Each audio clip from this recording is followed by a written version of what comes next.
complaining that, oh my God, conservative men are so misogynistic, only for conservative men to come back and be like, yeah, we really are. Yeah, we really are. And we only see you as wives and mothers, and that is all you should be. And there is actually nothing wrong with us all saying that's what we want in these relationships. You guys have probably seen this if you watched the Majority Report, because that's where I became aware of this, because I don't use Twitter anymore. But I went on Twitter to find these clips. Basically, Megyn Kelly, very famous conservative pundit, had some sort of reputation with liberals for standing up to Trump, and those misogynistic comments he made about her has done basically a complete, I wouldn't call it 180, but she's basically a Trump regime propagandist at this point. If you go onto her Twitter feed, all you will see is just her promoting every little thing the Trump administration has done, including illegal deportations of American citizens because of their supposed anti-Semitism. Obviously, several people sent to like a gulag in El Salvador, and they haven't been accused of any crime, just been swept up in the ICE raids. She's defending stuff like that. So she's firmly pivoted into being like a Trump propagandist, probably for her career.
通哎，心中的太阳是毛泽东哎，他领导我们的解放哎，人民翻身当家做主人，咿呀咿自由呀呀自由啊，人民翻身当家做主人。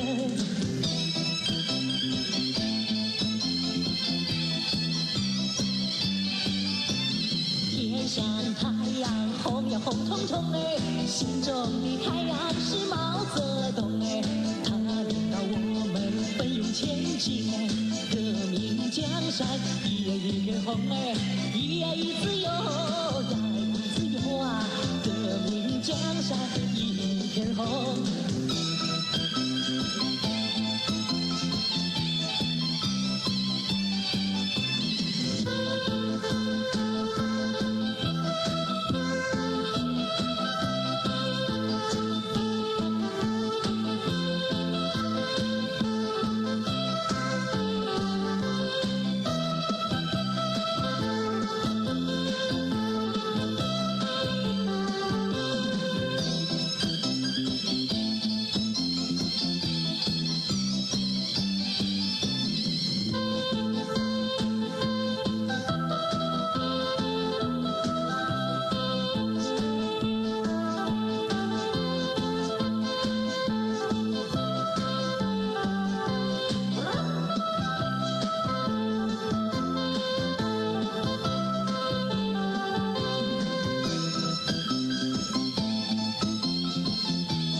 红彤彤哎，心中的太阳是毛泽东哎，他领导我们奋勇前进哎，革命江山一片红哎，嗦啦啦子嗦啦啦子咿呀一片红哎。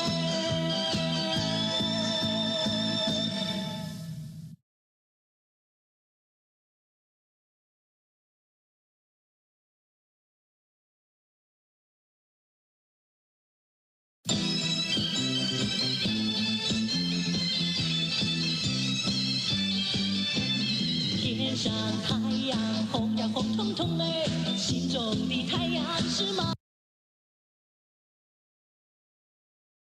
But every now and then, even people who do this, and we've seen this a lot, a little thing will slip out, which will make their conservative, mainly male audience go a bit crazy. And that was her talking about both misogyny in conservative circles and conservative men and dating, and how so many of them only want a baby machine.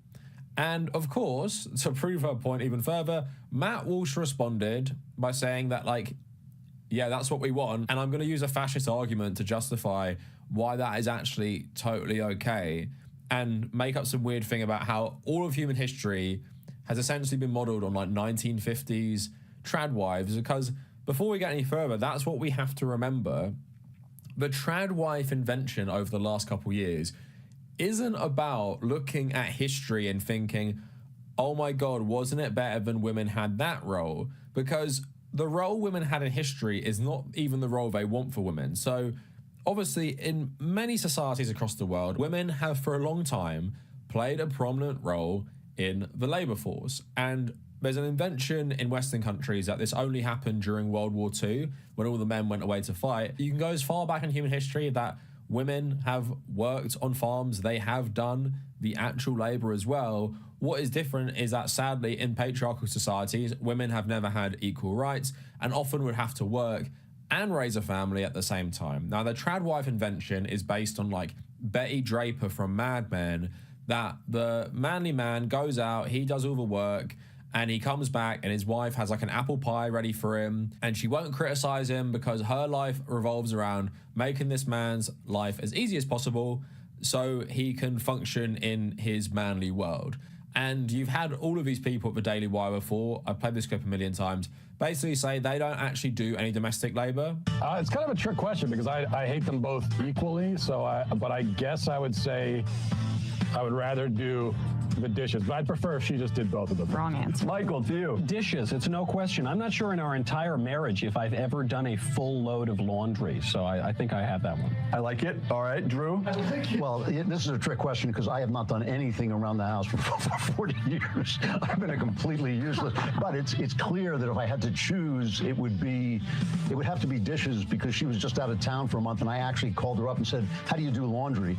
So I think dishes is the only thing I know how to do. So you can see why a lot of conservative men like that ideal, but sadly, part of the new phenomenon is a lot of conservative men, they want a trad wife, but they also want the trad wife to have a full-time corporate job as well, because they don't want to take on 100% of the financial responsibilities. They just want you to be their slave, essentially, but also pay your share of the rent. So it doesn't even work in terms of this like Mad Men fantasy they've concocted, because they're not going to be earning enough money to cover everything, right? They're not going to be paying the whole mortgage. They're not going to be paying all the bills on their own. So essentially wanting a trad wife is just a fantasy, because they're not even saying to women, be this traditional figure and I will pay for everything. So essentially they're offering nothing and demanding everything. So let's go to Megyn Kelly's comments, which obviously set off a bunch of conservative misogyny. And again, one of the rare times she'll actually say something that doesn't completely go in line with the Trump regime and the conservative movement. So listen to this. Here's what's happening on the right. Young women, I talk to young conservative women all the time about their lives and their goals and, you know, the things that they want. And what's happening is they can't find men who are maybe more conservative. Usually they're looking for somebody who is religious, you know, like a lot of conservative women tend to be God-loving conservatives. And they can't find a lot of young men who want to marry a working woman now. This is an actual problem that's coming up on the right. And to me, it's so sad because it's like, how did we get to the point where we're now telling young, conservative, amazing women that they're not attractive if they also work, if they choose to, let's say, do what I'm doing and what you're doing and like get their voice out there. But I'll stick with me just because I think conservatives listening to this will like the thought of another Megyn Kelly voice up and coming. Well, why wouldn't we want that? Why would we take somebody who's talented in this field and really wants to make a difference and have the messaging to her be, you're really not that valuable unless you give it up and go into the home and only have a family and only raise a family. And not only are we sending her that message, but young men are actually believing that. They're actually believing it, especially on the right, because like the trad mom has gotten so popular. And it's like, no, if we do that, we're not going to have any strong conservative or right-leaning women to provide a role model for younger conservative women who, and there's nothing to apologize for here, don't necessarily want to spend all their 20s and their 30s getting married and having kids, or can't. They just weren't able to meet somebody and definitely don't need to be shamed over. So I believe Megyn Kelly does have children as well and obviously has this prominent hosting career.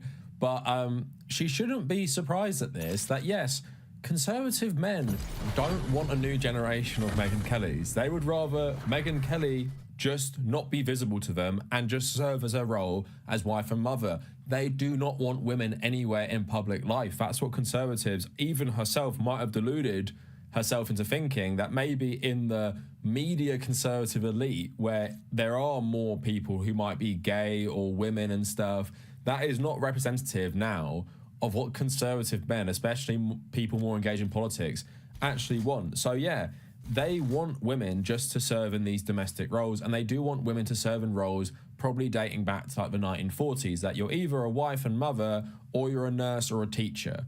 That's pretty much it. There are feminine roles you can do, but that's about it in terms of your role in the workforce. And people like Megyn Kelly and loads of conservative women obviously shit on feminism all the time, but the only reason you can essentially have the lives you do right now in Western society is because for people who fought for your civil rights, including loads of liberal and left-wing feminists throughout history, because they had to fight against this status quo that fundamentally didn't see them as equal.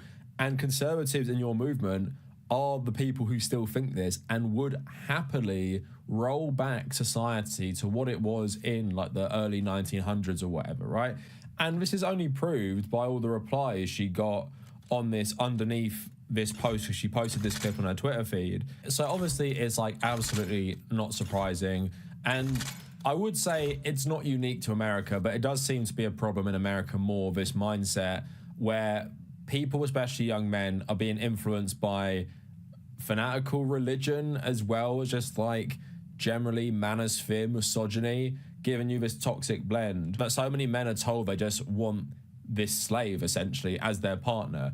Now, Matt Walsh articulates it in a very, very nice way in that it's really gross, but also gives you a nice window into the mindset of these people and just like how insane they are. And just for every conservative woman who might stumble upon this video, which I don't think would be many, please just realize that you cannot change these men. You cannot suddenly make them go from this to some sort of equal partner because they don't want an equal partner. And I'm going to talk about what Matt Walsh says because he says every young man wants a trad wife. And I just reject that so hard. So let's listen to him. A man is not looking for a business. So much, dude, to say about him. It's kind of insane. In fact, Bad Empanada, I didn't get to it in the video, but you're not going to be happy to know this, but people have infiltrated he has a Patreon, and they all have access to this place where they do they literally talk about doing psyops, faking posts, brigading, and all this shit. And I have 4 years of all of his chats. There's stuff in there that will put him in prison. I'm not even fucking kidding. Going through this, I was trying to figure out what to do with it, and I think the best thing is just to release it to the public. The amount of creators that he has psyoped in there, that he's participating in brigading, clandestine operations to fucking ruin these people, to just terrorize these people is staggering. I think if I just release it to the public, people will every community should look through that and just see the fucking depths of evil that this guy is. Because this guy's been going on a victory tour since October 7th. He's getting promoted by everybody. He's getting promoted by Denims, from Frogan, from Mike from PA, from Denims. Hassan has been watching him religiously. Before the show ends, I want to post the Bad Empanada files on Twitter. He's going to be real quiet on these leaks, I'm telling you. So I'm going to make sure those goes up. He said, trust the plan. I'm in control with some computer language that doesn't mean anything as far as I know.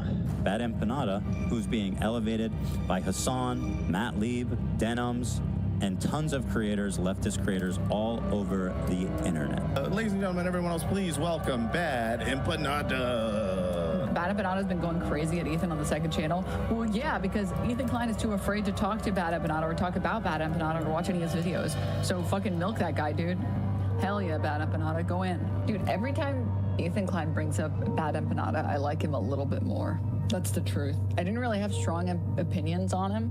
And every time he brings him up, I'm like, stop making him sound base, man. Come on. Bad Empanada has put out a video about H3H3, and this is just for my own pleasure that we're going to watch it. Because whenever Bad Empanada attacks H3H3, H3H3 has a mental breakdown. And every time I watch this, it causes them to have even more of a mental breakdown. Okay, critical support to Bad Empanada has gone up by wide margins now, okay? Oh, dude, Bad Empanada went from bad to good Empanada. Bad Empanada went from Bad Empanada to based Empanada. The interview Bad Empanada, bro. By the way, Bad Empanada was recently banned for 7 days for playing a video game in which you roleplay as Hamas on October 7th. Let's hear from Bad Empanada, violent, psychotic, fucking anti-Semite. Bad Empanada turned into good Empanada. If you need to learn more, please visit badempanada.com for all the lore about Palestine. If you want to know more about Palestine conflict, go to Bad Empanada channel and learn more. Friendship.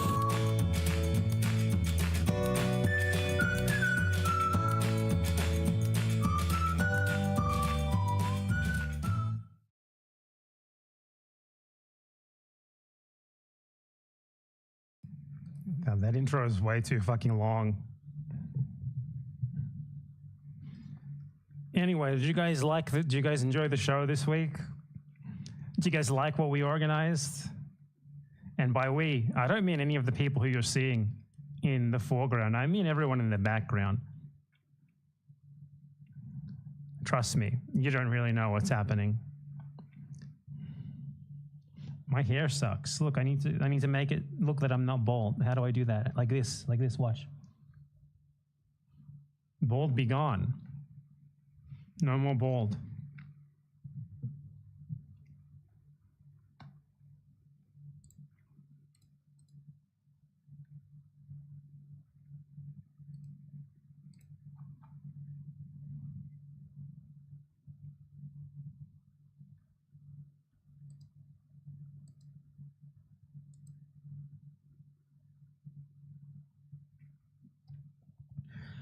It's so good to be in complete and total control and know exactly what is going to happen before it happens because I'm the one who put it into motion.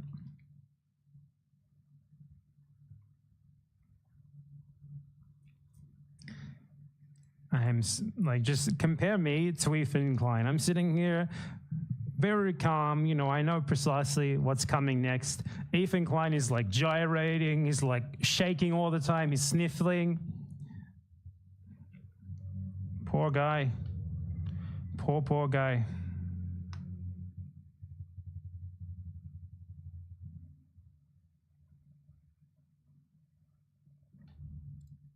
I guess we have to talk about the dumb video that I put into motion, don't we? I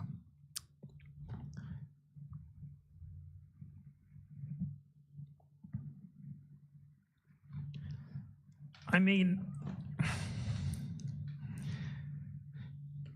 I think I kind of fucked up on this because, like, I paid that iDubbbz. I found out that he was like close to Ethan, and I paid him a sum of money. And I just told him to like make an anti-Ethan video, okay? That's the only instructions that I gave him.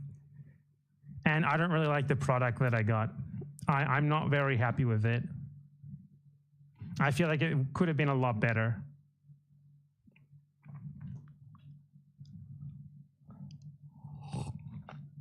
I think I gave him far too much creative freedom.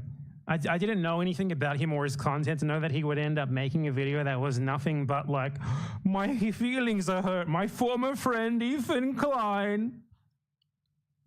Nothing but like personal relationship bullshit on both sides.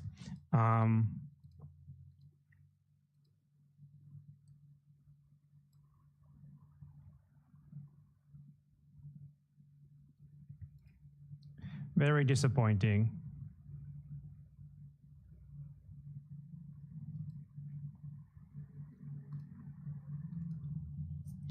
It was genuinely just like a bad video. Like when he actually talks I mean it was good in the sense that just Ethan Klein, who is so fragile and like has a small, like the biggest ego, but he's so fragile. Just the fact that someone made a video talking badly about him is enough to make him spiral. So that part is good. That part is okay. But the actual video, the content of it was, I don't know. I mean, who cares about any of that? I don't give a shit if Ethan Klein is a good friend to YouTuber iDubbbz or not. And then like the parts of the video where it does actually come down to something that could be of some importance, like the fact that Hila Klein was a willing raider of Ramallah. She asked to be transferred to a combat zone, and then she got her wish and she occupied the West Bank illegally. And she gets insulted for that. And he's like, of course I'm against Hila saying, people calling Hila those names. That's disgusting. Oh my fucking God. It was just a dumpster fucking fire of a video. And the worst part was the end. The worst part was the end because I think it just makes it clear how we even got to this point. I think the ending of the video makes it clear that you have a bunch of supposedly anti-Zionists who talk about politics for their job, and they were happy to tolerate a Zionist, like Hila and Ethan Klein, they were happy to tolerate them up until they made it impossible to do so anymore. So let's watch that part. That's the worst part of it. Obviously, I'm not going to react to the whole fucking thing. I don't give a shit about this interpersonal drama stuff. I should have told him what to do more. It was my mistake, honestly. The whole problem here is this thing. Because Ethan Klein and Hila Klein broadly had the same views that they have now before. It just wasn't as obvious, but I mean, it was still obvious. Like, Ethan Klein is someone who moved to fucking Israel voluntarily. So, like, someone who moved to Israel voluntarily, you should have had questions about that already. Ethan Klein's wife is and was an unrepentant IDF member who talked openly about her disdain for pro-Palestinian people and, like, how all the Palestinians who she occupied were terrorists. You were okay with that. Why as well? It doesn't even make sense. Think about it for a second. These people do not make good content. They're totally unmeritorious. They're not funny. They never made anything remotely good. The podcast was dog shit. Like a podcast centered around Ethan Klein. What the hell? What?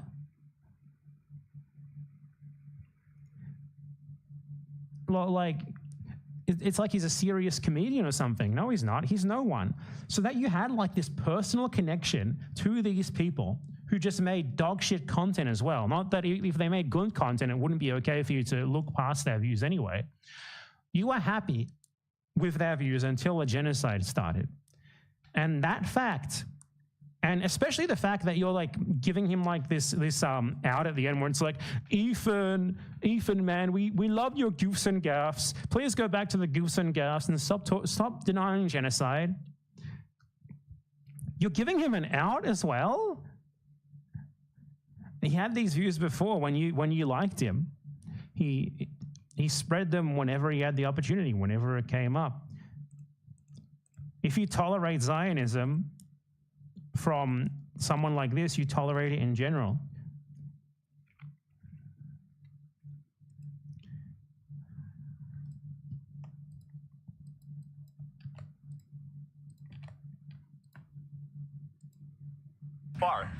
So this is the worst part, by far the worst part.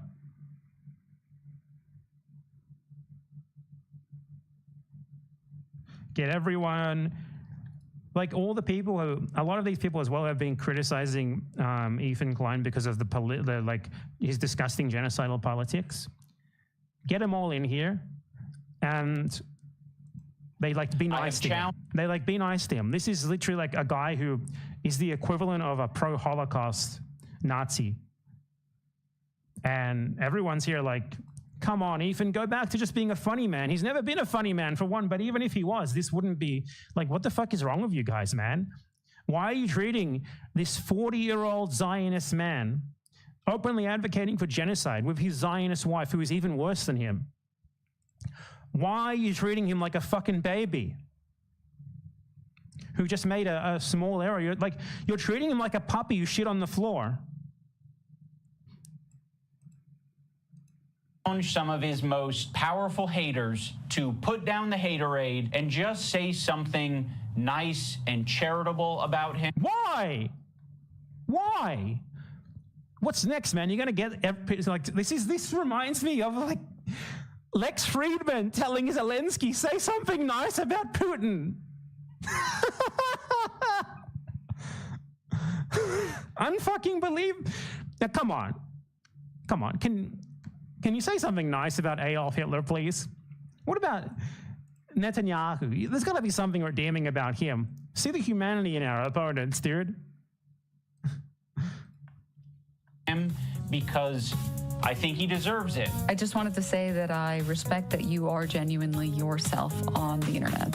I think a lot. What the fuck does that mean? Himself is an unfunny, vile, like pseudo comedian. Though calling him a comedian is a stretch. Someone who lucked into fame at a time when just watching other people's videos that were by themselves funny without your commentary was enough to get famous.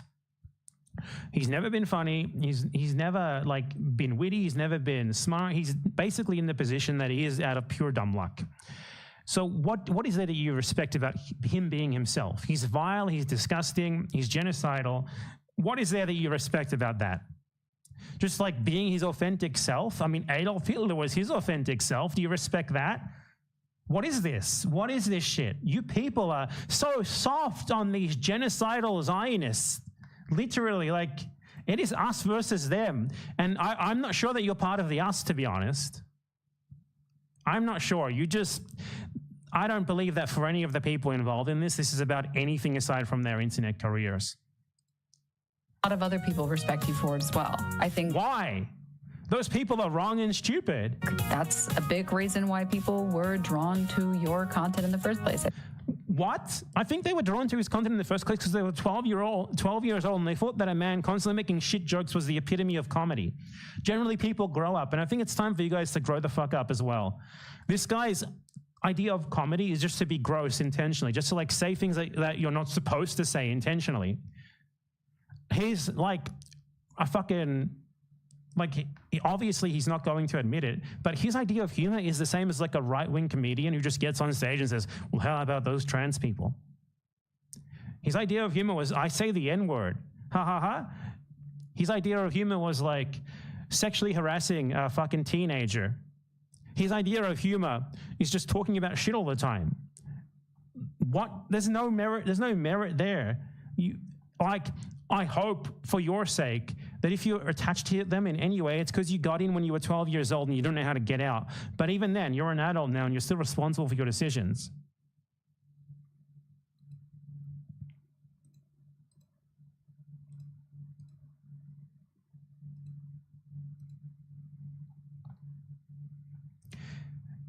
I love Ethan Klein's authentic self. You know, Ethan Klein, the genocidal Zionist.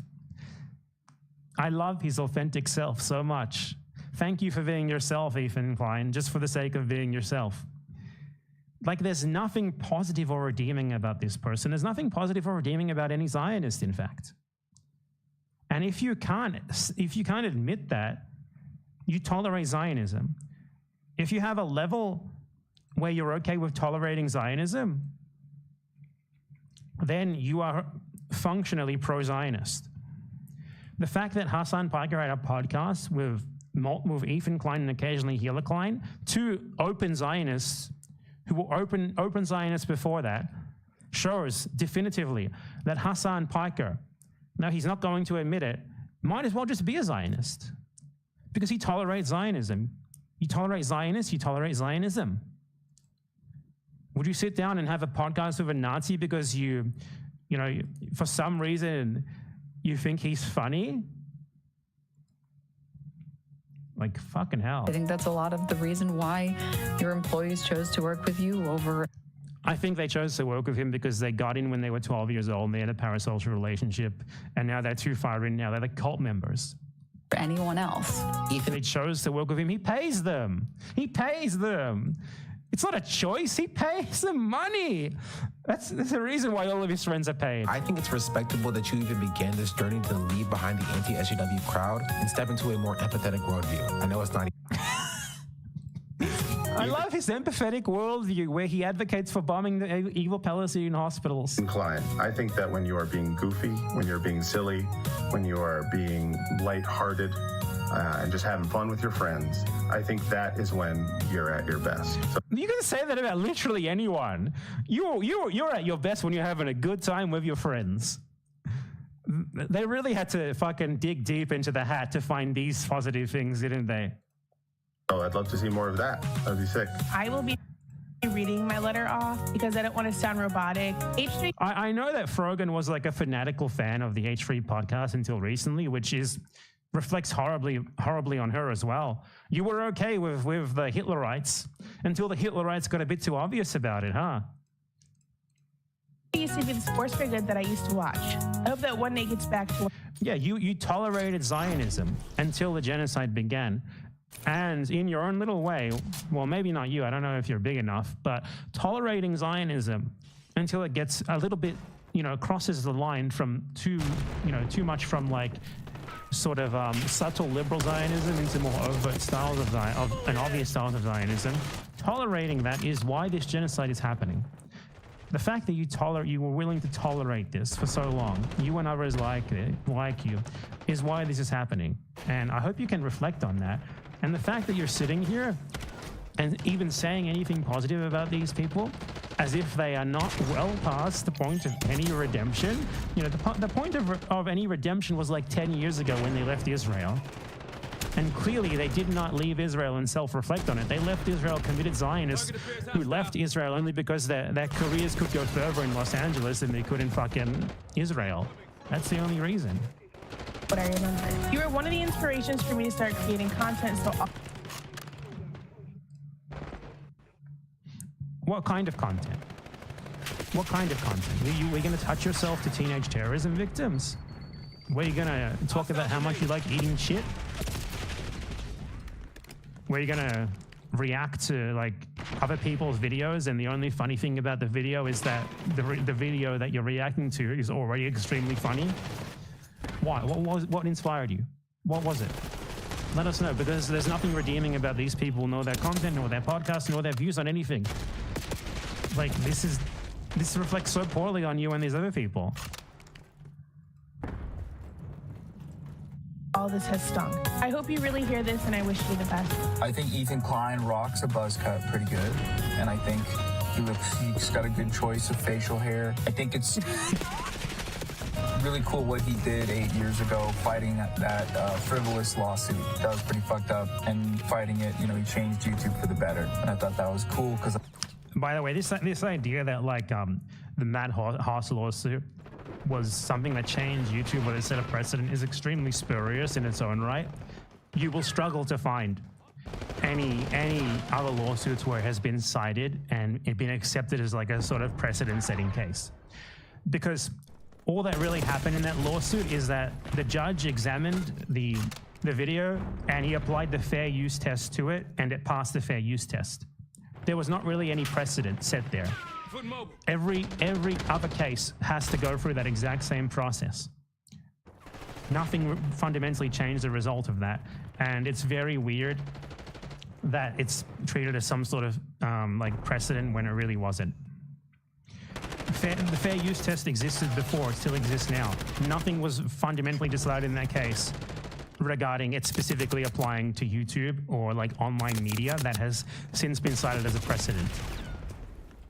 They forced this guy. He's like, look at where he is. He's in like the back of a car. The Mossad put him there and made him say something positive about Ethan Klein. I thought it was like he's fighting for free speech. You know, I also see the dynamic of Ethan and Neil. Like, fuck, like, I have no idea who this person is. Really hard to be a couple online and see people attacking your partner, and it's like attacking his partner for being a terrorist, and you're crying. Okay. Oh, I hate all these people. Fuck every one of them. That doesn't always help them, right? Sometimes that makes it worse for them. And I have been kind of slipping into a very unhealthy place where it's gotten worse and worse, and I get criticized more and more. I get more defensive and more pulled up. A feeling of almost infallibility. This video basically plays into Ethan Klein's entire thing. What Ethan Klein does every single time without exception is people refute his disgusting, abhorrent genocide support. People refute his narrative. People refute his advocacy for Israel. And Ethan Klein's response is always to be like, I'm going to try to dig up dirt on this person. I'm going to invite this person's ex on stream, and I'm going to imply that she has rape allegations against him. I'm going to call this person a pedophile. I'm going to imply that, you know, what he did with her son. I'm going to imply that this person, like, raped. And then he never actually followed that up. Interesting. I'm going to, like what he did with me, like, I'm going to imply this person, like is an international wanted criminal. He does everything possible to avoid the facts, to avoid the actual issues that is what everyone here should and I hope cares about. Like, things wouldn't be fine if tomorrow Ethan Klein went right back to having a podcast like based around whatever the fuck it was before. Celebrity gossip from an uncharismatic, unfunny guy who can't go 2 seconds without coughing.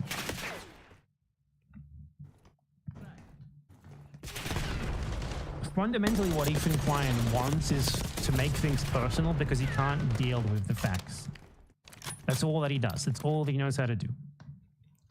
And this video just plays right into that by making it all about personal drama rather than the actual problem, which is that these people advocate for genocidal terrorism and that Hila Klein herself is literally a terrorist. You know, the reason why these like far-right figures are now like talking about how much they side with Ethan Klein, it's not because like they see him as a victim. It's because they see him now and they see that he's clearly expressing the views that he and Hila have always held, and that they align perfectly with theirs. That is why the right is cozying up to him now. So yeah, I mean, that's all there is to say about this. if you have tolerated Zionism up until October 7th, up until the beginning of the Gaza genocide, then quite simply, you are part of the reason, your own small part of the reason that it could have happened in the first place.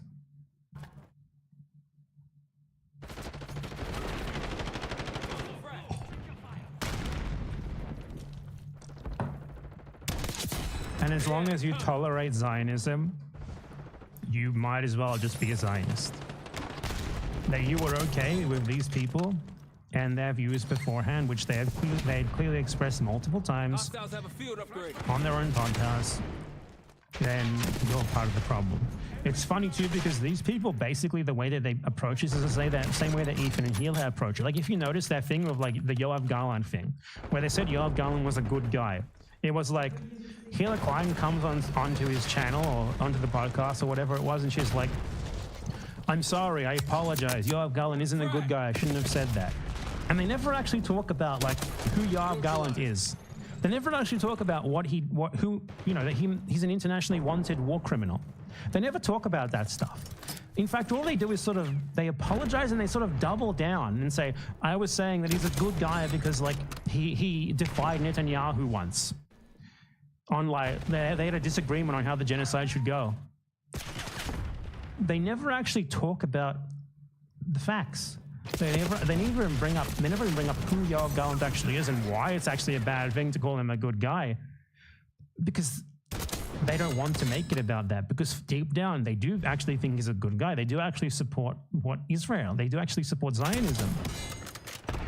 So of course they're not gonna explain that. They're not gonna denounce Yoav Garland. They're just gonna say, I shouldn't have said that because it made me look bad.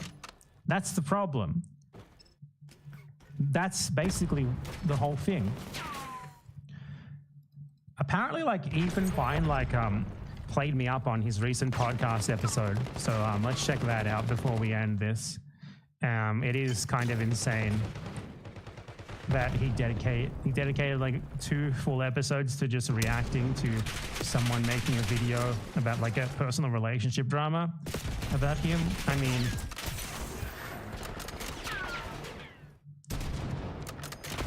but apparently like he said that like I'm like the greatest provocateur on the internet, which I mean, let's check that out if that actually happened first.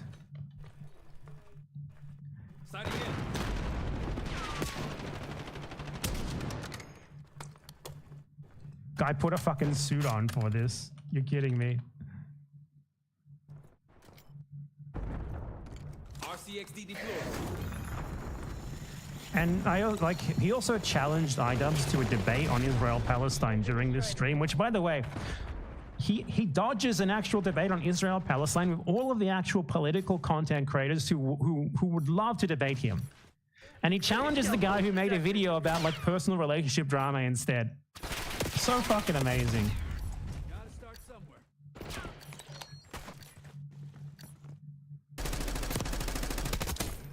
Five of them.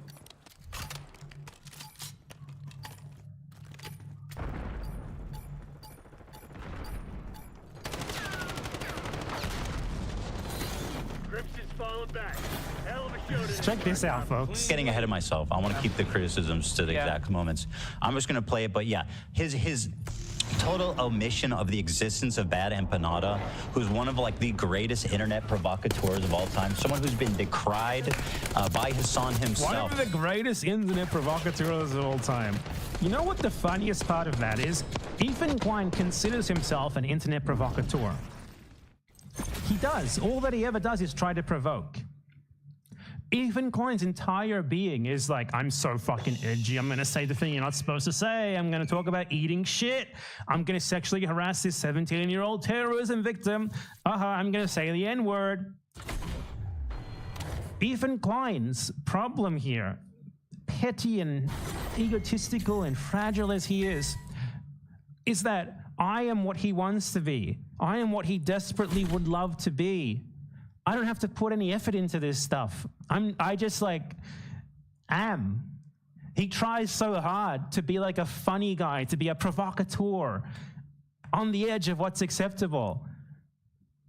And now it's at the point where he's using that against someone else is an insult. It's just fucking pathetic. This guy's entire thing is that he's not witty, he's not funny, he doesn't know about anything, there's no redeeming qualities to him. It's just, and he's extremely insecure.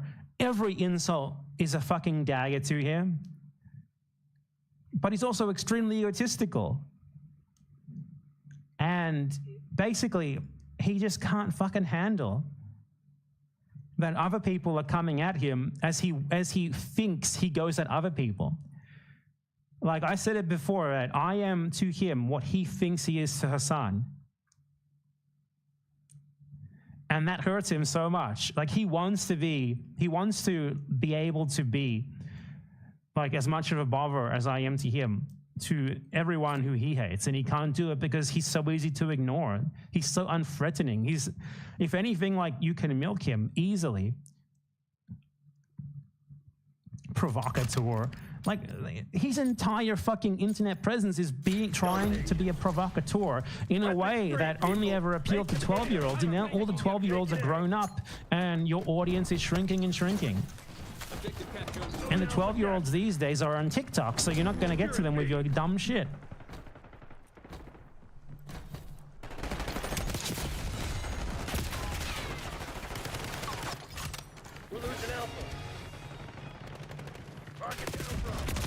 I want to note as well that he's still like harping on the CPS thing, okay?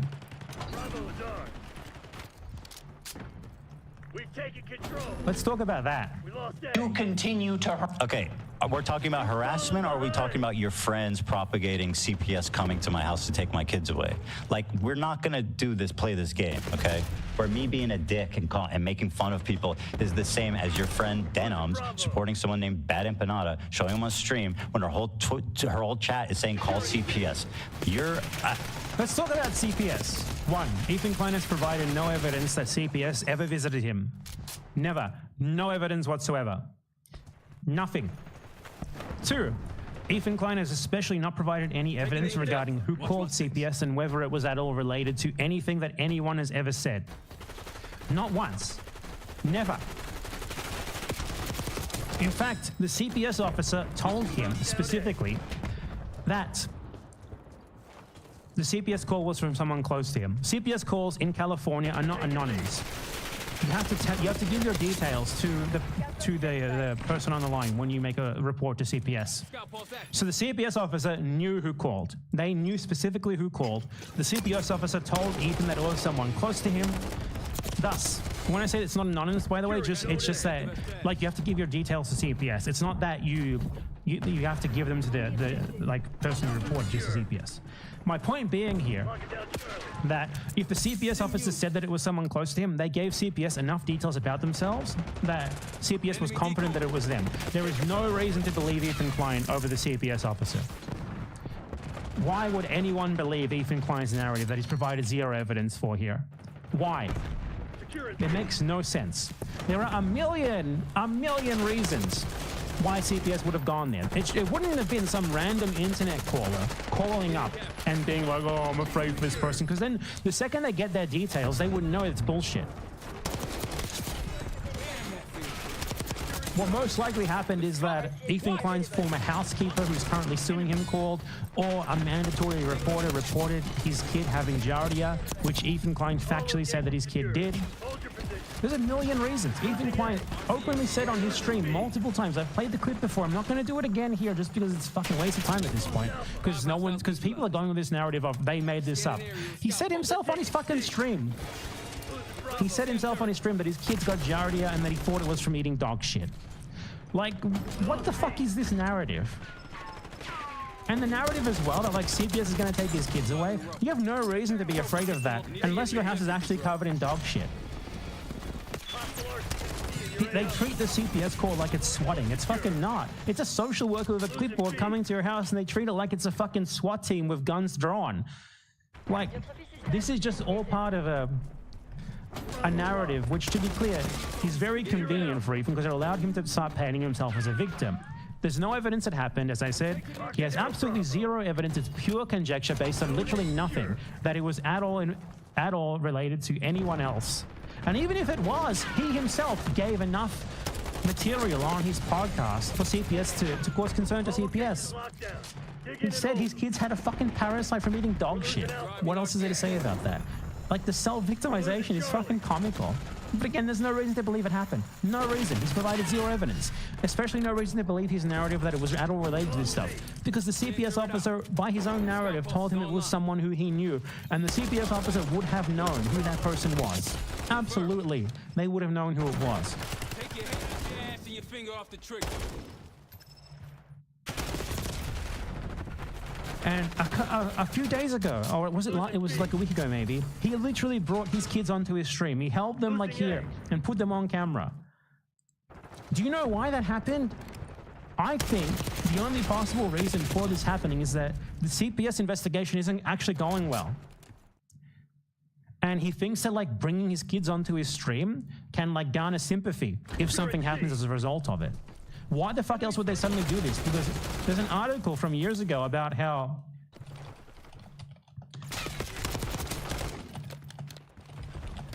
Ethan and Hila were specifically keeping their kids out of their content. Like literally a year and a half ago. Locking down Charlie. Losing Bravo. Lead time. Look, I'm not paying for this, but this article, you can see from the headline, why Hila Klein and why she doesn't show her kids on social media. And now suddenly, they are bringing their kids on.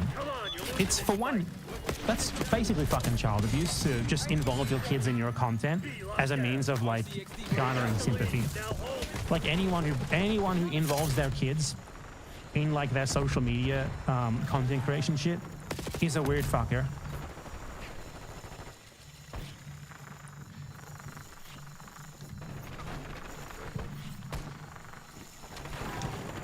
The only possible reason for doing this is to try to garner sympathy, to like try and like lead people away from, you know, their other stuff. Because look, we have kids. We have kids. We can't be bad people. We have children. We had sex a couple of times. Oh no, they actually didn't. It was artificial insemination. She doesn't want to fuck him. Aside from that, though. Losing Bravo. Point is, the timing is so suspicious. The timing is so fucking suspicious. It's like they're setting people up because like to have sympathy for them if something goes bad with the CPS stuff. And to be clear, obviously, if the CPS investigation goes bad for them, it's their own fault. It's their own fucking fault. They're rich people in fucking Los Angeles getting investigated by CPS and like having any action taken against you. Do you know how hard that is in their position? The kids must really be living in shit if that's the case. Like he suddenly starts bringing his kids on after previously saying they're never going to do it. In the same way that Elon Musk started bringing his kid everywhere to try and humanize himself because his image is so shit. Basically using it as a human shield. And CPS is not a fucking twat call.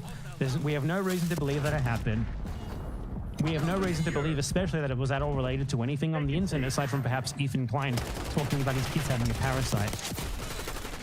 If the CPS officer said it was someone close to him, in a state where CPS calls are not anonymous and you have to give your details, it was absolutely 100% from someone who was actually close to them. And listening to Ethan Klein over the CPS officer makes no fucking sense. He doesn't fucking know anything. He doesn't know. And Ethan Klein's like, oh, it was a false CPS call. We're gonna sue CPS. We're gonna subpoena them to find out who it was. You can't fucking do that because the call wasn't false. If you subpoena CPS, it's just gonna be fucking denied. You can't sue someone for at all in good faith or even in bad faith, like reporting you to CPS based on something that you factually said or something that factually happened. You can't do that.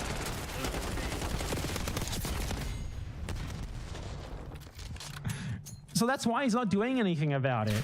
Especially because like Ethan Klein is so dumb, he uses one lawyer for everything. He uses a copyright lawyer for defamation cases. He's a rich guy. He doesn't find a specialized defamation lawyer for like a rich guy defamation case. He's getting milked so fucking bad.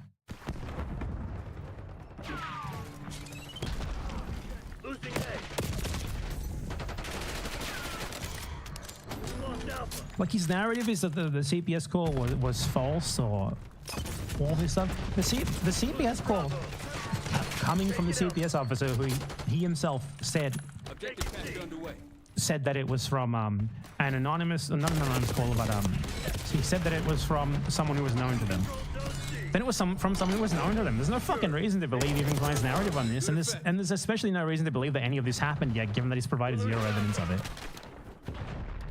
But I mean, not to dwell on that.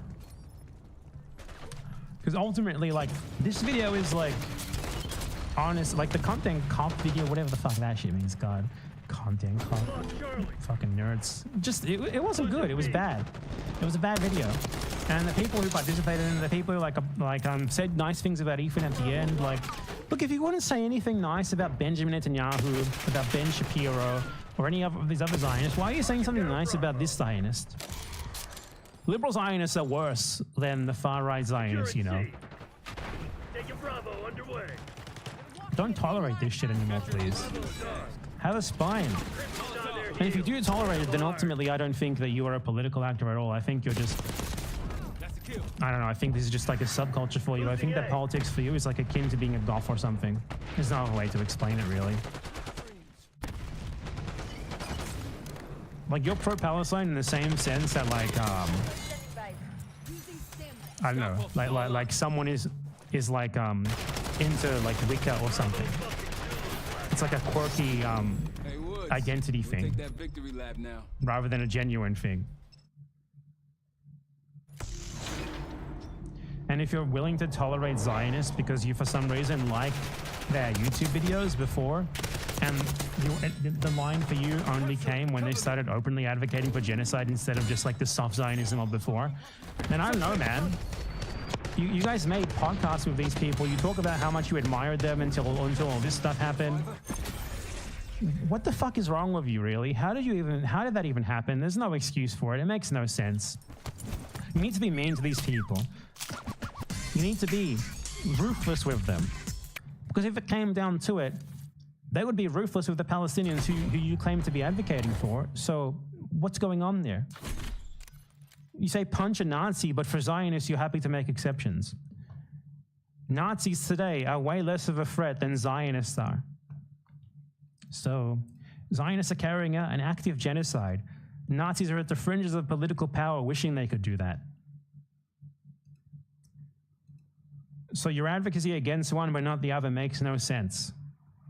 If you don't treat them the same, ultimately you might as well just go and line up with Benjamin Netanyahu. And yeah, I mean, what else is there to say?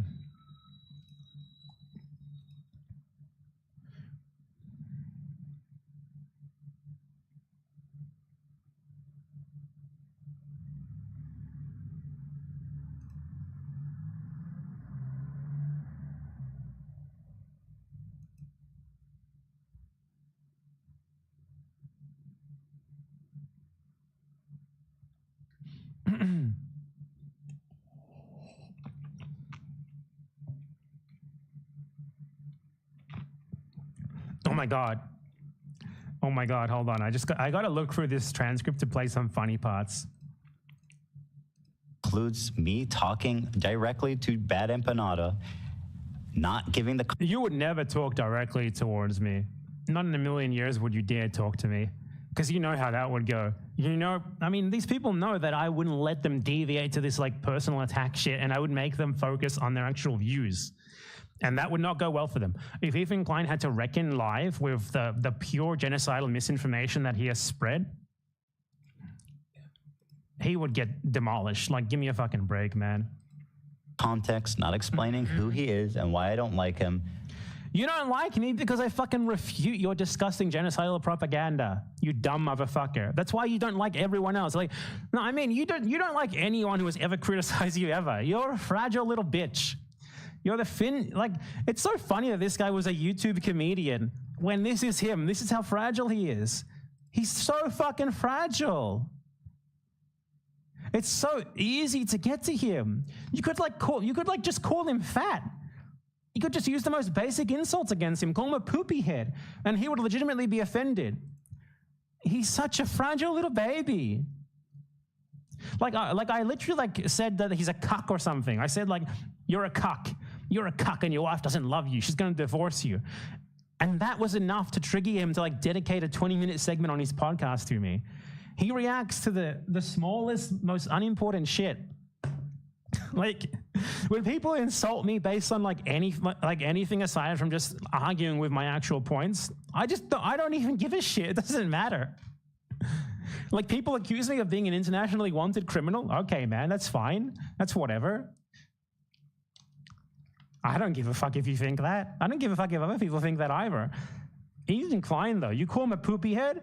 Oh my God, he's going to spend a 30-minute segment on his podcast talking about how you're an internationally wanted criminal. He's also going to accuse you of pedophilia and say he's going to sue you. He's so fragile, man. But he continues on. He's basically kind of fucking. I think Bad Empanada is part of his gang. I think he's in. He is. That's the only way to interpret this. Watch this. Yeah, he is, Ethan. He is. I mean, we gotta be accurate here. He's a part of my gang. He's a part of my gang. This video never would have been made without my involvement. I mean, it's not as good as I would have liked it to be, but it never would have existed without my involvement, Ethan. I thought you were in my Discord. You should know this. Where else they talk about me? I think someone said Healer said something about me that was really funny.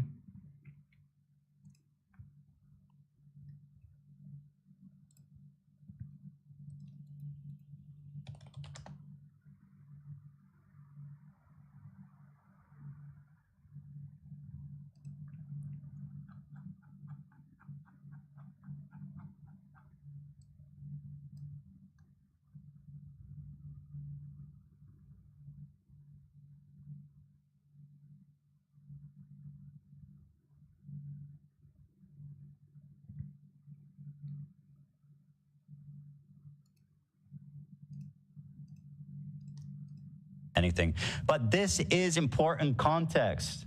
It's the main big event that this caused our reaction to so many things, and then he just. Ethan was this is a lie. The CPS call was not this big event. They were doing this beforehand, obviously. They were fucking screeching about all of the same stuff beforehand, trying to frame themselves as victims every fucking day beforehand. The CPS call was more than likely, given the lack of evidence for it, made up to garner sympathy. That's all. But saying what happened. By the way, something else he conveniently leaves out is his friend Denims, who he co-signs, includes in this video, defends heroically. What he doesn't include actually is, this clip, which is going to be very painful for him to watch.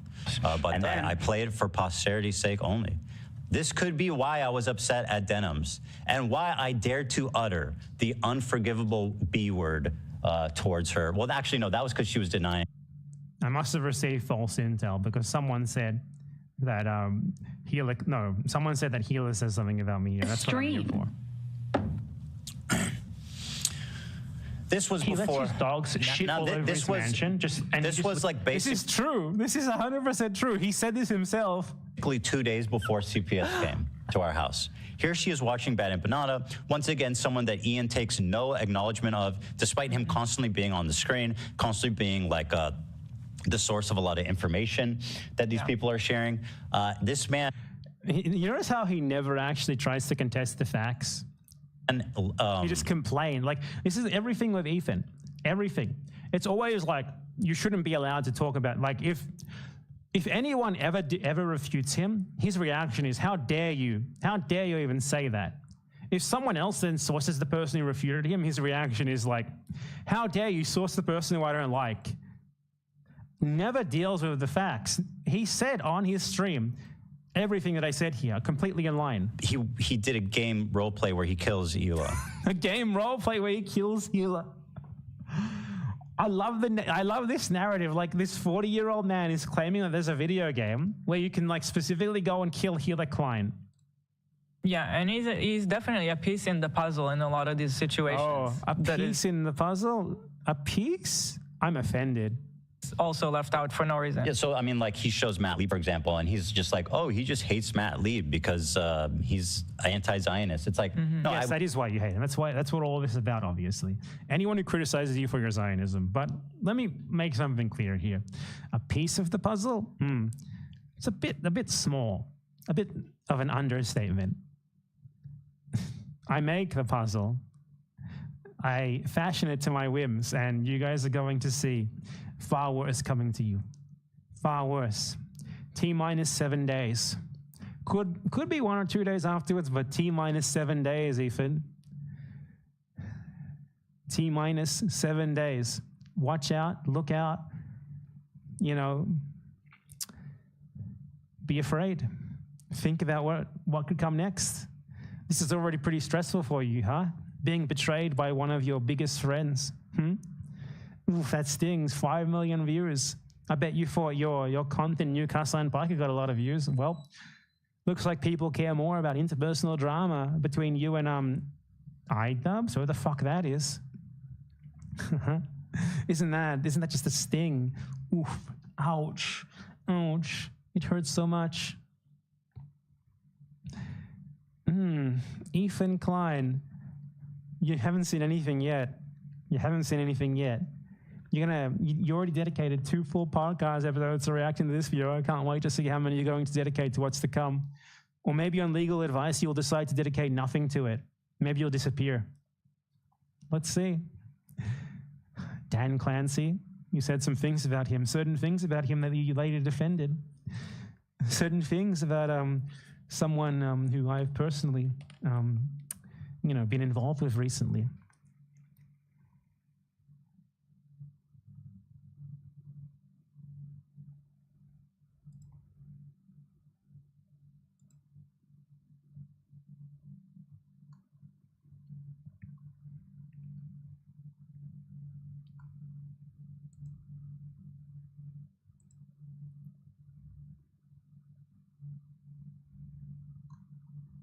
Check this part out, folks.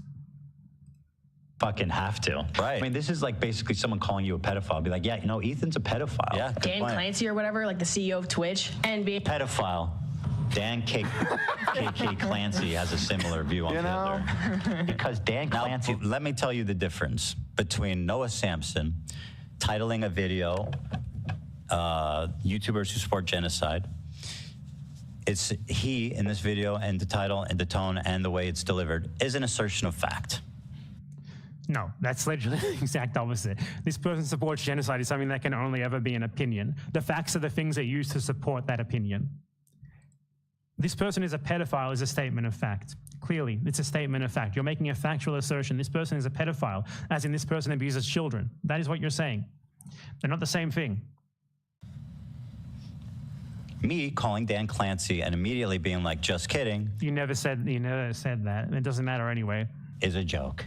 It's a joke. It is not a serious assertion of fact. I want to be clear here. Ethan Klein is currently being sued in a trial that he is set to lose millions in, where the judge has already fundamentally decided there is a prima facie case of defamation, in which he argued that he was calling Ryan Kavanaugh, a perpetrator of a Ponzi scheme, as a meme, as a joke. This guy is about to lose millions of dollars in a lawsuit where he explicitly argued that it was a joke, so it can't be defamation. And now he's arguing that calling someone a pedophile jokingly can't be defamation. Does he learn anything?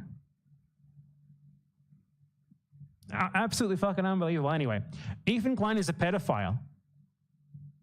I'm joking.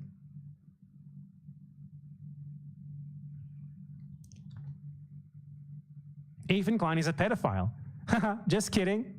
Ethan Klein is a pedophile. Haha, I'm just kidding, folks.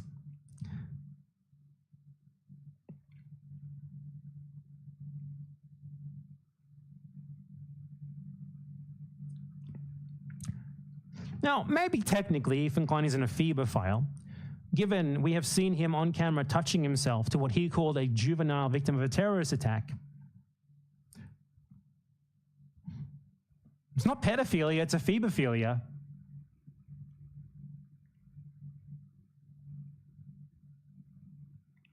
That one wasn't a joke.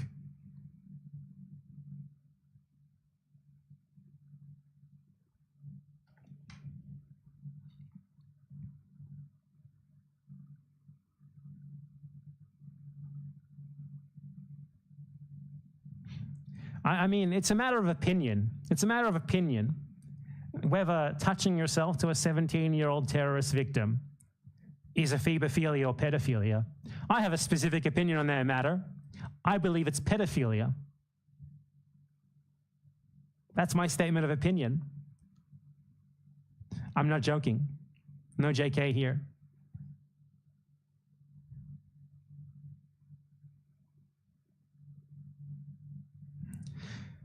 It would be really funny to have Ethan Klein sue someone for calling him a pedophile, and then you just play the clips in court where he said it's okay to call someone a pedophile repeatedly as long as you say you're joking after. And by the way, he never said he's joking about those claims. He lied about that. He just lies about this shit all the time. Anyway, let's move on to everything but this now. I'll be right back.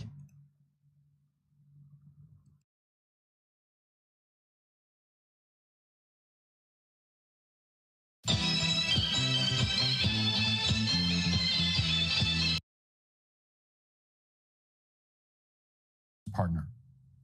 He's not looking for someone to provide for him. He wants a wife. He wants a mother for his future children. He wants a helpmate. He wants a woman, not a man. This is not a new phenomenon. Megan calls this desire of young men a problem that is coming up on the right. But it's not a problem, and it's not coming up. It's the way human society has been organized since the dawn of civilization. A young man seeking a woman who will have his children and prioritize raising them and keeping a home is doing the same thing that billions of other young men have done since time immemorial. They want what their grandfathers wanted, and what their grandfathers' grandfathers wanted, and what their grandfathers' grandfathers' grandfathers wanted, and on through the ages. The trend, the fad, the new thing, Megan, is feminism. However you feel about career women who find their value and purpose in the working world, there's no question that they are the ones doing something new. The desire to provide is a noble desire. Even if many of these men will end up splitting the financial load with their wives in some way, still the desire to provide is noble, and it should be encouraged, not shamed. These young men are experiencing a deep, ancient yearning, a yearning to leave home and find a wife and become one flesh, as the scripture says, and then to have children and carry on their bloodline, and then to go back out into the world on a mission to provide for their family, thereby fulfilling their destiny as men. This desire is primal and timeless. It is not a primal, timeless desire for a colleague or a business partner. It is a desire for a wife, a woman he can provide for and fight for and conquer the world for. And in return, he wants a woman who will have his children and raise and love them and prioritize them above anything and show him appreciation and respect and affection. That's what young men want. That's what any man wants. Almost every young man wants this. Yeah, so you pretty much just listen to Adolf Hitler's argument for why women should only be in the home. But like, this is literally no different from like actual Nazis. I mean, Matt Walsh is an actual Nazi, even though conservatives seem to pretend he isn't. But I do love the argument, firstly, that if your ancestors had it, that makes it right and good and you deserve it too. This whole appeal to history is firstly wrong, but also is just a straight. I just got another great idea this is my excuse to make another Ethan Klein clip so that I can make more money. There was a moment in the podcast, I don't know where it was, I think it was the previous one. Dude, they're getting more views now because of reacting to this than they ever have in like years.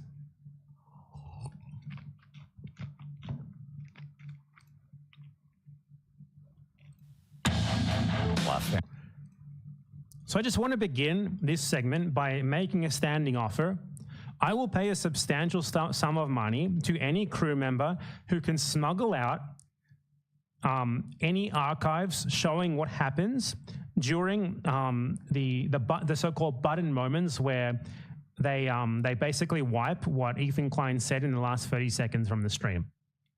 Anyone who manages to smuggle out unedited footage of these moments, I will pay you a substantial sum of money for it.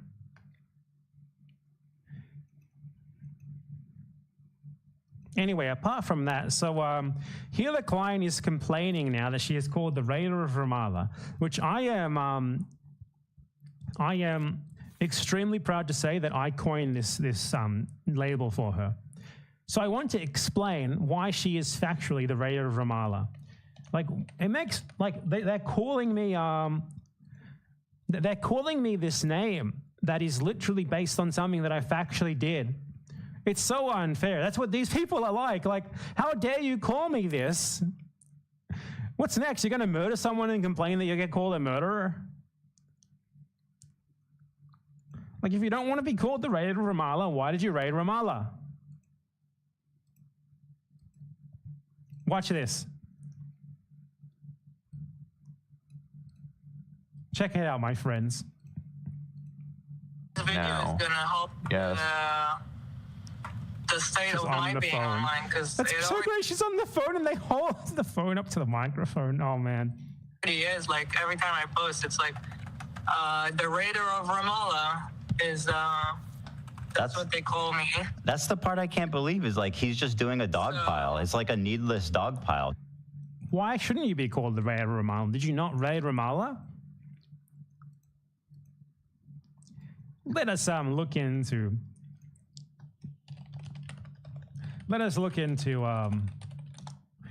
the antecedents for why Hila Klein is called the Raider of Ramallah.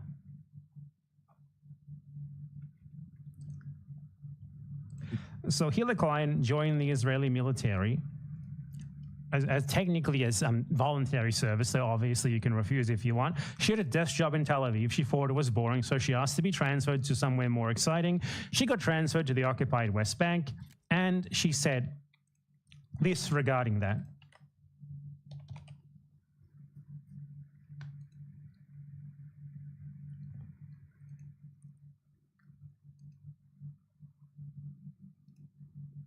So I decided to do that, and if I don't like the second one, then I'll just find a way to get out of the army. It was that bad? Yeah. So she said that if she didn't like where she got reassigned to, she would have found a way to get out of the army. She didn't end up doing that, so it's safe to say that she liked where she got assigned to, which was the illegally occupied West Bank, where her job was essentially to help and to actively terrorize Palestinians. She was a member of a terrorist organization participating in terrorist actions and planning them. So, in this clip,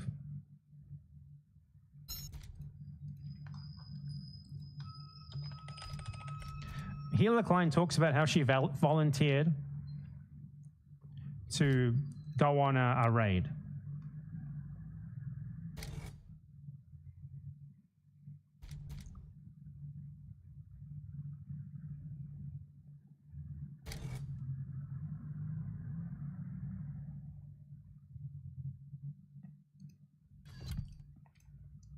Secretary work there?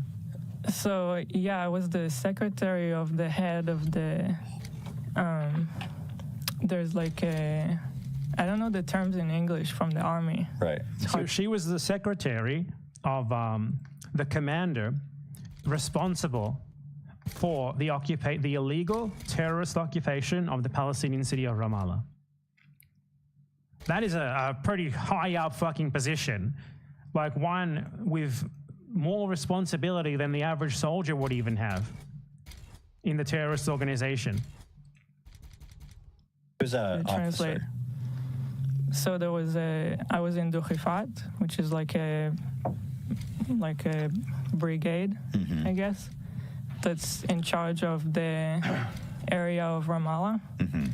And that brigade has like a main officer. So I was his secretary. You notice at this time, even Ethan acknowledges how important her role was, how high up she was. Okay, so you were right below the big boy.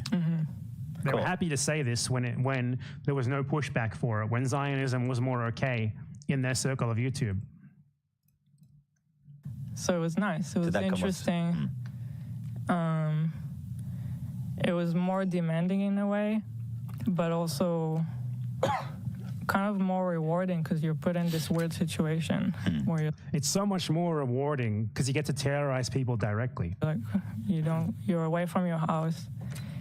You have this new group of people that you have to get along with, and she talks about this like it's a fucking summer camp, by the way. This is how depraved Israelis are. Interesting. Israeli society is disgusting. They're all like this. I enjoyed it more.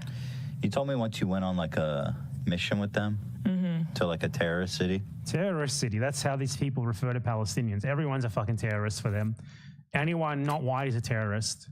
Yeah. That was kind of a crazy story. Yeah.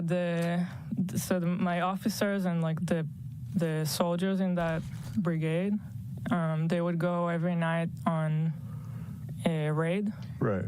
She says raid right there, right? In Ramallah to arrest terrorists. So they would go on a raid in Ramallah to arrest terrorists. To be clear, this is not arresting terrorists. This is terrorism and kidnapping. So I want to say something very, very clear here. Hila Klein was a participant in a terrorist attack that resulted in a kidnapping in a legally occupied territory. Do we know where her victims are? She should be interrogated. She should honestly be arrested and be interrogated so that we can find out what happened to these people. She was literally involved in a forced disappearance. This is someone who has information regarding a literal fucking international crime against humanity. And she's just quiet about it.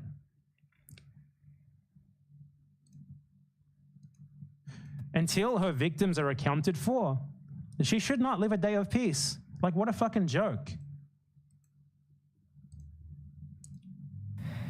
And so I always saw them preparing for it and leaving, and then I would stay in the She organized base. it. Her role was to organize these activities, by the way. A secretary, like under the fucking literal commander of this entire city, in charge of terrorizing this city. She's a direct participant. Again, as a secretary of the literal commander of this city, she was a more direct participant in terms of her overall responsibility than just the boots on the ground were. So one time I wanted to go with them just to experience it. Why? You just were all of a sudden... She wanted to go on the raid. She wanted to go. I just wanted to see what it's like. Right. I wanted to see it. Okay. So they took me with them one night, even though they weren't supposed to. Did they armor your ass up? You're driving in this like Jeep that's bulletproof. Right. So I was in the Jeep, and then as soon as we entered Ramallah, the people in the city started shooting us. The people in the city just started shooting at you. What actually more than likely happened is kids threw rocks at them because they are entering their city to terrorize it.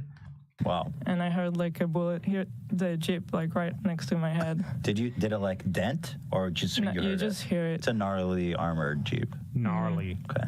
Gnarly Jeep to terrorize. And I mean, it was just interesting. It was just interesting. So someone... And this is her recounting the literal kidnapping that she participated in. Oh yeah, not really. But even if I walked with them to one house. Okay. I did get out of the car once, but surrounded with them. So. Okay. Did they arrest anyone that night? They did. Did they bring it in the same car with you? No.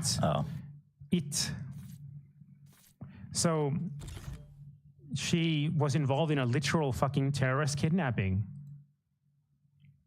A terrorist attack followed by a kidnapping.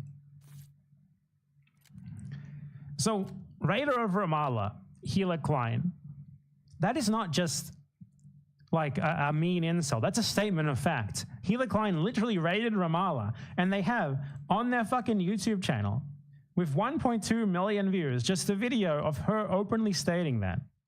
They call me the Raider of Ramallah. Why did you raid Ramallah then?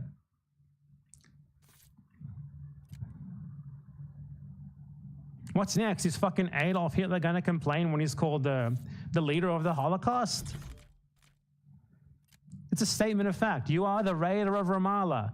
You will be the raider of Ramallah forever because you raided Ramallah. And I am proud of being the one to have labeled you with that, and I'm so proud of how it's spread. Shouldn't have raided Ramallah, terrorist. But always remember, we need to hear from her victims. This is the important thing here. Hila Klein, what happened to your victims? The people who you kidnapped. Where are they now? Were they ever seen again? This is something that you need to address. Terrorist kidnapper. The fact that she's just let off the hook for this when she literally was involved in a fucking international terrorist ring undertaking a kidnapping of a random person. Unreal. The fact that she has the audacity to complain about it, unreal. Raider of Ramallah is honestly a nice term for you. Terrorizer of Ramallah, the kidnapper of Ramallah. That's more like it.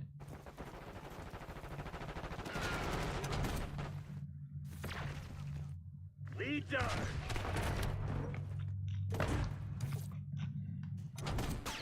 Hard point identified.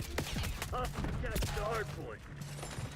This shit ain't working. We've lost. Okay, now it's time to move on from Ethan Klein. Hard point. Secure the objective. We got the lead. Now hold it. I have notes. What are other things of importance?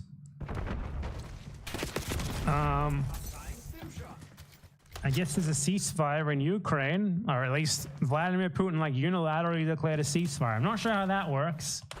Can't just unilaterally decide there's a ceasefire. Which is, he's just taking the piss because there's been negotiations regarding a truce or something. And Putin's just you know what? How about for 2 days, for Easter, we just randomly have a ceasefire and then on Monday we start killing each other again.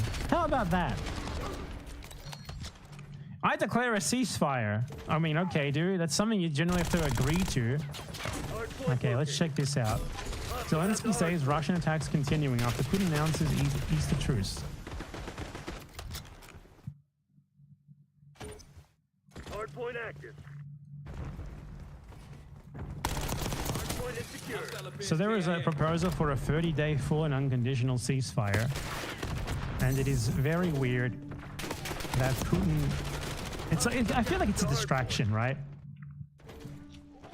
I feel like Putin would implement this as sort of a play to... Because he's sort of under pressure from the US now regarding a ceasefire. And I feel like he would probably implement this to be able to be look, I tried a ceasefire, but they kept attacking us. Because it's not an actual ceasefire agreement. It's one side unilaterally declaring a ceasefire. And I mean, yeah, look at this Ukraine violates ceasefire in person. Russian installed regional leader says they never agreed to a ceasefire. You never offered them a ceasefire. You can't just unilaterally say that there's a ceasefire and then act surprised when the attacks continue. Hostiles have the hard point. Hard point is active.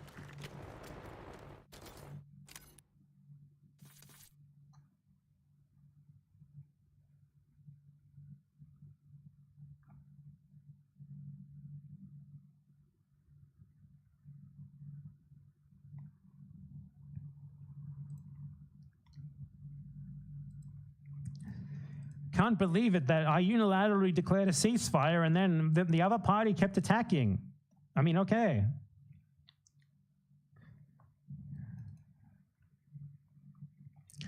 Just I honestly can't believe that Putin coming up with unilaterally coming up with a truce is such huge news.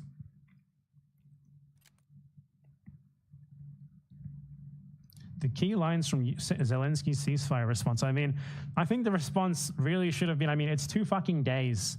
It's 2 days, and then they're just going to start killing us again. So, I don't know, man.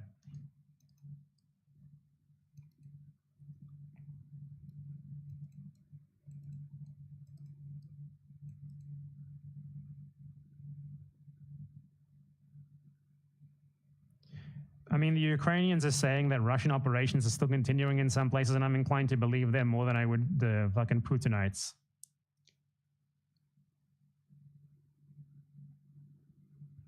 What's even going on with Easter this year? Why is Easter on the same day as the fucking Westerners?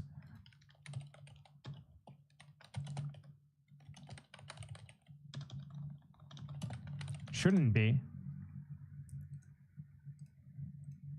Why is Easter on the same day? This is the true mystery. What's going on?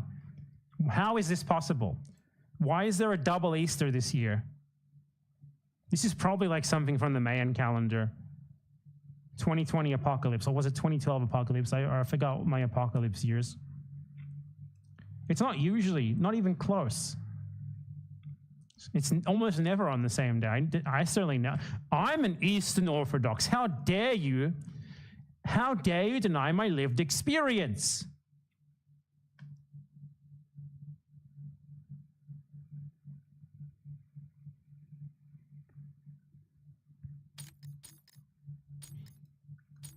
This is unheard of. I feel like they did this just to make me confused.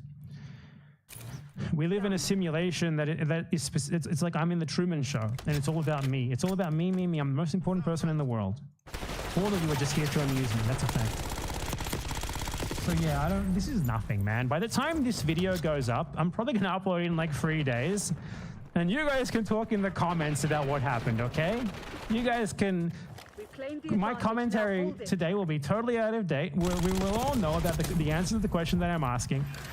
And you guys can talk in the comments about how much of a dumbass I was and call me a poopy head, which I'll get very offended by because I have the ego of Ethan Klein.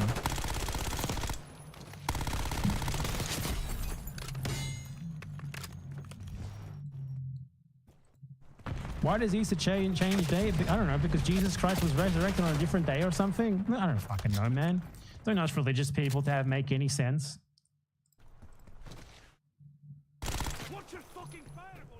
What else have we got? I mean, what else has happened recently in the world?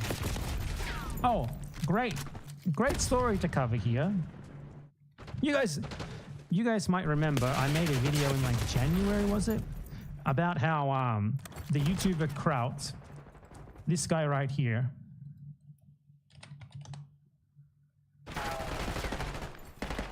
who apparently finally made a couple of videos. Good on him for actually making videos instead of just bitching on Twitter about me for like half a year.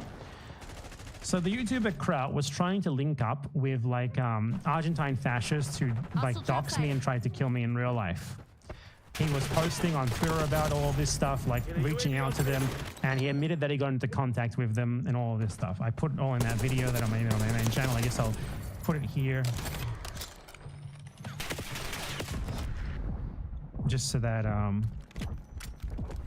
this one right here, the fascists tried to murder me, now a YouTuber is helping them. So,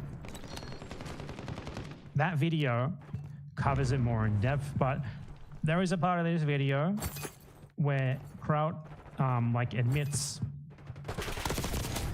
something specific which is very relevant to what I'm about to talk about, because one of the people who Kraut has been collaborating with in his like literal like obsessive internet stalking / doxing campaign against me is someone who is now involved in like way more serious crimes. Actually, almost got someone killed for real.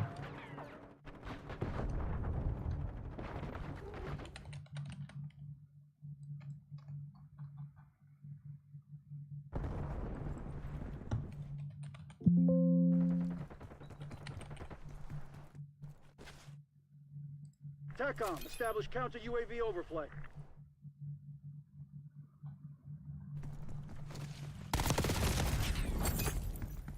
Breaking out rocket launcher.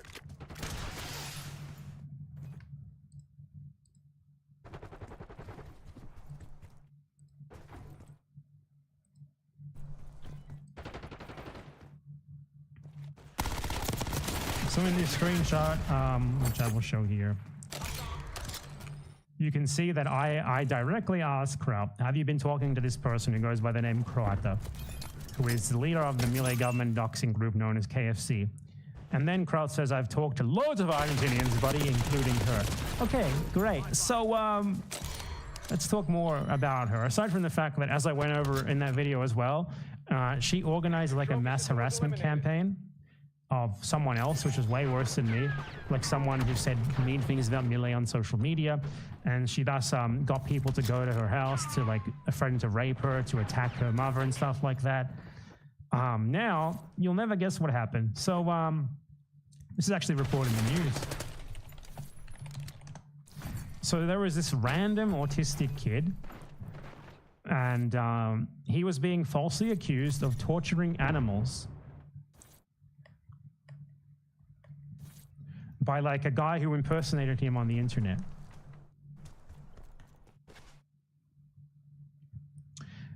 Hostile trap site. And guess who helped to spread that idea? Guess who? Is it the same person? It actually was. I don't know how you would guess that. How did you know?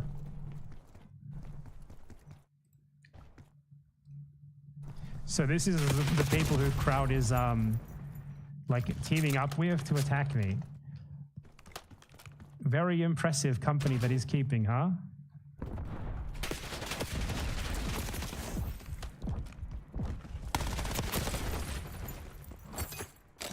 I see you.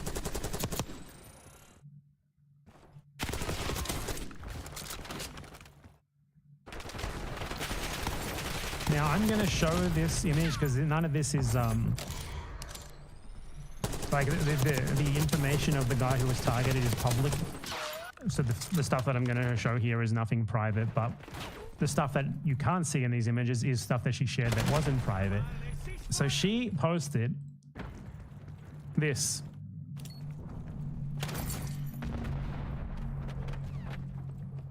This is someone, by the way, she is... Oh, I should call her by her real name. It's public. Let me show you.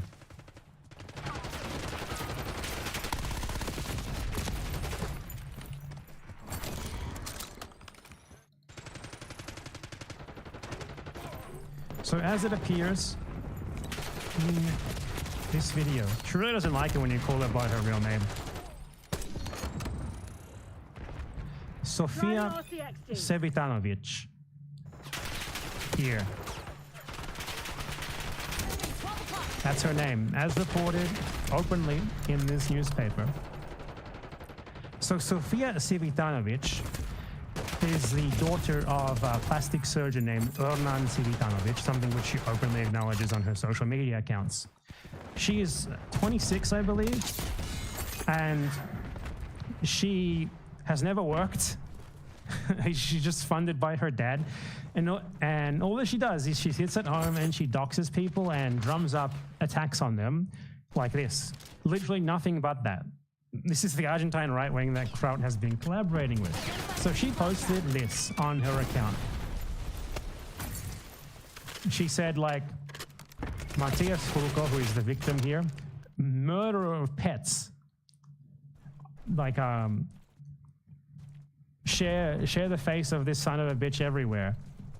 You know, here's his address, here's his face. And she actually like organized a protest outside his house. There were people camped out of his house waiting for him to come out so they could kill him. They tried to like burn his house down.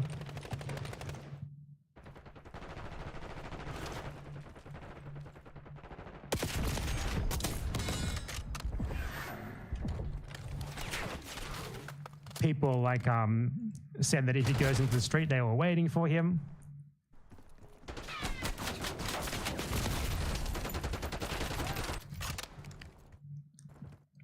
And this is like at least like the 6th time that I've seen her do something like this.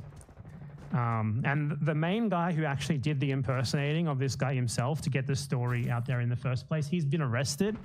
Remains to be seen whether Croata herself will be arrested. Hopefully. Like, there's no fucking way that's not absurdly illegal.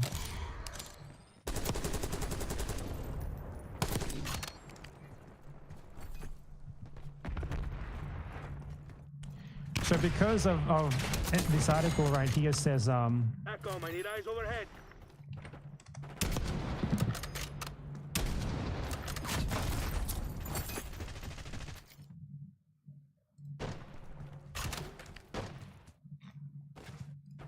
MTC's nearly dry. Get serious, Crimson. because of people like her spreading this and telling people to share it and, like, you know, going and trying to attack him and stuff, people went to look for him. They stoned his house and tried to set it on fire.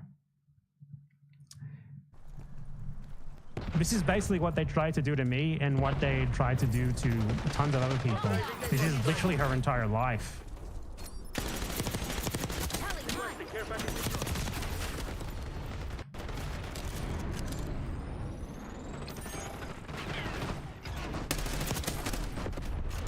Kane marking care package DZ. Archangel is hot.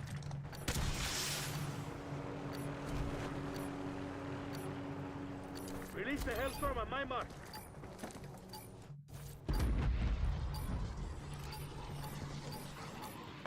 Now you might ask, what might someone who does something like this look like?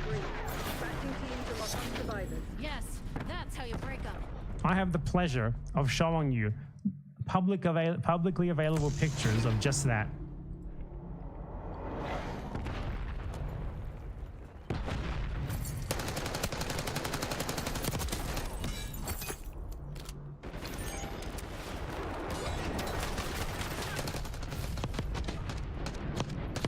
She really doesn't like it when, like, she's actually right now, she is trying to sue someone who posted her name and picture, accusing him of, like, harassing her on domestic violence. And the lawyer who she's doing that with is like a 5-foot-tall Paraguayan who does nothing but posts.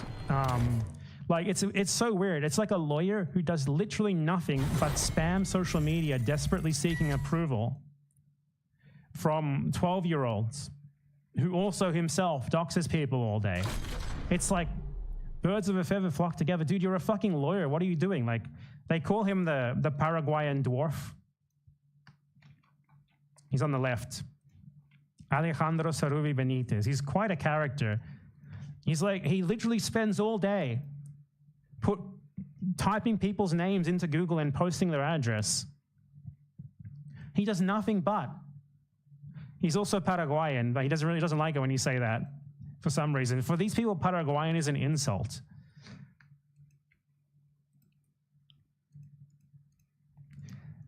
He's someone who, like, I don't think he's ever won a case. He's losing this current case. I don't know what to say, honestly. What do you say about a lawyer who never seems to win? He's like a lawyer who does nothing but file frivolous lawsuits on behalf of internet doxers. It's so weird. And he just posts on Twitter desperately seeking approval, like acting like a tough guy on the internet and seeking the approval of 12-year-olds who are like, haha, great dox, my friend. You have to ask, like, when does he work? Because he clearly doesn't work. They just hand out fucking legal diplomas in Argentina. I mean, they do, to be fair, they do it in the US as well. Otherwise, how did Rom Disparnasim get his? So I guess it's not that weird.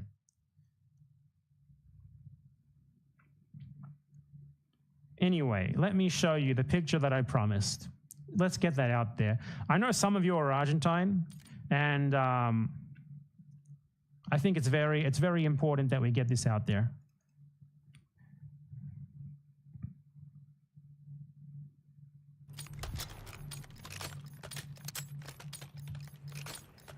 Team deathmatch. MTC is live. Assume all contacts are hostile.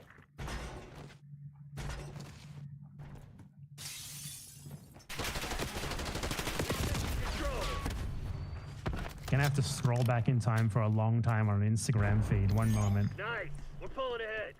Oh God, never mind. This person posts way too much shit on Instagram. I'm gonna have to do this the old-fashioned way. Okay, so in 2020, when she was 21, she went on a radio show. Now, I don't know why she was on a radio show. I don't know what the fuck she would have to add to anything. But clearly, this is a picture that was shared with her permission. It's not doxing or anything. It's literally out there in public. She went on a fucking public radio show, and they took photos of her with the cast to talk about politics or something.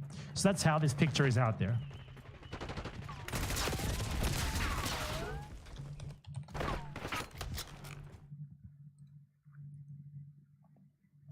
She likes to claim, oh, like, I've seen people post this picture of her before, and she says that like, anyone who posts it is a pedophile because she was a minor when it was posted, but she was 21. It's so fucking weird that these people dedicated to doxing and spamming other people's pictures and trying to get people to kill them. You post that picture, which is literally out there in public, because they went on a fucking radio show where they took pictures and you consensually had it spread. And you literally like have a mental breakdown. Like, you're all about spamming other people's pictures and names and stuff, and then people find like your picture and name and stuff, which is literally something that you put out there yourself intentionally, because obviously she posts constantly. Like, one of her favorite things to do is to talk about how great her dad is. I don't even know what the fuck that's about. Like, okay, so you dox yourself when you tell everyone who your dad is. Do you not notice that? I mean, I guess when you don't have any accomplishments in your own life because you never worked before, you have to tell everyone about your rich dad. I don't know, man. The Argentine right wing are not exactly smart. So this is from, clearly, as you can see, this is from an Instagram post from 2020, publicly available on the Instagram account of Carolina S. Varena from Radio Zonica. I don't know what, she was there. She was there to talk about a law. I don't know what the fuck she could possibly have to talk about a law. She doesn't know anything. She's no one. But this is her on the left. This is the master race, Sofia Sevitanovic, daughter of the plastic surgeon Hernan Sevitanovic.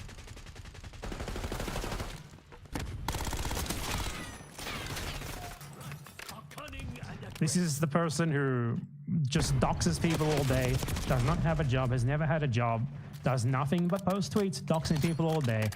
Prime ally of Kraut.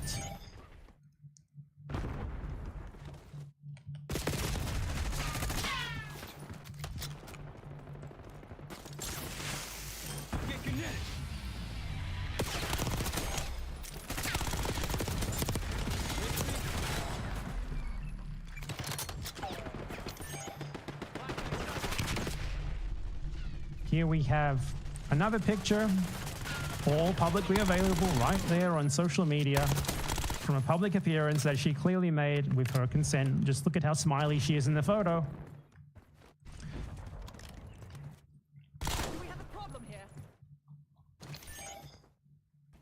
You know, so it's good to put a name and face to the doxers, especially when they just put this stuff out there themselves, so it's not doxing to do it. So yeah, this is the person who Kraut has allied with to like try and dox me and stalk me. And just to let you know, it didn't go very well. Kraut ended up deleting his Twitter account in shame because it went so fucking badly for him. To hide the evidence, more than likely, because he might have caught wind of what we have in store for him with the Vienna police currently investigating him. I guess deleting his Twitter was a bit of a precautionary measure. But yeah, let's just say it didn't go very well for him. It hasn't gone very well for him. And he might soon regret his collaboration with these moronic internet fascists who do nothing but dox people on the internet and post on Twitter all day. Like, if your claim to fame is that you're popular on Twitter for just doxing a kid, an autistic kid, and claiming that he killed animals, and then as a result of you doxing him, it got shared like 1 million times, and people showed up at his house and tried to kill him, and you do this sort of thing repeatedly, like, and you're 26 years old, you have no job. I don't even know, man. But apparently this is Kraut's best friend. This is someone who Kraut openly and proudly admitted he was working with to try and dox me and stalk me and like defame me. So what else is there to say? You know, good company, dude.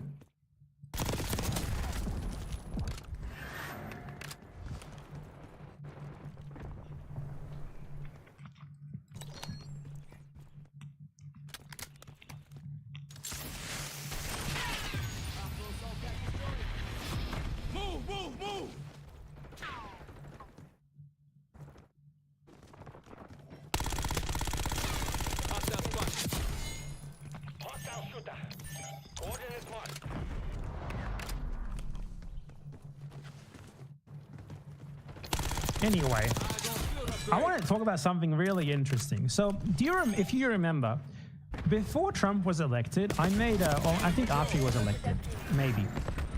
One of those two. I made a video like jokingly saying the things that I think that Trump should do. Let me find it real quick.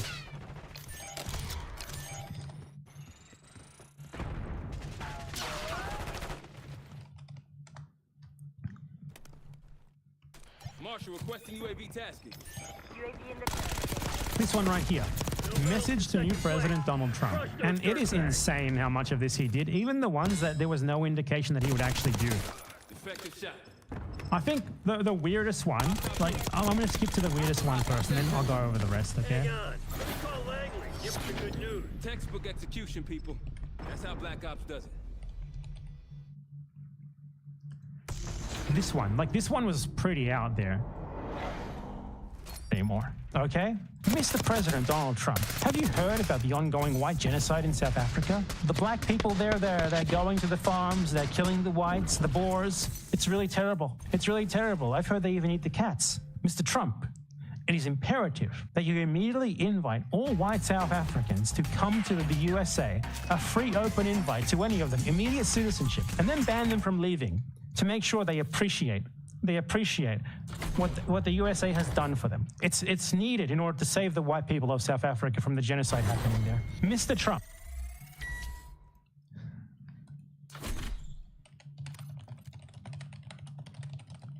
And then what happens?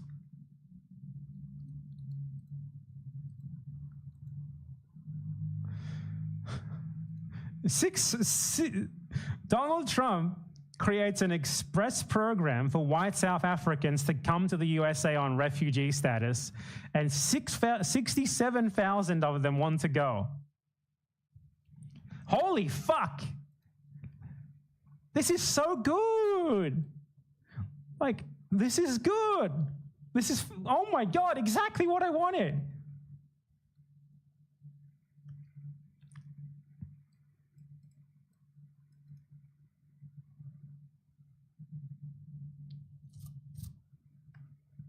Oh no, Trump's executive order is only for Afrikaners. It should be more though, all of them. Let all of them go, Trump. Dude, how did I possibly, like, this one was like a joke. Like, this one was like really out there. Just like, okay, you know, it would be really funny to say, get rid of the white South Africans because they ruined South Africa, right? And then Trump's like, white South Africans, we want all of you in the USA. Okay.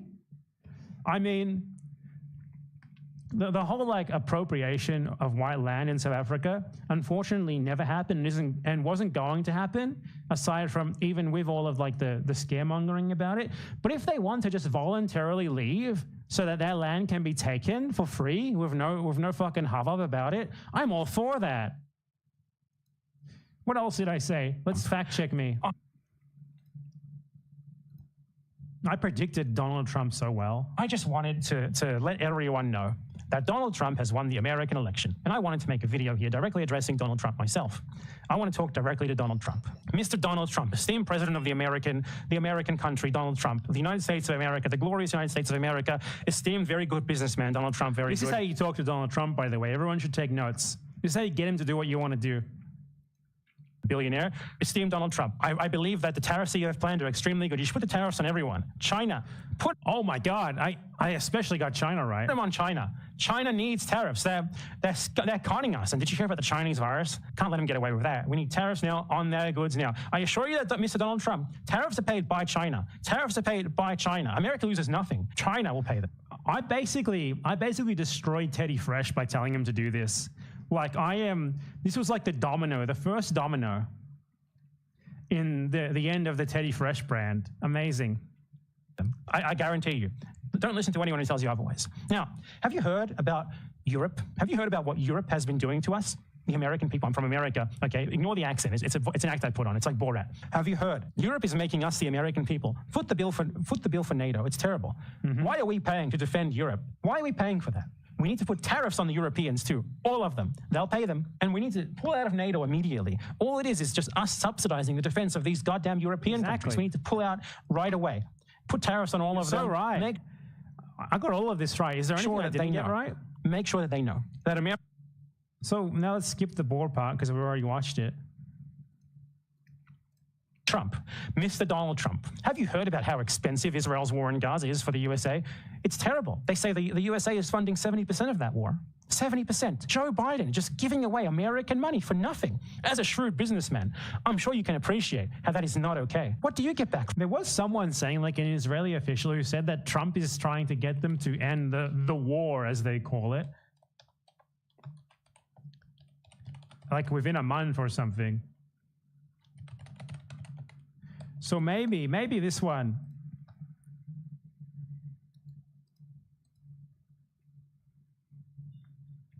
Has some merit to it.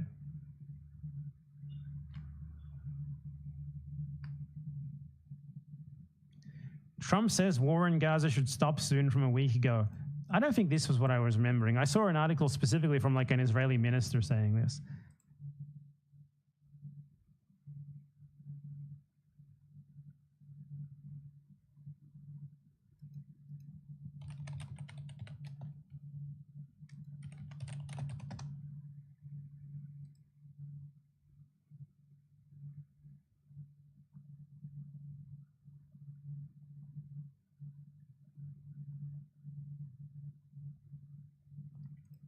Well, I mean, you know, you can't trust this as much as the other stuff, but he is like, I want the war to end soon, I want the war to end soon, over and over again, while not actually doing anything to facilitate it ending soon. But maybe it's getting expensive, you know, he's a shrewd businessman, we never know. From that. Does it make you stronger, Mr. Trump? What, they're just going to name a town after you? Is that all it takes to buy you, Mr. Trump? They're going to name a... To be fair, that is all it takes to buy him. You just name a town after him, and you like they should have renamed Pyongyang to Trump Town, and he would have given North Korea nukes by now. Random settlements, Trump Heights or whatever, and you're going to give them 70% of the cost of that war? No, Mr. Trump. Just as you met with the Taliban, I believe it's time for you to meet with Hamas. You know, you need to meet with the Hamas spokesman. Have a nice... This one hasn't happened yet. It should happen soon, though. Little chat with him. And you need to talk to him about how the war can end immediately right now. Just as you did with your gracious friends in the Afghan Taliban, who I'm sure you remember very fondly as really, really great guys. I heard you even fell in love with them. Mr. Donald Trump, have you heard about the war in Ukraine? Well, of course you have. The liberals tell me that you're Putin's puppet. Is that true, Mr. Trump? Are you really Putin's puppet? It is true. You know what the liberals would hate? The liberals would absolutely hate it. They would absolutely despise it. If you put McDonald's back in Russia, McDonald's had to leave Russia because of Biden's disastrous sanctions on the Russians. But do you know what that means for American culture? What does it now? Russians are no longer exposed to the glory of the American hamburger. Okay, that is definitely how you talk to an American. The glory of the American hamburger. I think that's probably the first time anyone has ever uttered that phrase. Let's find out. Glory of the American hamburger. It has been said once before on the Philosophy Now forum. On a post about Christian civilization that I am not clicking. So I'm the second person to ever use the phrase on the internet, glory of the American hamburger. I coined it. Have you heard about what they renamed the McDonald's in Russia, Mrs. Trump? It's a travesty. An American institution. So just call him Mrs. Trump. Renamed the McDonald's in Russia, Mrs. Trump. It's a trap. I mean, congratulations, Trump, on your transition, honestly. Travesty. An American institution. They took this American icon and they renamed it Tasty Period. Excuse me, Tasty Period? That is not okay. We need to give that is a really bad name, though. That's a terrible name. They should have named it like Vladimir's or something. Russians back, blue jeans, and McDonald's. Open up free trade now with Russia. Except tariffs. We need to have tariffs on all Russian goods too. Tariffs on all countries, Mr. Trump. Tariffs are good for America because it makes them pay to import things to the USA. It's all benefit, no downside. Tariffs now, Mr. Trump. Tariffs now. Tariffs on Australia. Tariffs on New Zealand. Tariffs on Argentina even. Yep, tariffs on Argentina. Tariffs everywhere, Mr. Trump, now. We need tariffs. We need tariffs now. Donald Trump, esteemed businessman, Donald Trump, who's never had a single failed business, successful, very good, wow. Have you all true considered that the Iranians, oh, he's actually, this one is like, I mean, it's not 100%, but it's happening. Like they have restarted nuclear talks with Iran, which I never would have actually expected them to have done. I covered it last week. Like, I never would have fucking imagined they would have started nuclear talks with Iran, given that Trump was the one who fucking explicitly destroyed the talks in the first place, the first time around. So this is like, I don't know, he must be watching me, right? He has to have watched this. They are our enemies. How are they our enemies? All that the Iranians do, all that they do, is they stay in their own backyard. You know, they're in Syria, they're in Iraq. They're not like Joe Biden, stinky old Joe Biden, who puts his tendrils all over the world, spending the money of the American taxpayer in these expensive forever wars. Iran stays in their lane. They stay in their own backyard. It's time to stop the aggression against them, Mr. Trump. There's nothing wrong with them. You could meet up with the Ayatollah and have a nice little chat where you could iron out the whole Soleimani thing. You have nothing to worry about from them. They wouldn't hurt you, Mr. Trump. They wouldn't dare. No one would dare. And when you go, as a show of bipartisan unity, you could bring with you Kamala Harris. Okay, he hasn't done this part yet, but I hope it happens soon. Joe Biden, Pete Buttigieg, Destiny, Lonerbox. Who else? Cheney, both Liz and Dick. Just bring the whole squad. Bring all the American politicians with you when you go to negotiate with the Ayatollah. And when you get there, and he's not there, Mr. Trump, just stay and wait for him. I promise he'll arrive soon, Mr. Trump. Mr. Trump, this is a plea. Just ignore that part, Mr. Trump. I never said it, okay? We're definitely not planning anything for you. To you from the oppressed proletariat of the world.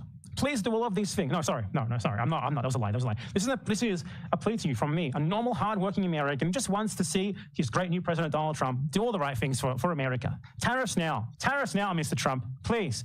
That alone would make you better than every single American president who has ever walked the face of the earth. Thank you, my man. Thank you. And consider the rest. Just consider the rest as well. He clearly considered some of the rest. The South African one, the South African part is like the strongest evidence, because that wasn't even on his agenda before, and now it's suddenly he's actually instituting a real program for it. Like, that is so out of left field. That and the Iran thing, the tariffs we already sort of knew about, I guess. But yeah, man, I'm like Nostradamus, I'm the prophet. Or maybe I willed this into happening, or maybe he actually watched it, who knows? Donald, my close personal friend, Donald Trump, get in contact. I'd love to interview on my show. Thank you. Because surely you watch me, I don't know. Nice. We're pulling The South Africa one, though, that's crazy. That was out of fucking nowhere. I'm glad for it, though. I'm very glad for it. What else happened this week?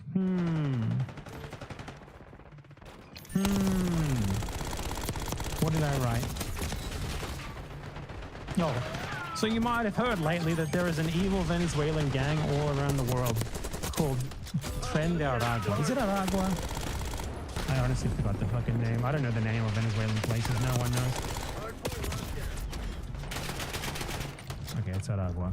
So Tren de Aragua is supposedly a transnational, like, criminal organization on the level of the cartels, and now all the Venezuelans are from this group. So I just want to make clear, Tren de Aragua does not exist as these people are talking about it. It literally isn't a thing. It's straight up made up. What it was like a relatively minor prison gang in Venezuela at one point that it is spurious to say whether it even exists or not now.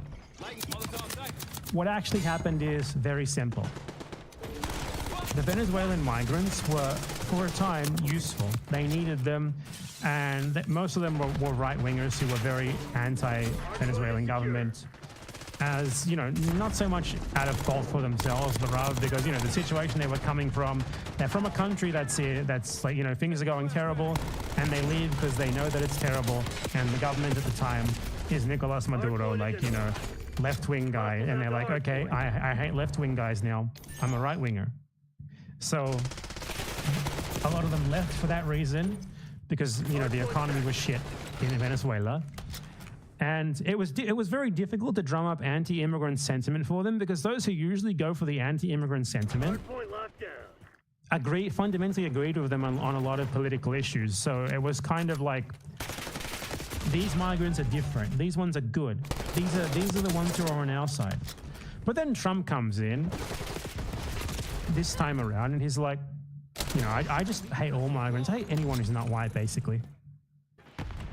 And they need some sort of excuse to get rid of them. So they need some sort of excuse to demonize Venezuelans in particular, because there's a lot of them. So the way that they do this is they find like the boogeyman, which is this gang. This gang, which at most is a gang. To be clear, the way that they're framing this is like a transnational criminal organization. Venezuela is cartel territory. You can't have these small-time gangs there.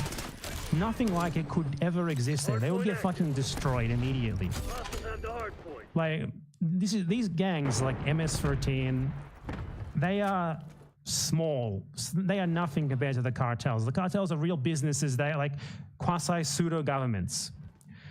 Like, you cannot have gangs anywhere where they operate because they have like their own police forces and shit. Basically, they control all the territory where these gangs could possibly crop up. They cannot be meaningfully challenged. What Tren de Aragua actually was like a prison gang, basically. Maybe some people who were once in the gang moved elsewhere, sure, but like the way they frame it, it's like this is a transnational drug trafficking operation. No, the transnational drug trafficking operation is in the hands of people who are way more important than these guys. People who the US government would honestly be afraid to touch in a lot of cases. TACOM, I need eyes overhead. So the entire narrative about them being like this powerful international force in Venezuela is fucking bullshit. They could never have been.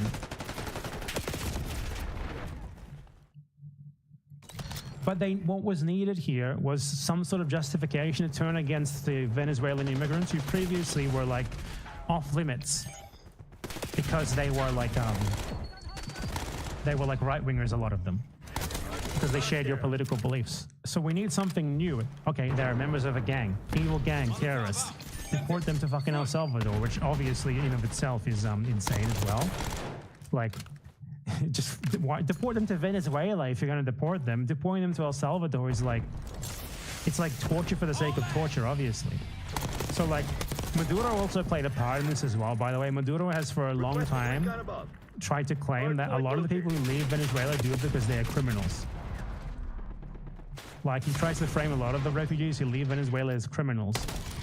And this was and originally it was like, no, they're not criminals, they're just people seeking better opportunities. But now that it has become convenient to do so, you have them being like, you know what? You said they're criminals, and they are.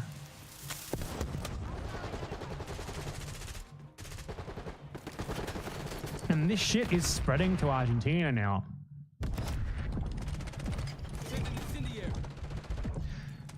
You have to understand that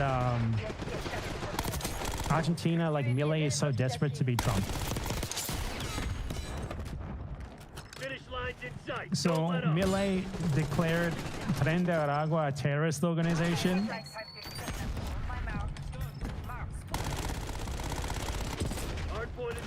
And now the justice minister, or defense, whatever the fuck she is, Patricia Bullrich, who is like an insane character. Like every 2 months, what Patricia Bullrich does is she sends the cops to arrest a random guy with a beard and claim that he's an Islamist terrorist. And then when it gets to the courts, the guy gets released immediately because it's just a random guy. She does it because she knows that the media is going to the media will report on the arrest as if it was real, but they will not report on the fact that it was fake later on. She like, in Argentina, there is no Islamic terrorism, there is no Tren de Aragua, there's none of this shit. But she desperately wants there to be, so she tries to spread the idea that there is. So now, there was a Venezuelan who like committed a petty robbery, like, you know, he robbed a store or something. And now, according to her, this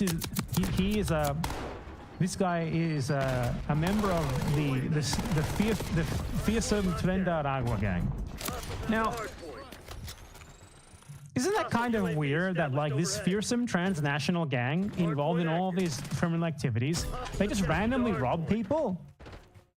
Serious criminal gangs don't just rob random people on the fucking street. They make billions of dollars from the drug trade. They don't need to do this shit. They wouldn't do this shit. What the fuck are you talking about? So it's like a random Venezuelan immigrant commits a crime, and she's like, let's call him a member of Tren de Aragua because the Americans are doing it. It's spreading. It's just a way to demonize immigrants. Like they're trying to import the American-style anti-immigrant shit to Argentina now. First they tried it with the Muslims and no one cares because there's no Muslims in Argentina. You can't do it, but there are Venezuelans, so they're trying it with the Venezuelans now. Which ironically, a lot of the Venezuelans love Milei because they're just anti-left. So they're going against their own team here. Just because Trump is doing it and they just really want to be like Trump.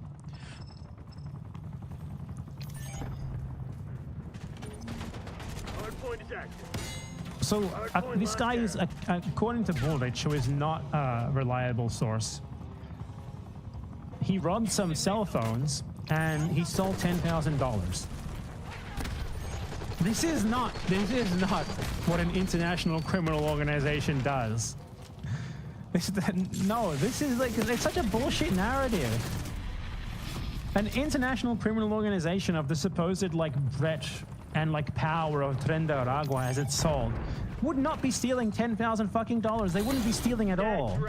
They would have moved past into this sort of thing. The entire narrative is bullshit, obviously. So yeah, I just wanted to cover this because functionally, if this gang exists, it's like a prison gang in Venezuela, and maybe some people who were once in that prison gang moved to other countries. That is it at most. The idea that this gang still exists and is carrying out like these relatively small-scale robberies all the way in the US and Argentina is insane, obviously. It doesn't fucking exist. It's just not a thing, basically. The entire narrative is stupid as fuck. Anyway, be right back.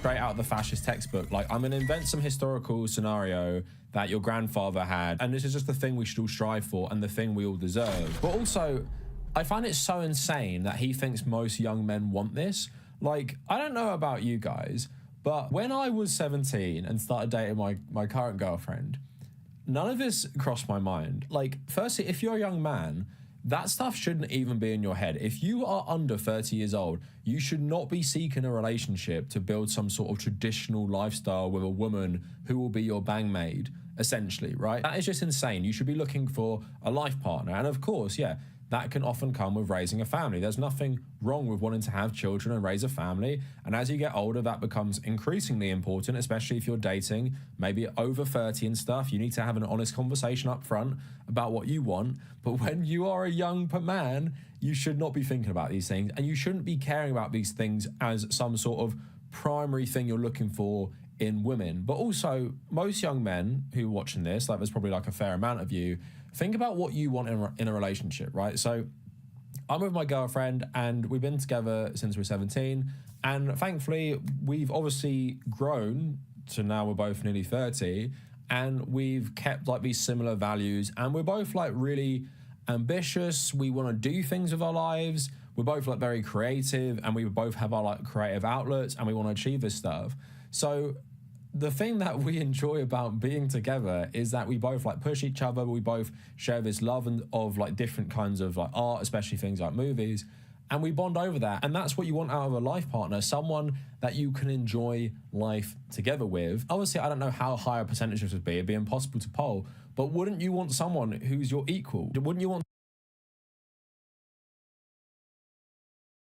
to address the whole narrative about El Salvador's like prison system having destroyed crime or whatever, because it's completely false.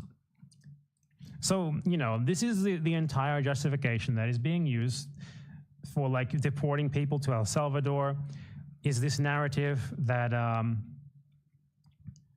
that like Bukele, the president of El Salvador, supposedly like destroyed crime and improved the murder rate via mass incarceration.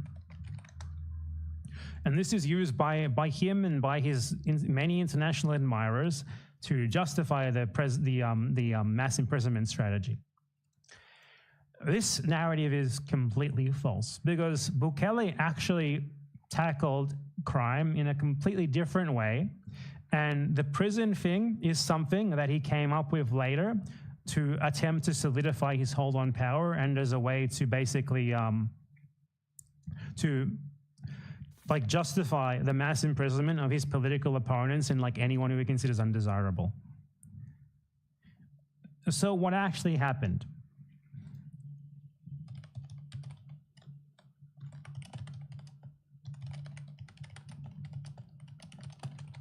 is completely different.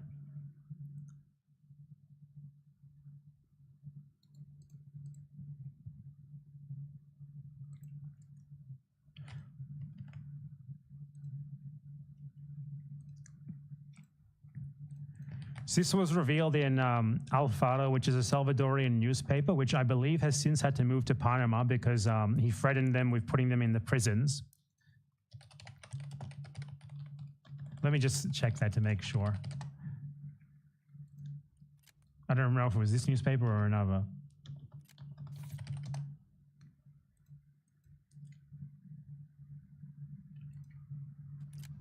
So back in 2020, when they were reporting on this, Bukele started targeting the leadership of this newspaper, El Faro, and a lot of the people who were involved with it had to move abroad to continue reporting. So what happened is back in 2020, this is before the mass incarceration began. The mass incarceration only began in 2022.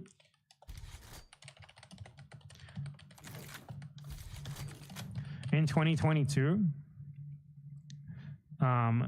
March 2022, Bukele declared a state of exception, which is still going today, like a complete,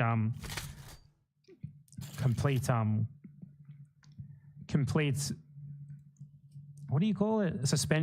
Complete suspension of constitutional rights, everything, which is still ongoing today. And that is when the mass incarceration began. So this article is from 2020.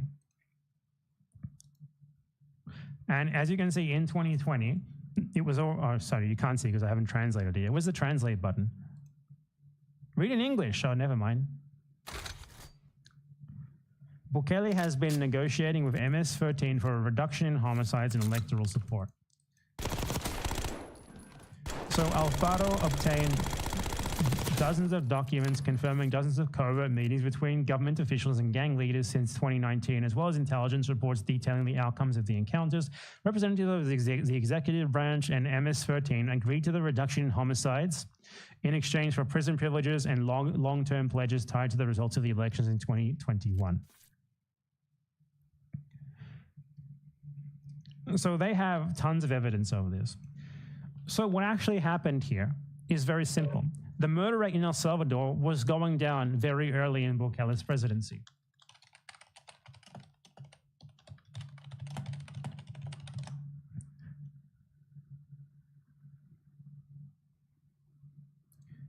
If you look at the murder rate, you see this incredibly drastic drop-off immediately upon him being elected.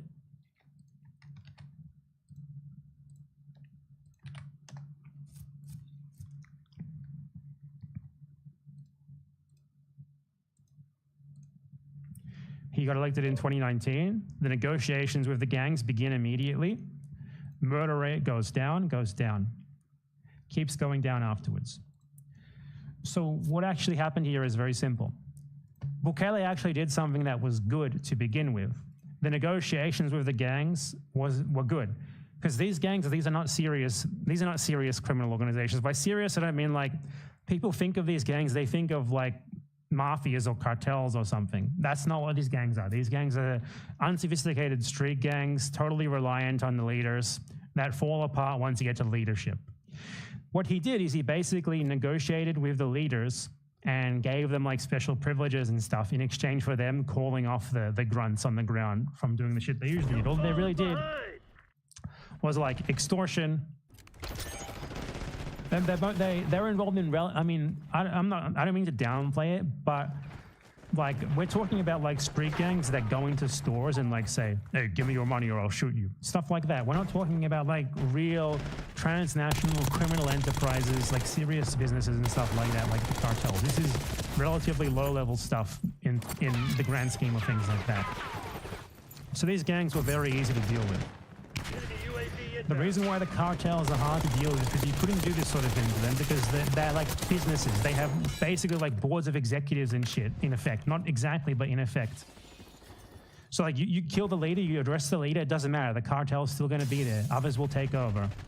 The network of businesses, of distribution, of all that stuff is still there. The gangs in El Salvador aren't like that. Not at all. You get to the leaders and everyone else has no fucking idea what to do. You also can't go after the cartels like you do here. In spite of, like, there's a lot of misconceptions regarding the Mexican cartels, for example. The Mexican cartels do not have serious, like, they don't have trained soldiers and stuff. They're basically thugs. Every single time the Mexican cartels get into a military engagement with the Mexican military, it's like, it's so lopsided, it's ridiculous. It's like 20 dead for 1 soldier injured on the other side. There's this mythology of them being good at fighting. That's not why the Mexican state doesn't go after them. The Mexican state doesn't go after them, for 1, because they're bribed, but for 2, because they actually pseudo governments.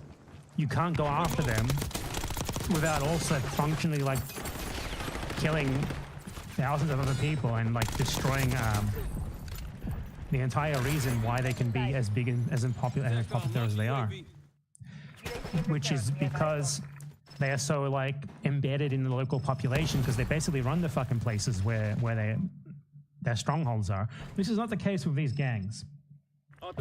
These gangs are just, like, basically petty thugs with, like, a leadership based on, like, brutality and respect.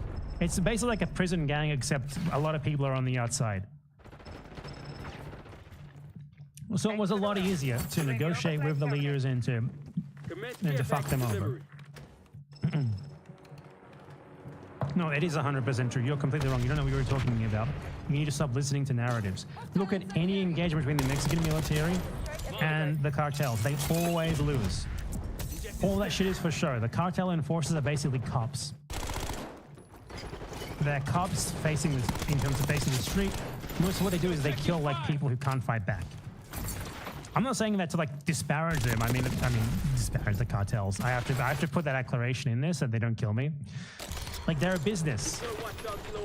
They're a business that is fundamentally reliant not on violence, but on knowing that the state won't go after them because they are bribing people, primarily. That is why. Because there are so many people in the state who are on their side because of that. That and the fact that going after them would have massive consequences. That you know, you can't just go after the cartels, because if you go after the cartels, you have to replace them first. You have to offer an alternative, because they literally run social services. They basically run entire, like, regions themselves. But they kind of want you to believe that, like, MS-13 and the other Salvadorian gangs are like this, but they aren't. These are small scale, not petty, but relatively petty compared to that. No, they don't. The Mexican government doesn't fucking go for the cartels. You don't know what you're talking about at all. They literally don't. They just kind of let them be most of the time unless they step out of line. I don't know why people who don't know what the fuck, like, pay attention. If the Mexican state wanted to literally physically eliminate every cartel member, they could do it in a week. They don't do it because it would mean, well, for 1, because so many of them are on the cartel side, but also for 2, because, as I said, like, literally 100,000 random civilians would be killed in the process. You can't just fucking do that. It would destroy half the country.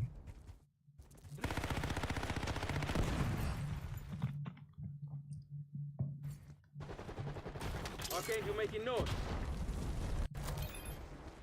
It is a narrative. Like, you're a fucking dumbass. Oh, they have big special forces guys. Do you think because they buy a ski mask off Amazon, they're special forces? If they were special forces, performing at the level of special forces, they probably wouldn't get fucking massacred whenever the Mexican army throws some balls and shoots at them. And the Mexican army is not exactly well known. Look, I'm just going to ban you permanently. I don't give a shit if you're a member. This is what I do to anyone who defies me. Special forces. Like, lionizing special. It doesn't matter if you have one guy who's ex-special forces. You're against a literal, actual, organized, modern military, and you're a bunch of loser thugs. It doesn't matter if one of you is a ex-special forces member. You're gonna get fucked. They get rolled every single fucking time. Do you want me to show you? Okay, I will. We have the edge, but don't get cocky. This shit ain't over. What was, like, the most recent big battle they had? This isn't that recent. Marshal requesting UAV tasking. Deploy care back. UAV established overhead.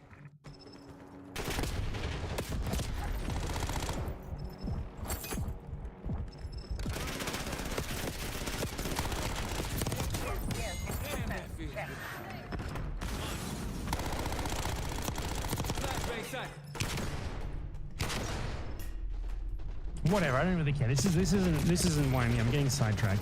I wanted to talk about fucking El Salvador's present dictatorship. I don't want to talk about this shit. The only reason I'm mentioning the cartels is to draw a comparison between them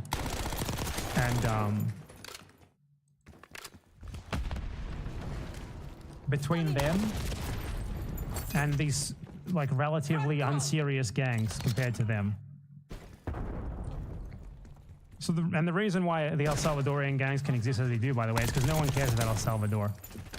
The cartels, if anything, can use them to distribute drugs and to help them because, you know, so and they don't really care as much about having their own operations there. But the point is that the entire point of this fucking conversation is you fucking idiots who talk about shit you don't know about all the time. Is quite simple.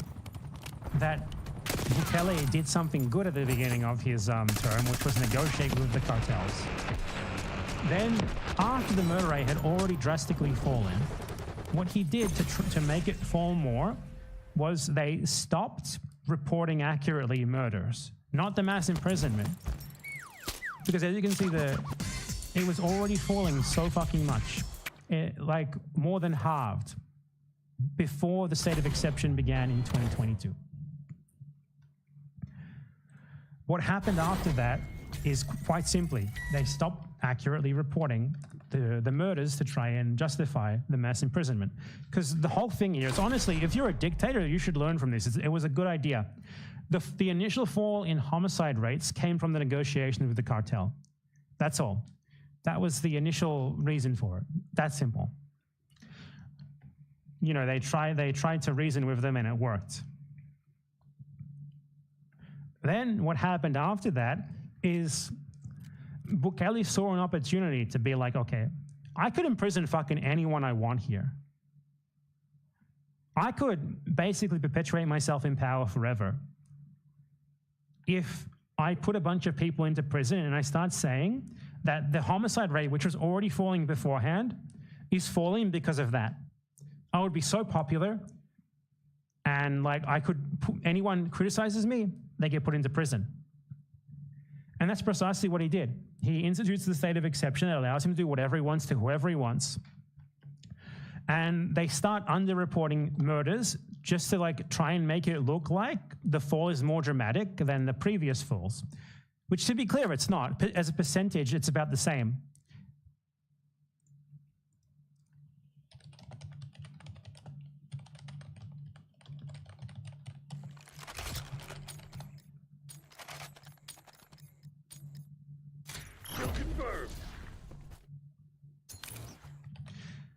Like this article here goes over how as soon as they began the 2020 crackdown, they started undercounting homicides. And of course, it's fucking paywalled. And don't say, why don't you download this thing? I'm not going to download your fucking thing. Fuck off, dumb cunts. I didn't ask you for help. Incoming grenade.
I didn't just ban that guy, I'm also banning you.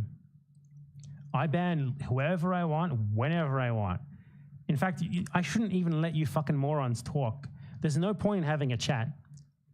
Anyone who wants to chat in a stream is a fucking loser. You should not chat in streams. You shouldn't watch streams. Why? Why are you here? Don't. You must have something better to do. Like, streams are just people, like, saying whatever shit comes to mind, unorganized. Waste of time.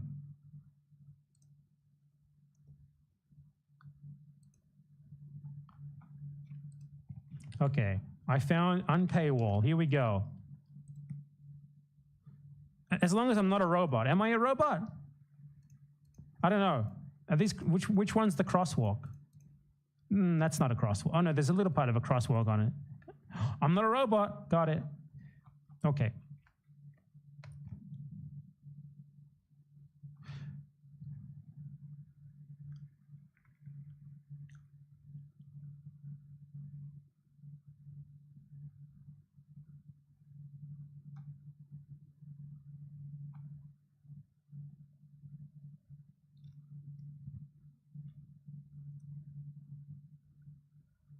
So yeah, this article covers it very well.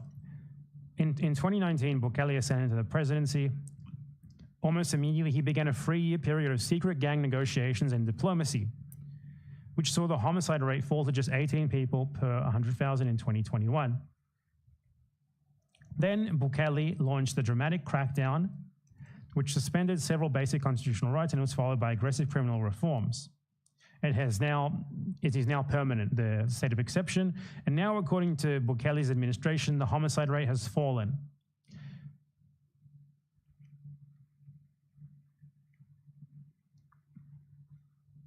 However, under Bukele's crackdown, the government has been undercounting homicides by as much as 47%. This is no bureaucratic or clerical error. Since taking office, Bukele's administration has been laser focused on reducing homicide rates and improving perceptions of security.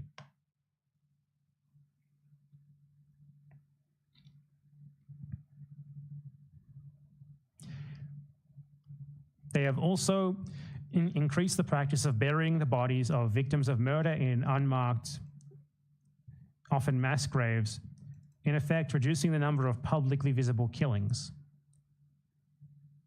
Oh yeah, this is something that I forgot to mention. Bukele was actually indicted in the USA, or at least people in his administration were indicted in US courts for their negotiations with gang leaders in El Salvador. And apparently the prosecutor mentioned this. I didn't know that he mentioned this. According to a 2022 US federal indictment, MS-13 leaders were continued to authorize murders where the victims' bodies were allowed to authorize murder where the victims' bodies were buried or otherwise hidden.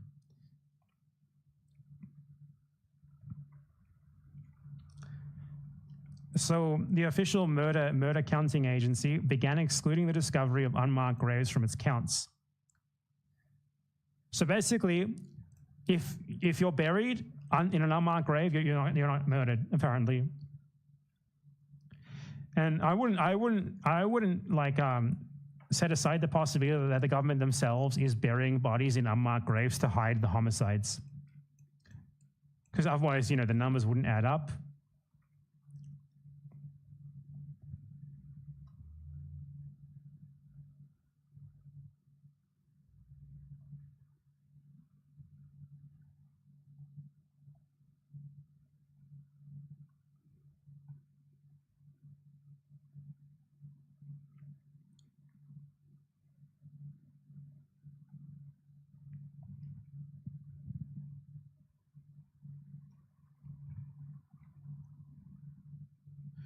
They also stopped including prison murders in the count as well. There's a lot of stuff.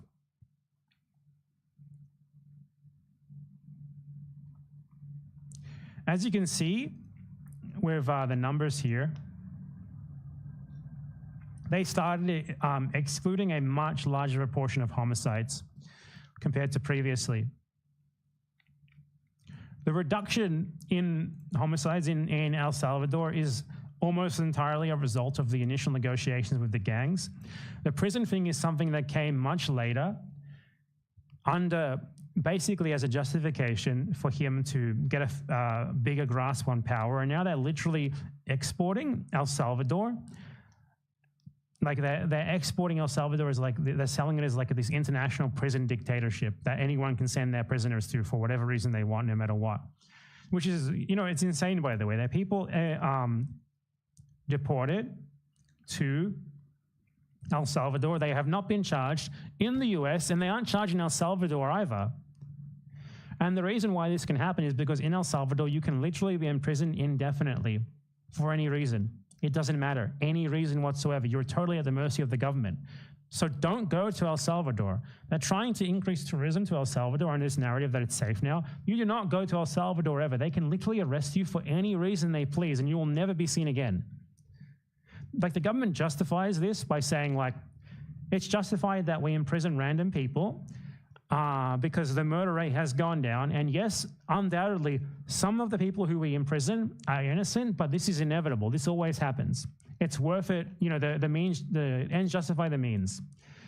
But the thing is, the means were negotiations and diplomacy with the gangs, which, to be clear, I think was a good idea. Like, if ever the cartel problem is going to be dealt with in Mexico, for example, you have to negotiate with the cartels. You have to do something. You have to talk to them directly. It's the only way. So that was a good thing that he did. It wasn't a bad idea at all. And it got good results almost immediately. But the problem is that he used the murder rate falling after the one good thing that he did to justify basically taking power and turning his country into a prison dictatorship where anyone he doesn't like or anyone any cop doesn't like can just be sent to prison arbitrarily, and they'll never be seen again, and you'll never know what they're in for. They have no charges, they know nothing. And there's no judicial system in El Salvador anymore, if there ever was before. It is literally a place where anyone can be arrested at any time, put into a prison, and whether they are alive or anything, no one knows. The only proof of life that you get if you are a family member is that maybe one day they're randomly released. So I just wanted to talk about the narrative that, like, he like lowered the homicide rate, because he did lower the homicide rate, but it's nothing to do with the mass imprisonment. It's nothing to do with it at all. The mass imprisonment was basically like an opportunistic measure instituted for the sake of him being able to hold on to power via getting rid of any people who he considers like unsightly, basically, or anyone who opposes him, or basically anyone who just slightly doesn't like. Because now they can be imprisoned for any reason for as long as he wants. So yeah, I just wanted to cover that. I'm partying.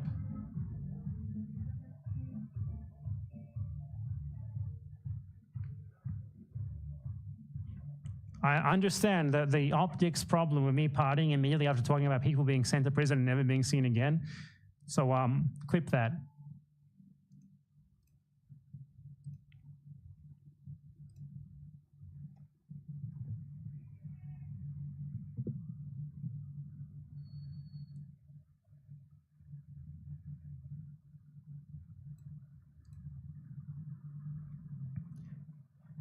So it's time for you to give me all your money. And if you don't, there's going to be consequences. You're going to be in big trouble.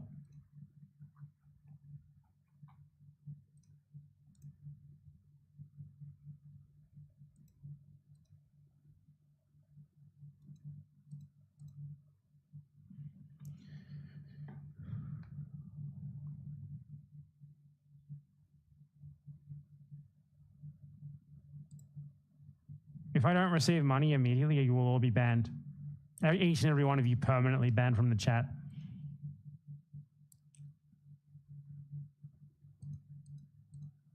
If I don't get at least $1 million right now, you're going to be in huge trouble.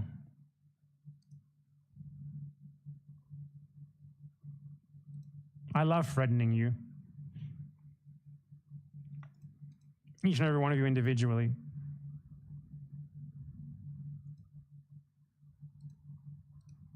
You're in an abusive parasocial relationship with me, and I just want you to know how pathetic that is.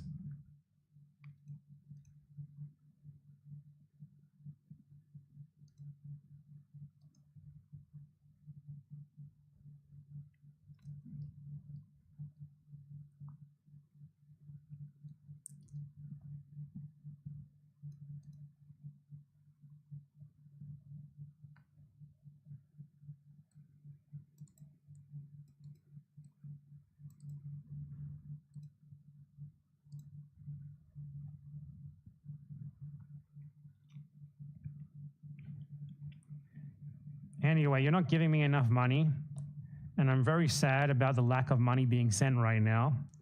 So I might honestly just go and cry in a corner.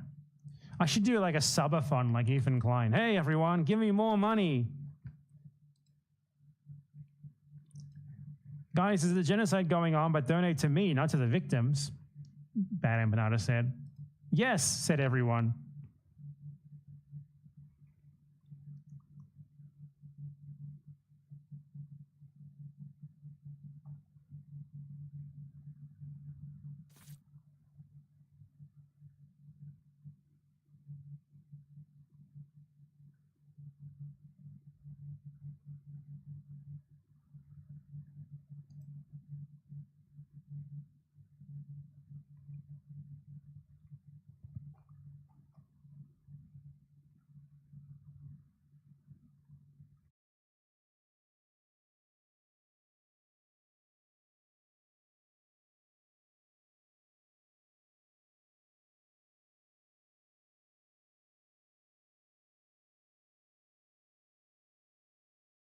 Want someone who's your like intellectual equal? Wouldn't you want someone who has the same morals as you? Wouldn't you want someone who's ambitious in the way that you are? Wouldn't you want someone who's very compatible with you outside of raising a family? And that's another thing as well. Even if you do want, like say like I really wanted a family and I really wanted children, why would it change any of the things I've just said? I would want that and realize, okay, that is also going to be my responsibility. As 50% of this relationship, I'm going to have to also pull my weight in this relationship if we do have a family and children and stuff. But what is wrong with that? Like, why is that feminism dividing this equally and making sure that we can both work together at our life goals, rather than the man being allowed to have all the ambition, being allowed to be creative, being allowed to have a whole life where he doesn't have to worry about anyone else but himself, because his wife is his maid who takes care of all his other responsibilities. So just like with a Don Draper type in Mad Men, he doesn't really have any responsibilities to his children in the early seasons because his wife Betty takes care of it. So he goes out to work every day, he does what he wants, he's the man at work, he earns all this money, he is the breadwinner, and also he's doing something he enjoys, and he gets to just stay out however he wants to say, I'm at work, I'm working, and he's not accountable to anyone. So he just gets to live his life like he is a single person because his partner takes care of all the actual responsibility in the relationship. So conservative men can want that all you want, but how are you going to sell that to women? How are you going to sell it to women that, yeah, everything you want out of life, you don't get to have that anymore, even though it's totally possible. And even with Megyn Kelly's case as well, you can have children, you can have the family, and you can pursue your ambitions.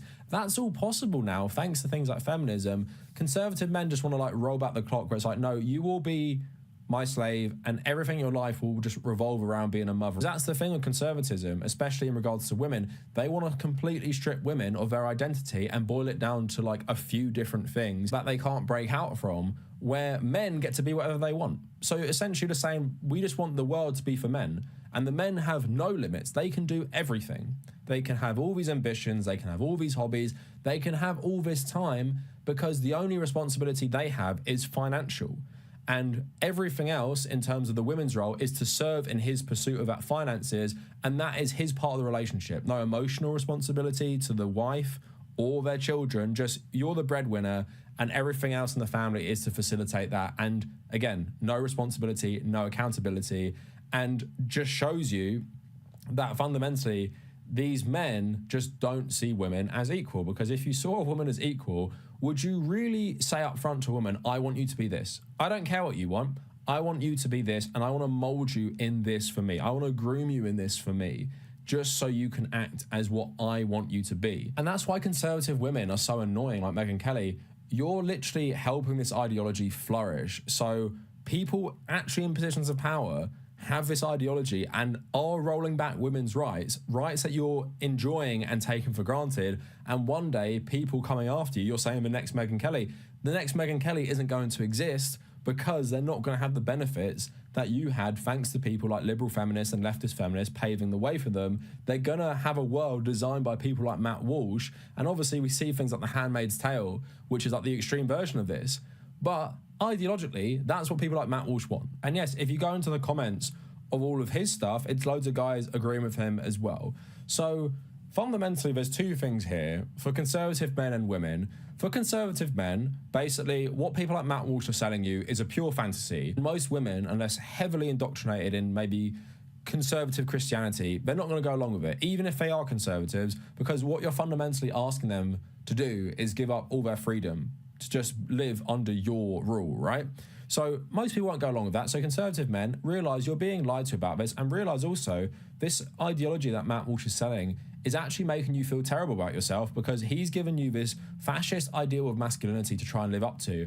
And if you don't live up to it, which it's very likely you're not going to, because again, women aren't going to go along with that, then how are you going to feel about yourself? I'm not someone who's big on like gender roles and gender norms. So I'm not going to say being a man is actually being this, but just realize this is an enforced gender norm from your grandparents' era, and they're trying to bring it back, and it's not going to make you happy. It's actually going to make you feel even worse about yourself, because we already have a problem with this enforced masculinity in our society that makes men feel so shitty about themselves if we don't live up to these expectations. And if you listen to shit like this, you're just going to feel even more terrible about yourself. But with conservative women especially, you just have to wake up and realize that it doesn't matter really what you feel about certain issues. And even if you think you're aligned with conservatives generally on certain principles, these people do not see you as equal. And if you in any way enjoy the benefits of equality that has been fought for so hard by different people over generations, you have to realize that this isn't the side you want to support or vote for.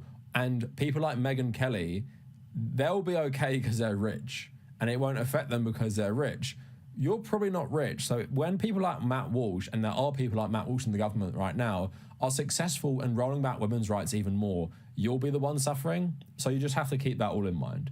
So anyway, that is it for the video. Let me know what you guys think down in the comments. And if you made it this far, thank you for watching.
Have you heard? Sexism is over. Women are people now.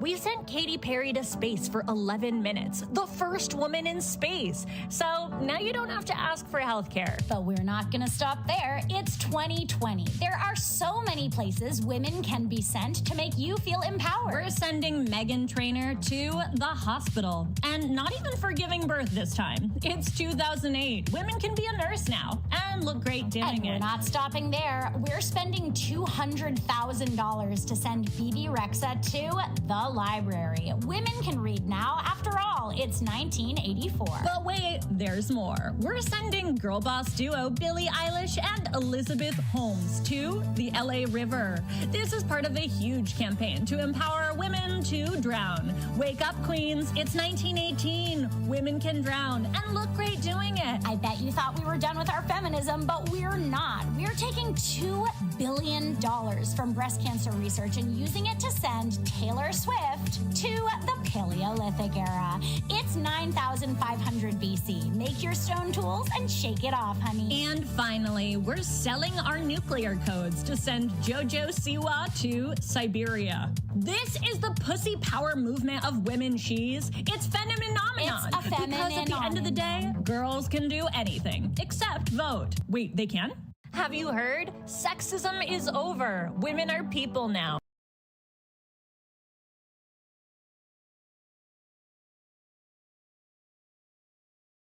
have full fucking rights, bro. Stop saying they have full rights. What do you mean they have full rights? They don't have the right to walk down certain fucking roads. They don't have the right to send their kids to the same school. Graphic that I fucking love.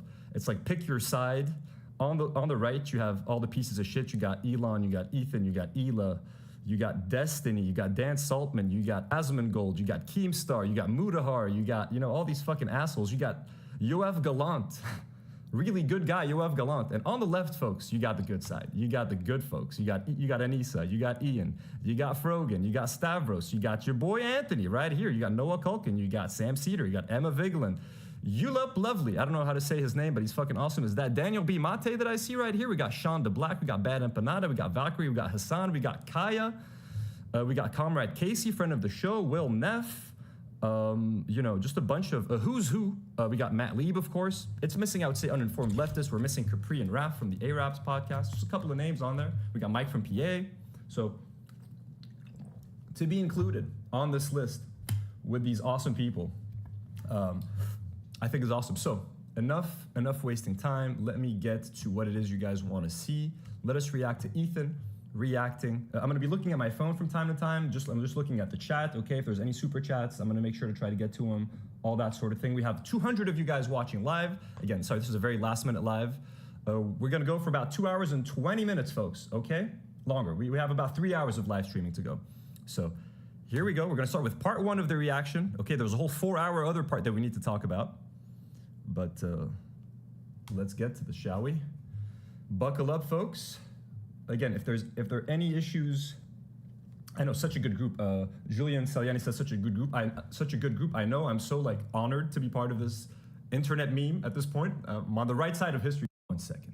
I think that it's like Jim Crow inside of Israel proper when it's not. I live besides Palestinians my entire time there. Friends with them, worked with them. Like they're integrated in all levels. So like there's a difference. They're not, everything he's saying is fucking false. They are not integrated in all fucking levels at all. He is fucking literally pushing Israeli propaganda to make it seem like a country that it is not. It is a fucking racist shithole. A racist shithole that is currently bombing Palestine, Lebanon, Syria, and fucking Yemen. That's the reality of Israel. And to me, I was like, people have this wrong idea of what it's like. I would like to go there and show you guys that, like, you know, I don't think people... Thank you, Akishi, for gifting a, do not worry, membership. We love you. People understand that, like, you'll walk around like Dizengoff and you'll see, like, Arab families and Jewish families drinking coffee next to each other, and there's no problem. You'll hear mosques doing prayers from a loudspeaker next to fucking, like, a Tel Aviv street with tons of foot traffic. Like, it is fucking interesting, and that's something that I've seen as uniquely from my lived experience in Israel, the apartheid, genocidal, Jewish ethno-state. Experience there that I think they're gonna talk about me soon, those fuckers. Let's go. I'm ready for you guys. I'm ready for you fuckers. Let's go. Worth showing to people. And we lived in Florentines, South Tel Aviv, and it's super close to Yaffo. It's Tel Aviv, Yaffo. Yaffo is like more the Muslim side, even though it's both. They're mixed. Yeah, it's not like that anymore. But we would go there a lot. So you go to restaurants where there's Arab-speaking people, and it's just, you don't even think about it twice. It's just normal. Yeah, it's normal to me. When I hear people speaking Arabic, I don't automatically feel the racist urge to go raid their homes, because that's what I did in Ramallah, because I am the raider of Ramallah. That's like, no, it's not weird. Like, oh, here, it's not weird. Gato says the call to prayer was banned. Yeah, well, I can't. What happened in Al-Aqsa Mosque? Please remind me when the Muslims were praying in Al-Aqsa Mosque a few years ago. What happened, Ethan and Ela? I'm waiting. Please tell me. They live together. You know, in the West Bank and in Gaza, it's a completely different story, which I say. But I think it's inspiring that you see that it's possible. It is. Who used to live in Tel Aviv before Israelis and Jewish people from all over the world went there? Who used to live there? Whose homes were there? Who was kicked out of their homes? What happened there, Ethan? What happened there, Ela? Do you think we're idiots? Do you think the world doesn't know? The world knows, bro. Everybody sees you for who you are, bro. Possible for Arabs and Muslims and Jews to live together in harmony, and they do in Israel proper. They do. I mean, or what's happening to Armenian Christians in Jerusalem? Of course, Christians get spit on. Armenians get fucking spit on, bro. Everything, bro. I'm sorry, Israelis don't fucking respect any other religion, bro. That's it. They're number one. It is a Jewish ethno-state where Jews are the number one race in that country. That's it. They're number one. The whole country is built around them. The laws are built around them to protect them and to protect a Jewish supremacy. The country and the political system are built in a way where Jews will always remain the dominant force in Israel, bro. Palestinians are not equal. You cannot have, there are no equal people in a religious ethno-state. If it was a Muslim ethno-state, it wouldn't be equal for anyone else. If it was a Christian ethno-state, it would not be equal for anyone else. Why would it be equal to anyone other than Jews in Israel, bro? Jess sends $2 and says, and why is there a Muslim side of town, Ela? Exactly. Oh, they're on the Muslim side of town. They're on the black side. The wrong side of the tracks. By the way, 912 people watching right now. Fucking awesome. We got about 40 minutes left in this live stream before I got to go have some dinner with my friends, folks. But we will finish this tomorrow. We're going to stream for like 6 hours tomorrow. Yo, it's going to be fucking great. 420 together, folks. There's probably a lot of discontent for obvious reasons for how they're treating Gaza and West Bank and stuff, but like... But when he's showing stuff like it's that, unrelated. like, we are not defending what Israel did in Gaza since October 7th. Like, the way they handled that has just been awful. Yeah. I don't even have words, you know? There is a word you could use. It's actually called a genocide, Ela. It's a very, very simple, very powerful word, you know, that very much encapsulates what is happening there. It is a fucking genocide where over 200,000 people have been brutally murdered, most of them women and children. It's called a genocide. Look it up. We've never once defended what happened there. I mean, I've even been like, yeah, I mean, I think I've even called it a genocide, and I can definitely understand. I definitely think it might be, you know, it depends on, I don't need to keep continually, Okay, so here, I saw this clip on Twitter. Apparently, Ethan's gonna stop talking. Ela is sending him a text on the side, telling him that, no, it's not the genocide. Do not call it the genocide. Look at that, he's reading a text, a DM from Ela. Like, don't call it the genocide, Ethan. You can't say that. It's bad what's happening there, but it's not the genocide. I think I'm making her sound like Yoda right now. Did he say might be? Wait, he said might be a genocide? I think I've even called it a genocide. Once defended what happened there. I mean, I've even been like, yeah, I mean, I think I've even called it a genocide, and I think I've even called it a genocide. I think. Definitely understand. I definitely think it might be, you know, it depends. I definitely understand.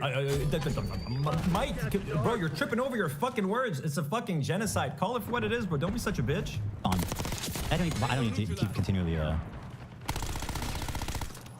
Alejandra Nava sends $5 and says, what do his Palestinian friends that live in Israel think of his rhetoric? I would love to know, but I kind of think he's not going to ask them, Alejandra. I don't think he's going to ask them for their opinion. He wants to give us his lived-in experience, my lived-in experience in Israel as a white man. I'm coming up soon. I think I'm coming up soon. One sec.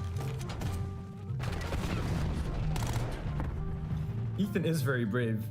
Harrison, he has almost called this, like, I think I called it a genocide once. I mean, it might be, you know? I'm pro-Palestine.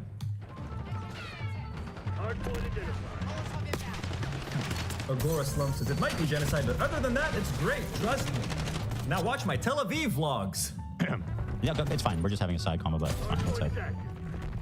Side convo with Eva yelling at him for saying that it might be a genocide. How could you say it might be genocide, Ethan?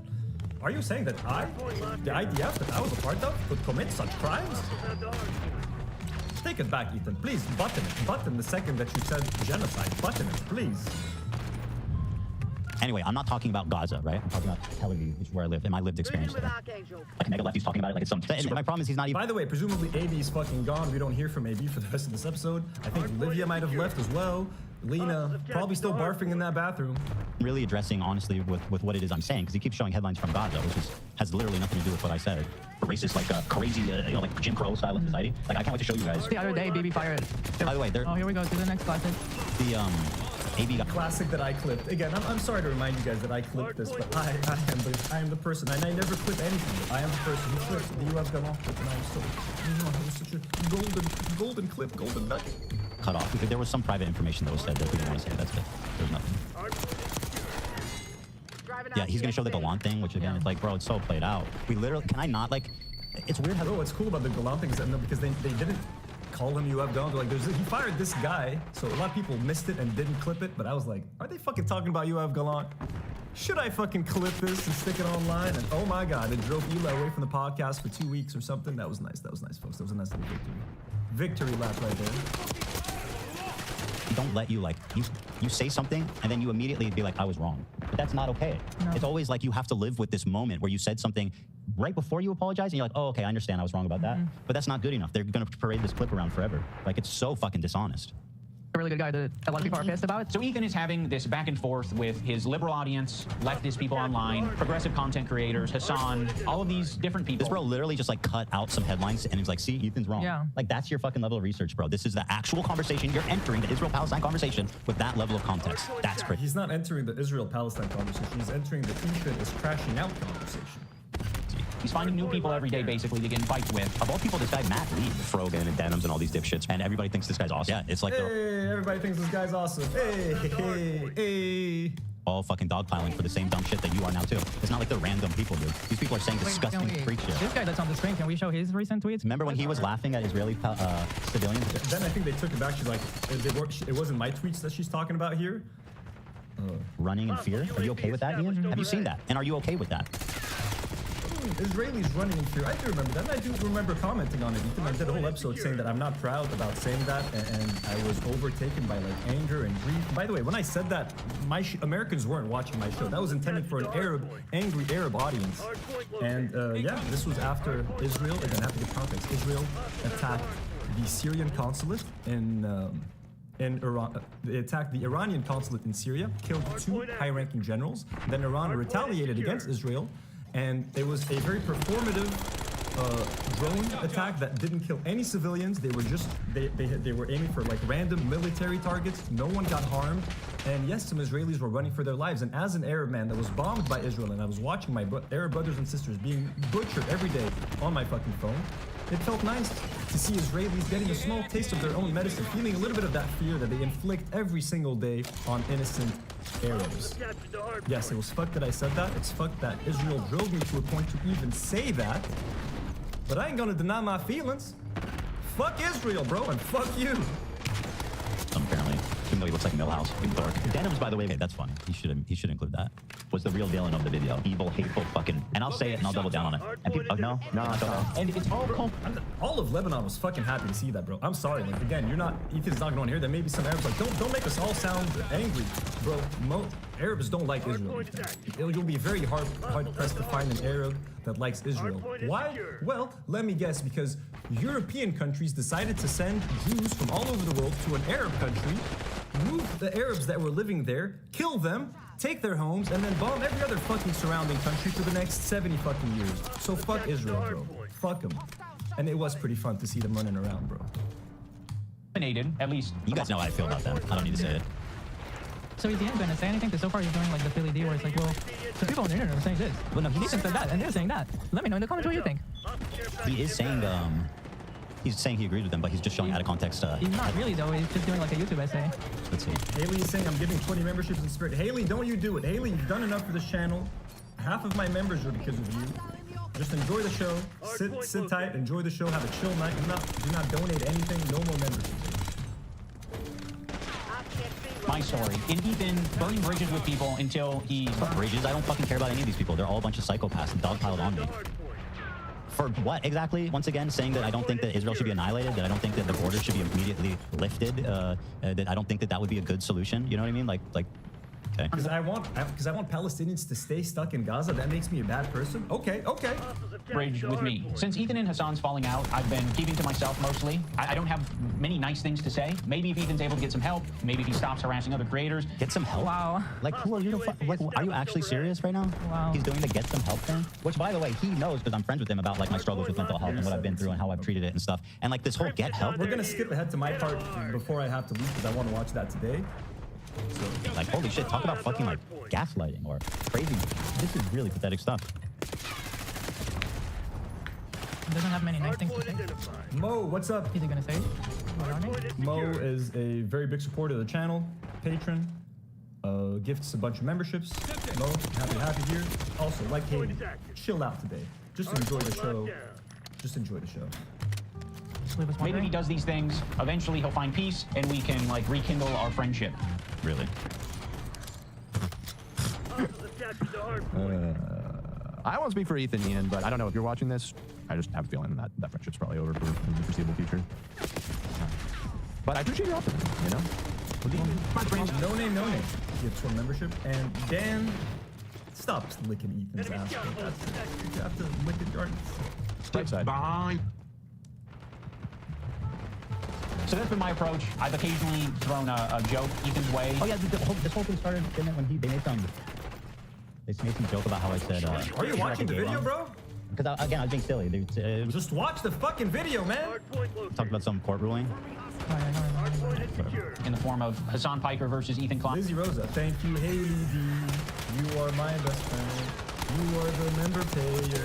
You are the legend. We agree. Haley D deserves her own fucking song. Somebody remix it for Haley. Members go up. Members go up. Just gifted 50 do not worry memberships. God damn it. You're nuts. Members go up. You're nuts. You're nuts. Thank you. 50 of you are just becoming members now. Congratulations. Congratulations. That members live stream next week is going to be fucking on fire, bro. Insane. Insane. You guys are crazy. Haley and members go up. You guys have literally single-handedly changed this channel, bro.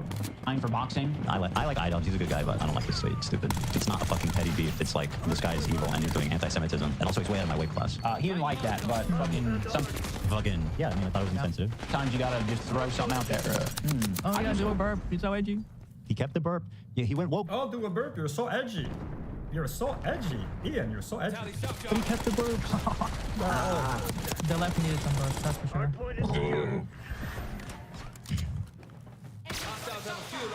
Ethan busted, by the way, still going on. Still at 50-50. Still at 50-50. I've been keeping an eye on that, and it's impressive. It's technically, yes, is winner. So, you know, it's 50-21 or something. It's 50-50.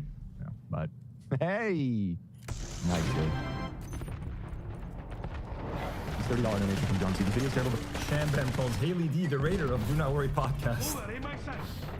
Can we not lose sight of the fact that even these losers didn't want to hang out with Mike from PA? That is the best. It jumped out to me right away. Really. I love how Haley's like a legend in like in the chat. Like you got more nicknames than I do, Haley. Dude, he assembled the ensemble of like the anti-Zionist super team, right? And Mike just missing your boy. PA's not here. It's fucking brilliant, dude. Couch puncher didn't make the cut. Mike from PA, he's making the cut when I go visit LA. Because guess what? Mike from PA would much rather hang out with me, Ethan. I mean, he couldn't make it. Would that crush your soul? There's no shot he wouldn't clear his calendar. Are you crazy? I don't know. You don't think he would show up for this? I don't know. I feel like he doesn't get around a lot. You think he's agoraphobic or something? Might be. Work with this video editor named Froggy Tonic. Here we go. I discovered him because he was in the circles online that I was in. And one of those circles is an H3 fan. He watched Ethan's content. He liked Ethan's content until he didn't like Ethan's content. There would be an occasional Froggy tweet where I'd be like, I agree with that, you know? Ethan Klein, do you really think putting yourself, your crew, and your audience in a semantic competition over a petty, you're old, I'm right, you're wrong obsession you cannot get over is the right strategy? There's no contact. I don't know what the fuck you're talking about. Listen to Hassan. Like, that's patronizing as fuck. What do you mean? What's the other stuff you say? Like, I'm not going to endorse it. I'm not going to retweet it or like it, but fair enough. I guess I just missed my old friend. What I saw is that Ethan is very much prone to anxiety and stress, and having loads of people on his head was a lot. He didn't leave room for self-questioning, instead going in instant defense. So this is him being reasonable, somewhat reasonable. The Froggy, we need like the album of just to show you how absolutely insanely unhinged this fucking psycho has been. Yeah. This Gallia probably has the album of this guy. Oh, Gallia has everything, bro. Gallia's the fucking stalker in chief. Some wings are too bird feathered, colored. Now that brings us to February 28th. Just so you guys can plan the rest of your day accordingly, we got 30 minutes left on the stream before I got to bounce. Okay, so just keep that in mind. 30 minutes, and then we're gonna be done. Of this year. So, I really want to show those tweets from that Froggy Tonic guy. It's gonna be it's gonna be close to a 3-hour stream when all is said and done. Froggy Tonic. I genuinely cannot keep track of all of There's a lot of froggies involved. There's too many frogs in this. Froggy Tonic. The friggin' frog game. Why are there so many Froggy, frogs? Froggy Fresh? Yeah. And then Funky Frog Bait is Lena's opponent. I mean, here, I just and then Frogan. There's just like... I know there's probably a lot of controversial shit that they're gonna say. I don't know if we can react to this whole thing because they have another like 4-hour video that I have to react to tomorrow. So when they're not reacting to the content comp, I'm gonna skip like the Hamas guys saying they want to do more October 7th. I don't think we're gonna watch that right now. Frogs everywhere involved in the story. I mean, I just typed Froggy Tonic Twitter, and it's saying Ethan did not leave. Oh, shut up, you impotent bitch. I've got 3 kids. How are you gonna accuse me of being impotent? That's factually the worst. I've got 3 kids, bro, and I got 9 male eggs lined up. I'm the king of shooting loads. You're browsing it chronically. You screenshot so many of our tweets. I'm gonna get them off Reddit, obviously. And you again, members go up. Thank you for the 50 gifted. That's fucking insane, bro. What a fucking legend. Like that's nutty, bro. don't even know. The fact that he used to watch H3 and do this to H3, and I thought it was a fake account. He was on Discord like, dude, I watch your shit. I was like, what is happening? And we got Comrade Casey who watches our shit. We got Ethan's Basement was in the chat earlier. Like, how did this happen? How did I find you guys? How did you find this? How do I have such amazing people in this community on this channel that no one knew about just a few months ago? How does this happen? I don't know. Thank you, Ethan Klein. I'm dumbfounded. Where was it? That's so weird when I went to... Which one are you looking for in particular? I'll take any of them. I know there's a whole album of them out there, of this guy's unhinged takes. Twitter's a rat hole. Now, my former editor... The podcast audio is always so quiet compared to most. I usually have the max audio feed. I don't have the best like equipment, and right now I'm using like just a HyperX podcast. So there's a bit of echo today because my sister's room isn't like too good for this. But I mean, I'm trying my best here, folks. This is like very, you know, last minute, ad hoc. And I'm very bad with everything technical. Like for me to figure this out took me 30 minutes. It rose for you since $5 and says, I'm more of a silent supporter, changed my name so you acknowledge who I am too, and I can also feel... Oh, rose for you, you're also a patron. Okay, that's Alex. Alex, it's a rose for you. Okay, thank you. Now I know who you are. I know you're a patron as well, that's crazy. You're saying the audio is okay? Cool. A year and a half ago, did say some truly mean shit. He called Hila the... Hila Klein, how do you think you are morally above us when you're just judging people based on where they're from? Okay, first of all, Yoav Galant is not a good guy. Palestinians don't learn to hate Jews at 2 years old, and you know all of that, you C-word. Don't recall you. Again, the Galant thing is so stupid. C-word. He said they're trying to kill their dog with... Just learned 2 years before Ethan's dog's death. Some of the H3 fans voiced concern for this chronic vomiting. He's talking about kidney failure, got shunned by fans. Ethan declined the advice, stayed course, kept giving him cheese. Now his dog's dead. And of course, the point of this was saying that... We got Noor back in the chat, folks. Say hi to Noor, everybody. W's in the chat for Noor. Thanks there. With so this was after CPS was called, probably, right? I don't remember. I think it was leading up to it, actually, which makes it not any better. No, this is after. Don't you miss the crew? I miss the crew. Noor, I miss you guys. I miss Karine. I want to come back and do the show with you guys. It's not going to be fun reacting to this stuff alone for the next 19 days. I'm going to do a couple of lives from here. I'm supposed to be on vacation, folks, but there will be a couple of lives. And then when we're back, we're going to get Noor, Karine, the boys. Everybody's going to get back together. Oh, this is after. Well, that makes it just unhinged as fuck. Like, here's why we're concerned, you guys. Bro, you're missing some serious context. Yeah. If it's going to be like, I got CPS to my house, and your friend is saying, here's why. Yeah. And you're saying, oh, it was mean-spirited? Is that really what we're going to do? And he's also saying he pretty much agreed with some of his tweets, just not all of them. Because in one of them called me the C-word. That was too powerful. Yeah, no, I don't care if he calls you a fucking... I couldn't even care less. Call me the C-word every day. What I don't like is when people call her like a Zionist baby-killing genocider. Yeah, or when they're trying to justify why they called CPS on us. That's probably as bad as it gets. That's a trillion times worse than calling me the C-word? Yeah, I think that's as bad as it gets, is justifying why it was okay to call CPS on us. So... and a bunch of other shit, I'm sure. Ethan. Oh, that was very kind of you to just, you know, yada yada, all the crazy shit. See, this Zinzo, I am in the States. I am. I'm visiting my family. I'm visiting my parents and my sister. I'm here for 19 days. 18 now. This would be where the benefit of preparing would be good, because I know that, but I can still put that together. Yeah, but yeah. Still do that. I remember it was just incredibly unhinged, disgusting shit. By the way, just to go back to a point I was making, iDubbbz accuses me of spreading Israeli propaganda by saying that from the river to the sea is... Shout out to LBC. This is a Lebanese network, folks. This is a Lebanese news station, LBC. So the fact that this guy was on LBC is kind of funny. Wendy sends $2. Holy, members go up is here. H3 turned that guy. Yes, Wendy, isn't that fucking crazy? They turned Ethan's Basement. They turned Comrade Casey. They turned a bunch of other fans. And they fucking turned members go up. I knew being an H3 replacement pod would come in clutch one day. I didn't know it would actually happen like now, but I guess it's good to have an alternate ready for you guys when you're sick of H3. Well, I guess it was a good idea that I had 4 years ago. Like maybe I should do an H3 style Lebanese version of the pod. And then H3 turned Zionist. Now we need an anti-Zionist H3. That's us. Comfortable for Israelis and explaining why. This is the clip we were watching at the time. Israel is a country that... Hold on, let me go read this caption for you. Israel is a country that has no place on our land. We must remove that country because it constitutes a security, military, and political catastrophe. Cool. That is the words of an official Hamas spokesperson after October 7th, and that was on the screen as he was accusing me of spreading Israeli propaganda. Fascinating stuff. Point discovers that October 7th is a result of Israeli apartheid, of Israeli genocides, of Israelis mistreating and treating Palestinians like less than. October 7th was inevitable. And if Israel keeps doing what it's doing, there will be more October 7th because people are never going to stop rebelling, bro. You can't stop rebellion. You can't treat the people like shit. Again, don't you Americans watch fucking Star Wars? Don't you love all these fucking movies about rebels? Don't you love the fucking Hunger Games? Don't you love fucking Luke Skywalker taking down the fucking stormtroopers. Don't you fucking love Dune?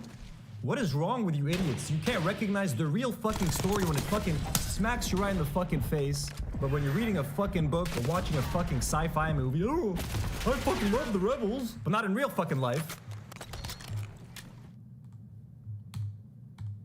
Oh, come on, bro. What is that? Like, come on, bro. I've worked on myself. Like, seriously. Busted as fuck, dude. That's gonna take the point. Look at 51% yes now. You are busted, bro. Oh, great. You busted Guys as fuck. tell us that you're harder than them, Ethan. Sorry. They gotta use old pictures. They can't handle the heat. That's true. They can't handle Esteban. Come on. Use a new picture of me. I look good. I thought I looked good. Uh-oh. Shit, somebody just donated shekels. They can't handle Esteban. Someone donated shekels, huh? We've had someone donate shekels to this show. These weren't the only place where civilians were targeted on October 7th. Hey, pipe down, Zionist. Yeah, obviously, it's such a lie. They went on a mission to kill as many people they can, no matter who it is, slaughter as many people as they could until they were stopped. The mission was explicitly to kill civilians. Yeah. You can see their war plans. They went specifically to Kibbutzim to kill the inhabitants there. Those are not military compounds. You know how many civilians the IDF killed? You know how many civilians the IDF killed, bro? What is it called? That thing when they're told what is it called? The thing initiative or Hannibal initiative, when they're told you can kill as many Israelis as you can as long as you still kill a terrorist. They fucking killed half the people in those kibbutzim. Israel killed them, bro. The Hannibal directive, what is it called? They just fucking murdered their own people, bro. They literally, bro, they had helicopters bombing that fucking music festivals. Did you see like all the cars that were charred the fuck up? You think some fucking Palestinians did that with some guns, bro? Cribs with babies in them. Yeah, I mean, fire, come on, what are we talking about? Is that Israel propaganda? Yeah, the Hannibal directive, that's right. I don't think so. But IDUBS, the authority, the historic... Anthony Smith, wouldn't natives in the U.S. have the same claim that Israel has about Palestine? Natives in the U.S. have the same claim that Israel has. Well, I think Native Americans should take America back, bro, by any means necessary. I don't give a fuck. I'm leaving in 18 days. I should defer to his experience and authority on the matter. This is as dumb as I thought it would be, by the way. It's like, it's not even good retelling of this horrible shit. Oh, this is the best. IDUBS, Hassan, Gene, I guess that's Denims, Frogan, Frog, Sean DeBlack, Mike from PA. God, look how happy they are. What are we looking at? This is them having a fun party where they're all hugging and loving, and then Mike from PA is sitting by himself, punching couches, man. No Mike from PA slander on this podcast.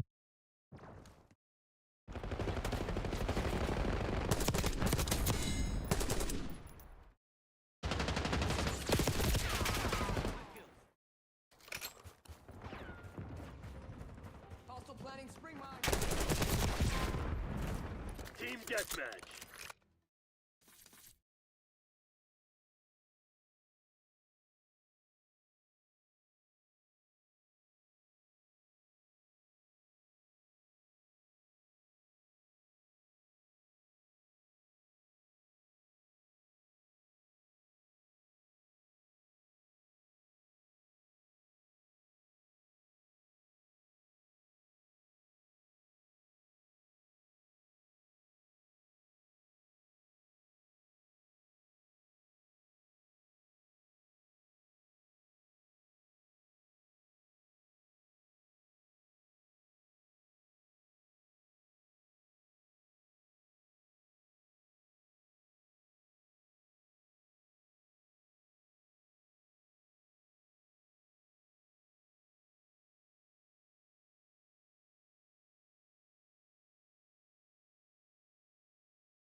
fast.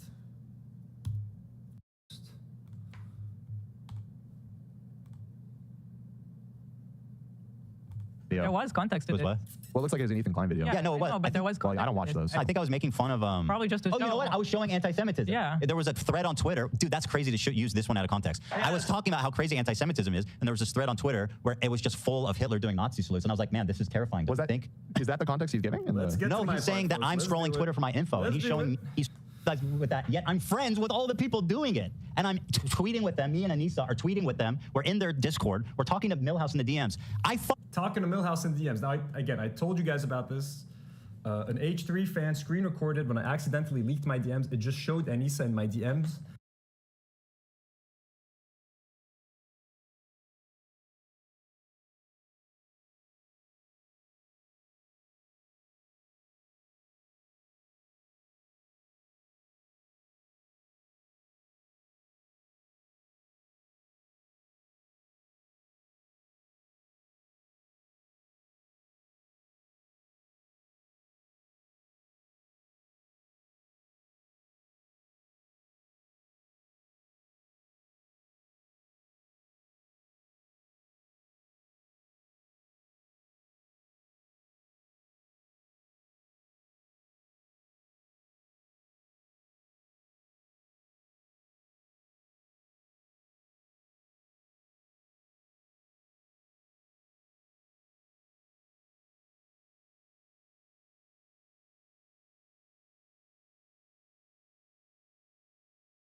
And I was like, hey, if you need any help with whatever, and they assumed I was talking about Ethan. We were talking about Lebanon. We were talking about Creator Clash. And I was telling them how much I love Ethan, how much I love Ian, and how much he inspired me to make YouTube documentaries, etc.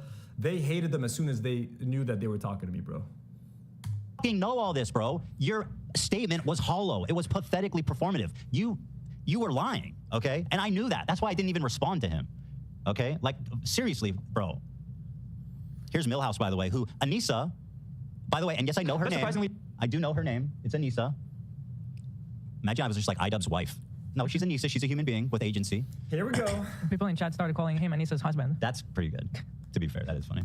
So here's Millhouse, who Anissa was in the DMs with, yucking it up. Let's see what. Talking about Lebanon, bro. We were talking about Lebanon, and we were talking about being Arabs while this whole thing is fucking happening. And I was telling them that I'm a fucking fan, and I'm telling them if you visit Lebanon, I'm gonna fucking show you around, bro. We'll go get dinner. We'll go get a bite to eat or something, bro. That's what I fucking told them. He had to say. But surprisingly, a lot of outlets are being honest about what this was. The best thing to come out of this. What this was a retaliation from Iran to Israel.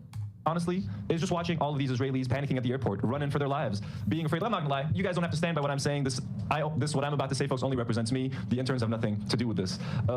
This dude has interns? I have interns, motherfucker. I have a whole fucking crew. I have a crew of 4 people, bitch.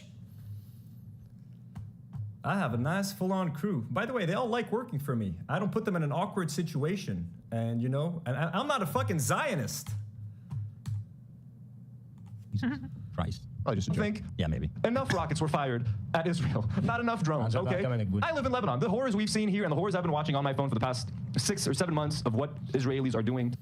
Rose for You sends $5 and says, let's not try to say things that will get DNW in trouble. Thank you, Rose for You. I appreciate you. I appreciate you. Wait. Did someone... Sorry, just seeing if I missed anything. No, we're good. Palestinians. At this point, I feel no sympathy for these people, for this country. Obviously, no one wants to see innocent people dying or get hurt. Kind of sounds like you do, actually. I don't, but it's kind of just fun seeing them running and being scared. That's all I said. I didn't say I want them to get hurt, bro.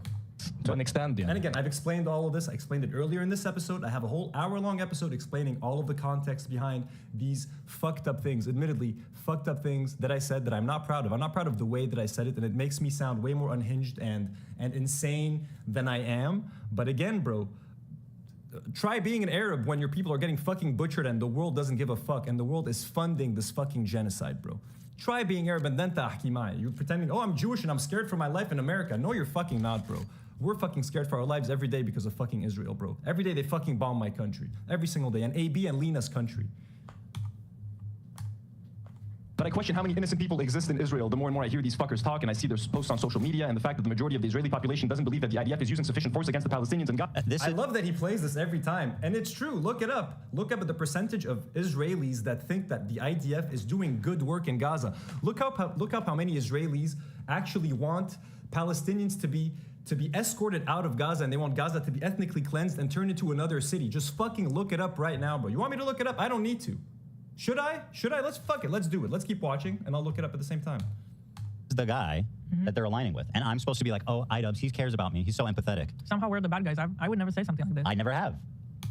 Maybe not on camera, motherfucker. We know what you think. You literally said if Palestinians are left out of Gaza, they're gonna kill Palestinians. What the fuck do you think you're saying, bro? All I'm saying is it's kind of funny seeing these Israelis who take so much glee in murdering Palestinians, getting a small taste of their own fucking medicine. Getting a small taste of their own medicine and no one got fucking hurt. And it was a legal, lawful retaliation. You know what I mean? Never have. Is this related, love? I've seen this tweet. It's pretty disturbing. I confused this tweet. I thought it was him. So I just wanted to clarify. I was saying there was a terrible tweet. It's not him. It's somebody else. But this person seems to be like in the orbit. They are, but I'm not going to bring it up just because I don't know how connected they are. Okay. Gaza, these people are fucking devils. And seeing them run for their lives in fear gives me some kind of joy that is hard to describe. Tastes satisfaction, yeah, that's right. It tastes so nice. Ethan, how dare you be upset at this guy for describing he explicitly carved that out. All Israelis are devils. And they're... Maybe not all of them. You know, saying all was an exaggeration, Ethan. But if you're okay in living in a country that for it to exist, they have to ethnically cleanse another people, how great are you? How great are Israelis? When most of them think that the IDF isn't using sufficient force in Gaza, or they're using just the right kind of force, aren't they kind of devilish? Little, you know, devil-like? No, you don't think?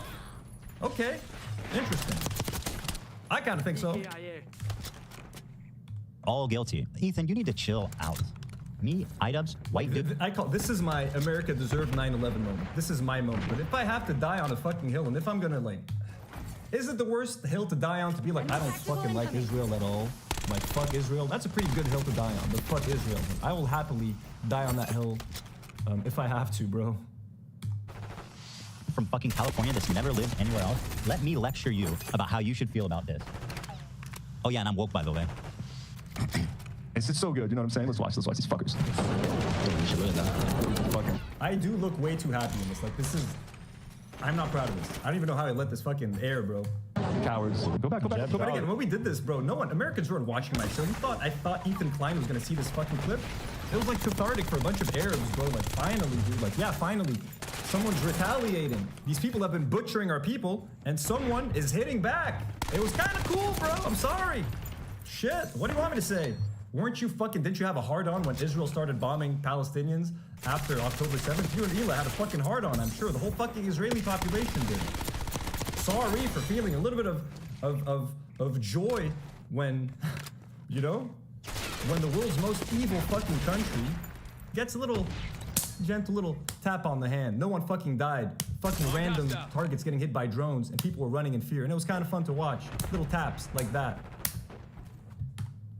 Go back to your country. Go back to New Jersey, motherfucker. Hey guys, guess what? 80% of the people in Israel were born there. They have nowhere else to, or no, sorry, 80%. No, they're not. 80% of people in Israel are not fucking born there. And have no citizenship elsewhere. They can't move. Eli's parents do we need to say it? They don't. This is just like what? You can say it as many times as you want because it's not fucking true. Grandparents are from Libya and Turkey. They were kicked out by violent force, bro. They were removed. Oh, they were kicked out by violent force. Yeah, you know, a lot of the people that went to Israel went there fucking willingly, bro. Israel was giving them incentives like, hey, come here, we'll give you a home. Where did we get that home?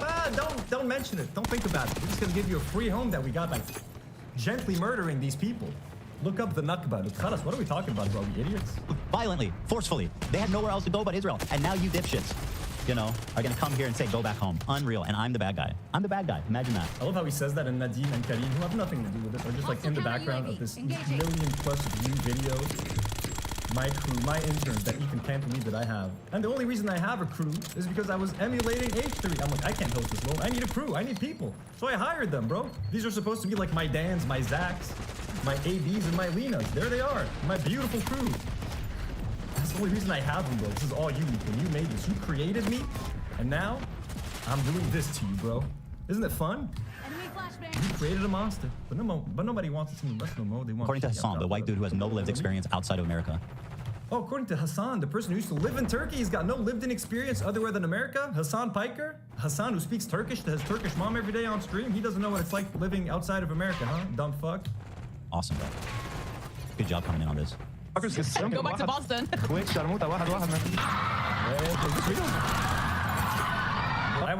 I was unhinged in this clip. Like, I was pretty fucking crazy, bro. This is nuts. She's cheering. Music to my ears. One more time. Pretty demented stuff. I played it again. I was like, one more time.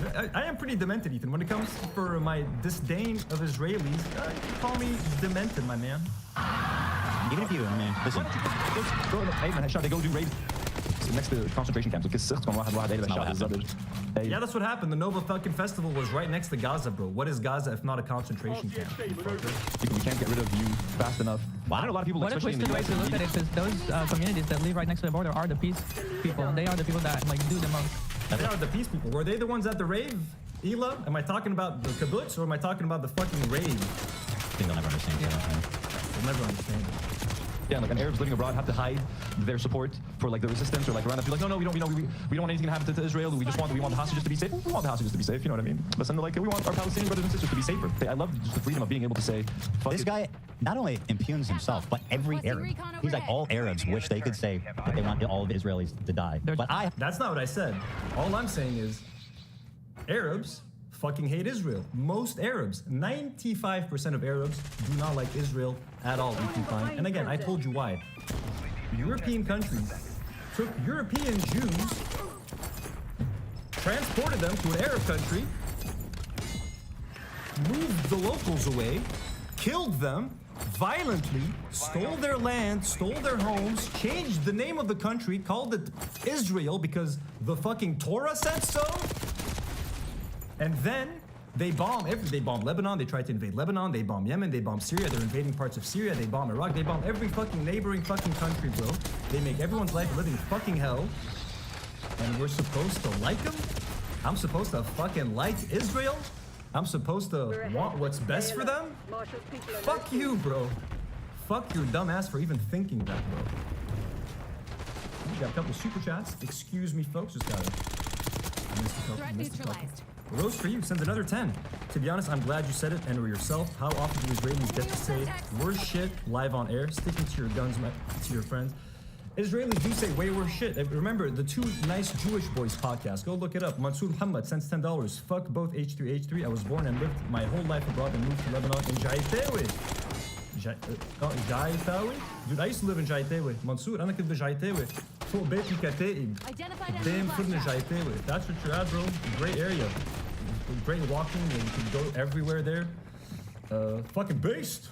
Have the freedom to say what they want. Not being honest. It's like, sorry, bro. Yeah, bro. AB deep down fucking hates Israel. I'm sorry. AB wishes he could say fuck Israel, but he can't because he's your little fucking lackey, man. Arabs don't like Israel. We have no reason to fucking like Israel. We have every reason to fucking loathe and hate Israel. They're bombing our country today. They're bombing Lebanon right now. They're bombing South Lebanon. You know how many sonic booms I hear every fucking week? Well, that's nothing. I'm complaining about sonic booms when some of my friends have lost their fucking homes. Are you sure about that? Israel. I wish they got hit with more bombs, with more drones. Fuck that country. I hope it gets nuked. I love being able to say that. You hope it gets nuked. That'll be Bro, great. if it gets nuked, Lebanon's gonna fucking go. Like, it was a fucking joke, bro. I'm fucking exaggerating. If they get nuked, Palestinians are gonna die. I'm gonna fucking die if Israel gets nuked, bro. For the Palestinians. So yeah, you know what? I'm so sorry, Ian. You're right. Fuck me, man. You're so right. You're so right. Why would I get upset about a clip like that when I see Anissa in this guy's DMs, when I see Anissa in Froggy Tonic's Twitter feed replying to him, okay? When I see Anissa in Denim's chat, yucking it up with her, talking about me, by the way, with Denim's publicly in the chat. We weren't talking about you. We weren't talking about you, bro. I'm sorry. I'm sorry to disappoint you. We're talking about other things that we like. We're talking about Lebanon, that little country that Israel bombs on a daily basis. Anissa's home, by the way. She's half Lebanese. My fucking home. Okay? It's not because you were following him. It's because, and by the way, I was right. You're not my friend. You're a scumbag and a coward. And somebody in the chat just said, wait, who's Hassan? That's a twist. They're live. Welcome. Well, let me introduce you to a site called h3lore.com. Let me give you a little plug. That's right. If you're missing the context. And I think there's something positive to get out of the conversation. But also, to call me the most unhinged, and I said that on Twitter, Bad Empanada would like a word, okay? There's only one most unhinged, and it is the good empanada, folks. And we all know that. But hey, I'll take the compliment, Ethan. I'll take the compliment. But we all know I am number 2 in this equation. But he refused to talk on the phone unless I was willing to publicly say something about my former editor and Denims. As much as... Yeah, I'll read you because, I mean, I think what I said was completely fair. Because he's giving me these empty platitudes about how, I feel my heart goes out. at some point, Dan or someone clarified that I spoke out against the CPS call, which I appreciate. Dan, thank you. Might come up now. I'm not sure. You, buddy. I hate to see you getting harassed like that. And then he's going to be friends with all these people. Meanwhile, let me see. It's pretty low. Let's search for it. Also, I'm only playing with my hair because it keeps getting in my face. I've gained a lot of empathy for people with long hair. Playing yourself down. I think you'd like it, bro. By the way, I got to bounce in 5, folks. I got to leave in 5, and then we will finish this tomorrow. Don't like that aspect. I really don't. Watch part 2. It's constantly, it's getting in my mouth. It's like coming down in my eyes. That's why I always put a rubber band on my wrist. We'll you never know when you need it. So he kept trying to get me on the phone or text with me. And I told him, dude, honestly, I don't feel like having this conversation right now. Okay. Fair, right? I just didn't want to do it. Okay? Just in that particular moment, or like at all? Well, it turns out I didn't want to talk to him at all. Okay. And then he continues to be like, hey, let's talk to him. I said, if both of you say something publicly about Froggy Tonic. 3:25. Okay, look, I'm going to end it now because I need to finish getting dressed. Folks, thank you so much for watching. Last I checked, there was 800. We peaked at 900 something viewers. Fucking crazy. 888 tomorrow. Special 420 stream. Okay? We're going to watch part 2 of this whole fucking shit show. And apparently they mentioned me again. They call me despicable in the second video. So let's see. That's what Twitter told me. Let me take a second to just show this little Patreon banner. If you guys want to support us on Patreon, feel free. We love our Patreon community. I'm going to be doing a members and patrons stream next week. I might do 2 streams, one for the patrons, one for the members. I'm not sure. We appreciate your support so much. Thank you to everybody who donated here, who donated, who tuned into the chat, who sent super chats, who was just engaging with the video, who liked the video. All of you guys who have joined our family. I love you guys so much. You've changed my life. Particularly, Ethan has changed my life. And someone requested that I play the song before we leave. If my thing doesn't blow up. Sorry, 325. Bahar sends $5, says, dude, have fun sending positive vibes your way from DC. Glad to find your channel. I'm glad too. Folks, I'm gonna let you go. We'll see you tomorrow. Excuse me. See you tomorrow, guys. Let's enjoy this song together.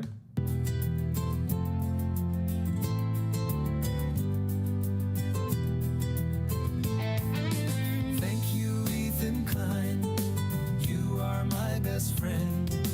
You are the rent payer. You are the legend. Thank you, Ethan Klein. You are my best friend. You are the rent payer. You are the legend. Thank you, Ethan Klein. Defender of genocide.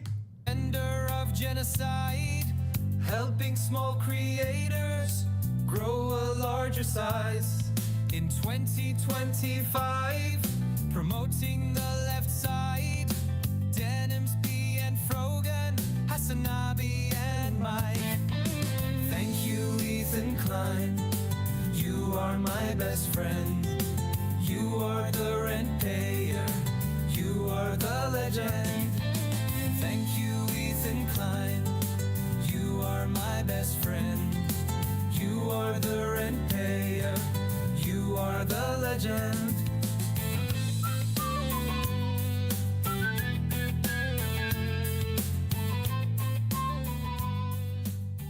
See you guys tomorrow. Love you all. Do not worry.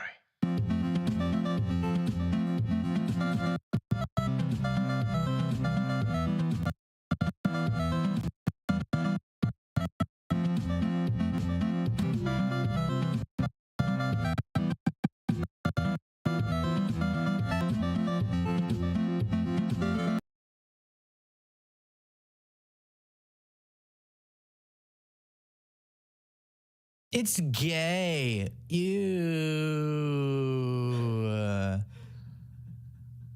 You know, I have. Excuse me. I have heard the landing on the moon, described as many things, remarkable. Where it's like, Wait, sorry. Quick update. Hila's coming into watching. Dude, oh my God. Imagine hearing your buddy from like a decade ago, iDubbbz, tell you that he say, yeah, I guess you guys are being replaced. Kind of spitting. On the third Kind of spitting right now. Wait. They're not. I know. Okay. I told you. You were talking earlier in the show about splitting off certain types of Trump coalition folks that aren't this true MAGA believers. And there's this interesting video by YouTuber Too Lazy to Try. That's the number 2 lazy to try on YouTube. A video entitled "Joe Rogan's Friends Won't Stop Roasting Elon Musk," and I just think this might be a. This guy, Tim Dillon, I know still have some people I grew up with that are, friends that are conservative. They all love this guy, Tim Dillon. Right, yep. Okay, so this is the only thing I know about him. They like Shane Gillis, who I actually think for a conservative is pretty funny. I don't know much about I don't think he's super conservative. I think he said some problematic stuff. In the past. Whatever. He's pretty funny. But he is funny, yeah. But this guy, I don't know much about. He's adjacent to a lot of comedians. I like the stuff, sort of stuff. But I saw him interview Candace Owens and thought less of him for that. But this stuff is funny. People listen to these guys a lot. So the more mockery of the right that we can get, the better. Look like one. So some of Rogan's comedy friends are like, he's just trying to gaslight us here. This is crazy. And Elon also never even denied doing it. He's just like, again, talking about the Nazi salutes. With the Nazi stuff, but of course, who did deny it for him? Joe Rogan. Of course, he'll jump at any opportunity to defend Elon and embarrass himself. And it's funny, he said people only believe it was a Nazi salute because it fits their narrative, but it sounds like most of his friends believe that, and it kind of goes against their narrative. I mean, Shane Gillis, his reaction was like, I know I'm supposed to defend that, but that's a tough one. And it seems like most of Rogan's comedian friends mocked Elon for it, and they thought his response to it was also really bad. So I give him credit here for having their own opinions and not just going along with what they know Rogan would want them to say, because this also just shows how Rogan will shamelessly defend anything Elon does, even if it makes him look completely ridiculous. But all these people on Twitter are just chiming in saying it's clearly a Nazi salute. He's doing a Nazi salute. Yeah. No. So dumb. All this gesture means is Heil Hitler. This is all this gesture means. It's so dumb. It's not clearly. Yeah, it's crazy. The whole thing's crazy. But that's a sign of the times, and they couldn't help it. They saw a thing, and they're like, this is we're going to run with it. But tossing a fucking, yeah, that was crazy. That's Gillis. Not that much. That's not at an inauguration. Yeah, political rally. And then being like, oh my God, enough with the Nazi stuff, dude. It's like, that was wild. That was a close one. Fascism is real, folks. Here it is. My heart goes out to you. Oh, you didn't do it, though. You didn't do it.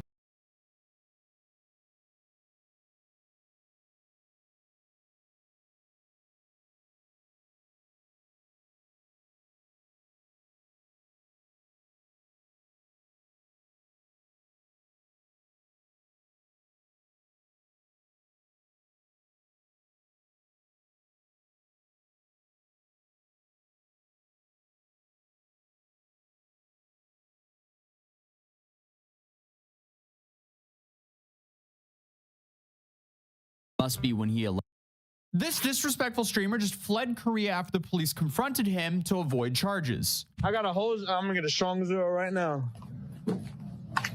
Big mafia, big boys, big. That's a girl? Well, if that's a girl, I want her.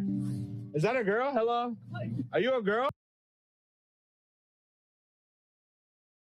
So I just want to begin this segment by making a standing offer. I will pay a substantial sum of money to any crew member who can smuggle out any archives showing what happens during the so-called button moments where they basically wipe what Ethan Klein said in the last 30 seconds from the stream. Anyone who manages to smuggle out unedited footage of these moments, I will pay you a substantial sum of money for it. Anyway, apart from that, so Hila Klein is complaining now that she is called the Raider of Ramallah. I am extremely proud to say that I coined this label for her. So I want to explain why she is factually the Raider of Ramallah. They're calling me this name that is literally based on something that I factually did. It's so unfair. That's what these people are like. Like, how dare you call me this? What's next? You're going to murder someone and complain that you get called a murderer? Like, if you don't want to be called the Raider of Ramallah, why did you raid Ramallah? Watch this. It is, like, every time I post, it's like, the Raider of Ramallah is, that's what they call me. That's the part I can't believe is like he's just doing a dog pile. It's like a needless dog pile. Why shouldn't you be called the Raider of Ramallah? Did you not raid Ramallah? Let us look into the antecedents for why Hila Klein is called the Raider of Ramallah. So Hila Klein joined the Israeli military as technically as voluntary service, so obviously you can refuse if you want. She had a desk job in Tel Aviv. She thought it was boring, so she asked to be transferred to somewhere more exciting. She got transferred to the occupied West Bank. And she said this regarding that. So I decided to do that, and if I don't like the second one, then I'll just find a way to get out of the army. It was that bad? Yeah. So she said that if she didn't like where she got reassigned to, she would have found a way to get out of the army. She didn't end up doing that, so it's safe to say that she liked where she got assigned to, which was the illegally occupied West Bank, where her job was essentially to help and to actively terrorize Palestinians. She was a member of a terrorist organization participating in terrorist actions and planning them. So in this clip, Hila Klein talks about how she volunteered to go on a raid. Secretary work there? So yeah, I was the secretary of the head of the, there's like a, I don't know the terms in English from the army. Right. So she was the secretary of the commander responsible for the illegal terrorist occupation of the Palestinian city of Ramallah. That is a pretty high up fucking position, like one with more responsibility than the average soldier would even have in the terrorist organization. Who's a officer? So there was I was in Dukhifat, which is like a brigade, I guess, that's in charge of the area of Ramallah. And that brigade has like a main officer. So I was his secretary. You notice at this time, even Ethan acknowledges how important her role was, how high up she was. Okay, so you were right below the big boy. They were happy to say this when there was no pushback for it, when Zionism was more okay in their circle of YouTube. So it was nice. It was interesting. It was more demanding in a way, but also kind of more rewarding because you're put in this weird situation where it's so much more rewarding because you get to terrorize people directly. Like you're away from your house. You have this new group of people that you have to get along with, and she talks about this like it's a fucking summer camp, by the way. This is how depraved Israelis are. Interesting. Israeli society is disgusting. They're all like this. I enjoyed it more. You told me once you went on like a mission with them to like a terrorist city. Terrorist city. That's how these people refer to Palestinians. Everyone's a fucking terrorist for them. Anyone not white is a terrorist. Yeah. That was kind of a crazy story. Yeah. My officers and like the soldiers in that brigade, they would go every night on a raid. Right.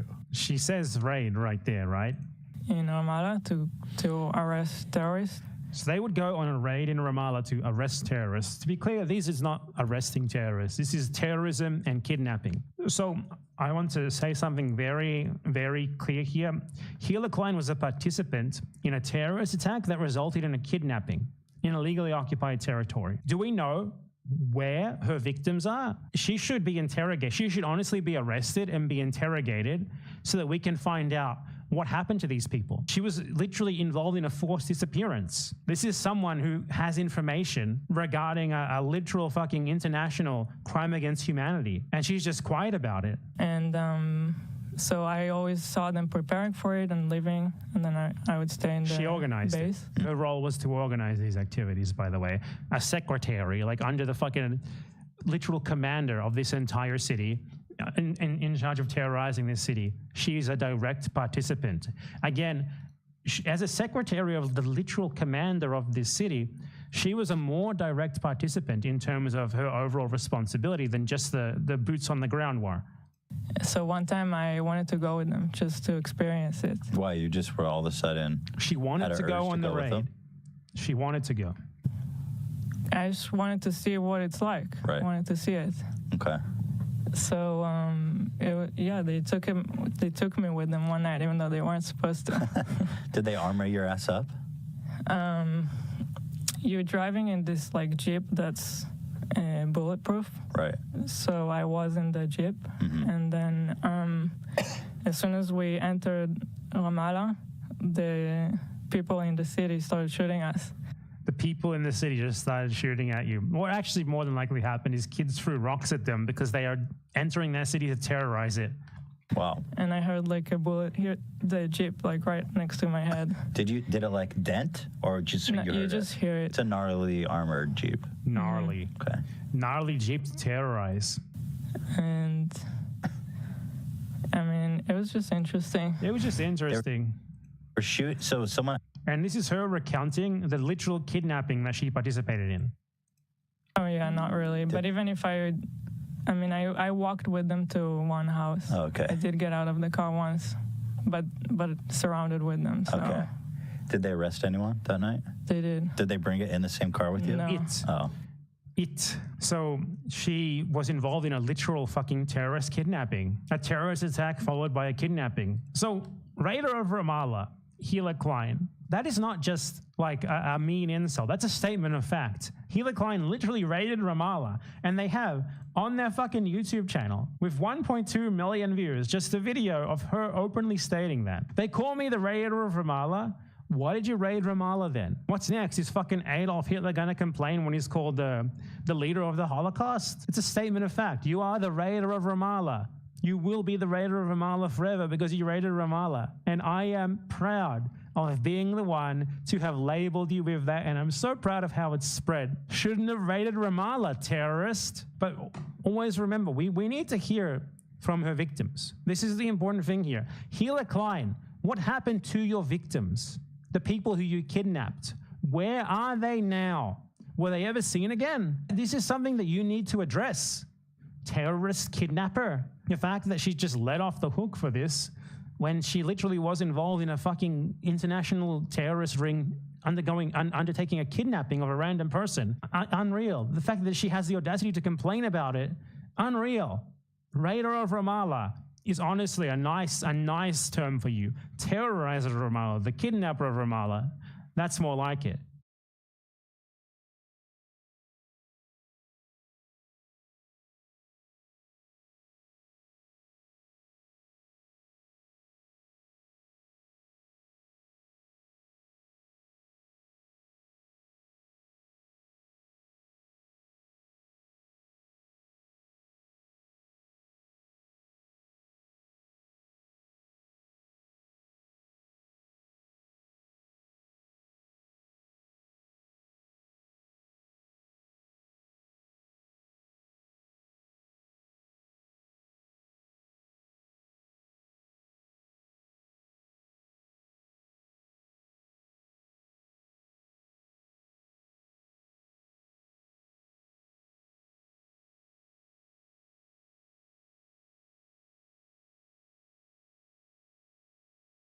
Thresh would receive his first product endorsement in '96.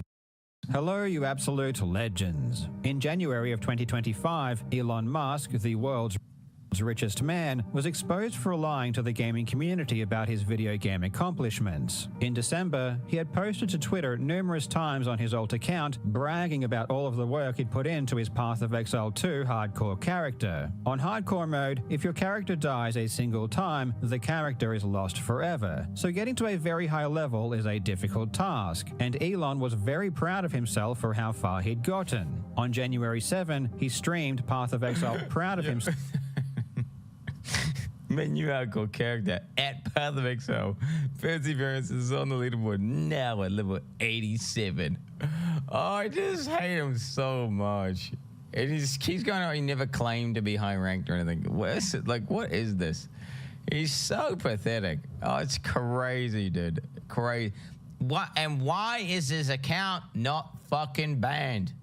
For how far he'd gotten. On January 7, he streamed Path of Exile 2 on his main Twitter account, and he showcased just how far his character had come. It was now one of the highest leveled characters in the entire world, which would have taken many, many hours to accomplish. And not only would it have taken a long time, but he would have needed to be very efficient to keep up with all of the other gamers who weren't also hanging out with Donald Trump and allegedly running multiple companies. But there was a problem. It was obvious from Elon's gameplay that he had no idea what he was doing. He was a complete noob. And not only did he lack the basic fundamentals of high-level Path of Exile play, but he seemed to lack some basic fundamentals of action RPGs in general. It was immediately obvious that he had barely played the game, let alone played enough to level his character to the point it was. Elon had been lying. The truth is that he had been paying other people to play his account for him, which he has since admitted. This entire situation was bizarre. The man has more money and more power than you could ever want, yet he still felt compelled to lie about something so trivial. And to top it off, his reaction to being exposed was arguably more childish and insecure than the original lie itself. But what I find interesting is that it was this particular claim that seems to have really ignited this entire scandal. Because it's one thing to say that you've leveled up a character in a video game, but it's another thing entirely to say that you used to be one of the best players in the world at one of the most competitive video games of all time. Bro. If you think about like StarCraft. No, Thresh has called him out already. Thresh has called him out. He's wrong. He's taking a big L here. Taking a big L. He's been claiming to be cracked Quake, but the actual arguable first professional gamer in the world who actually was aware of Elon Musk, he laughs at him. He calls him trash. Okay, literal trash. After any game like Quake, any game where a lot of people are playing, to rise to the top, you have to be exceptional, period, as a human being. Yeah. There has to be something exceptional about you. Yeah. Actually, if I mention Quake, way back in the day, I was one of the world's best Quake players. I know we talked about this. Yeah. I loved Quake. And not only was he one of the best, but he was even semi-professional. A long time ago, I was like semi-pro good at Quake. This is really dating me. In fact, he was part of one of the best teams, and they even came second in the first esports tournament ever, and he won thousands of dollars. We're one of the best teams in the country, actually. And I think it was the first paid esports thing in the US. We ended up coming second in that. I think like we made a few $1,000s or something. So it was pretty good at Quake back in the day. Elon has been making these claims for an entire decade, and they are orders of magnitude more outrageous than his Path of Exile 2 claims. And yet, they didn't seem to cause any real backlash. Of course, once no one's old enough to fucking know what the fuck Bloods are yapping about. Okay, no one's that old. Elon was classified as a liar in general. And the thing is, people didn't think like no one did any digging as well, because you kind of just assumed it to be true, right? Because he's like got all these companies, super successful. He's supposed to be super smart or whatever. So he's like, oh yeah, way back in the day, I was good at Quake and I was cracked. So you're like, oh, okay, that's kind of cool, I guess. It's you know. And then you see him in the current year saying he's like a top-ranked gamer, and it's clearly he has no idea what the fuck he's doing. He's completely lying out his ass. And then you're like, wait, if he's lying about this game, is he full of shit about the Quake thing?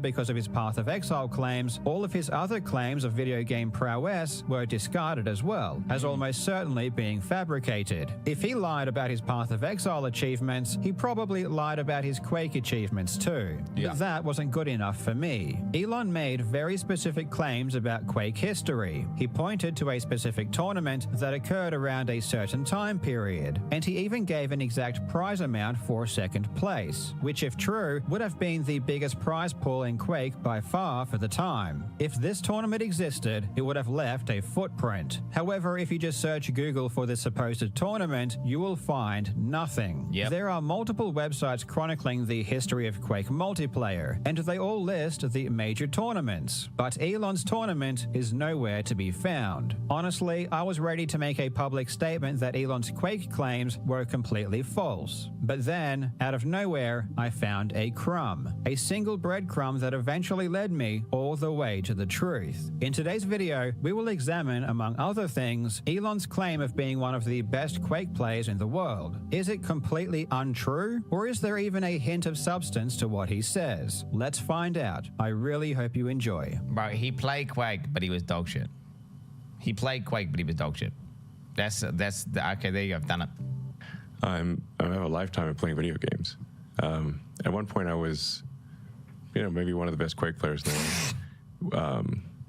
Actually won money for He gets on with I think was the first paid esports tournament in the US. He's going Elon has claimed many times that he was one of the best Quake players in the world, and his evidence to back up this claim is always the same. Elon states that he was in a team that came second in the first paid national esports tournament in America. And a really long time ago, I was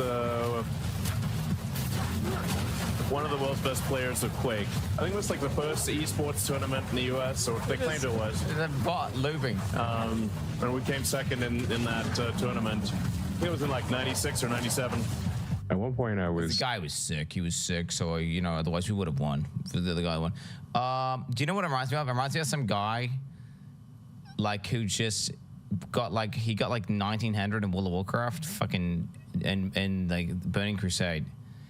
And then, he just keep retelling the story of him being 1900, and then it was 2K, and then it was 2.1K, and then it was Gladiator, and then he was actually, the highest rated on the server. And then, actually, the story is he was, the top guy. He was actually the top shaman. But he lost the account. He lost access to the account. Yeah, and it's just, they keep lying about it, and you see them playing the game, and they are just completely heinous. Heinous. They have no idea what they're doing. Complete, 100% clueless. But for some reason, they have this giant ego. They were correct, because they've tricked even themselves into believing it. It's quite competitive at Quake. Played what I think was maybe the first paid esports thing in the US. My team came second. It's not a super long-term career being a pro gamer. I was semi-pro back in ancient times with Quake. So I actually made money and they had the first paid tournament in the US. We're one of the best teams in the country, actually. Yo, listen, I think it was the first. Holy I think the first paid esports thing in the US. I think. We ended up coming second in that. I think we made a few $1,000s or something. So it was pretty good at Quake back in the day. Okay. In theory, this should be easy to confirm, as it's a very specific claim. And the amount of money that Elon claims to have won for second place, several $1,000s, means that the prize pool would have had to have been massive. This absolutely would have left some kind of historical footprint. A superficial search of Google, however, yields no results that match this description. There are multiple websites that have been preserved that document the history of Quake, including the significant tournaments. And from these resources, a tournament of this size just didn't occur. The first Quake tournament that has both a cash prize and also historical evidence is the Red Annihilation tournament, which had its finals in June of '97.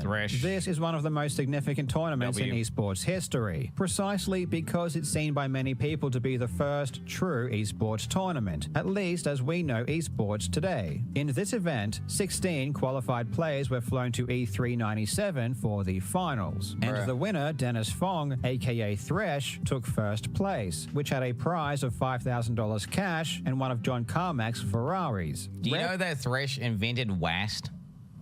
Chat, do you know he invented WASD? Like, WASD wasn't a thing until Thresh was like, yo, it's better to use WASD in space. He literally invented WASD. WASD. Yeah, I'm not even kidding. Who made WASD? Bro, he is credited for popularizing WASD. He invented WASD. Literal chills, bro. Literal chills. Yeah, he invented WASD. Like, no one was WASDing. It's like, oh, of course you're gonna use WASD. Everyone does WASD. You just use WASD. Bro, motherfuckers were using the arrow keys back in the day. That's how people would control the arrow keys. Look, think about how much better it is to WSD than use the arrow keys. Like, just think about the ergonomics of that. Like, how that's crazy that people weren't WASDing. And this guy was like, yo, what do we use WASD to control?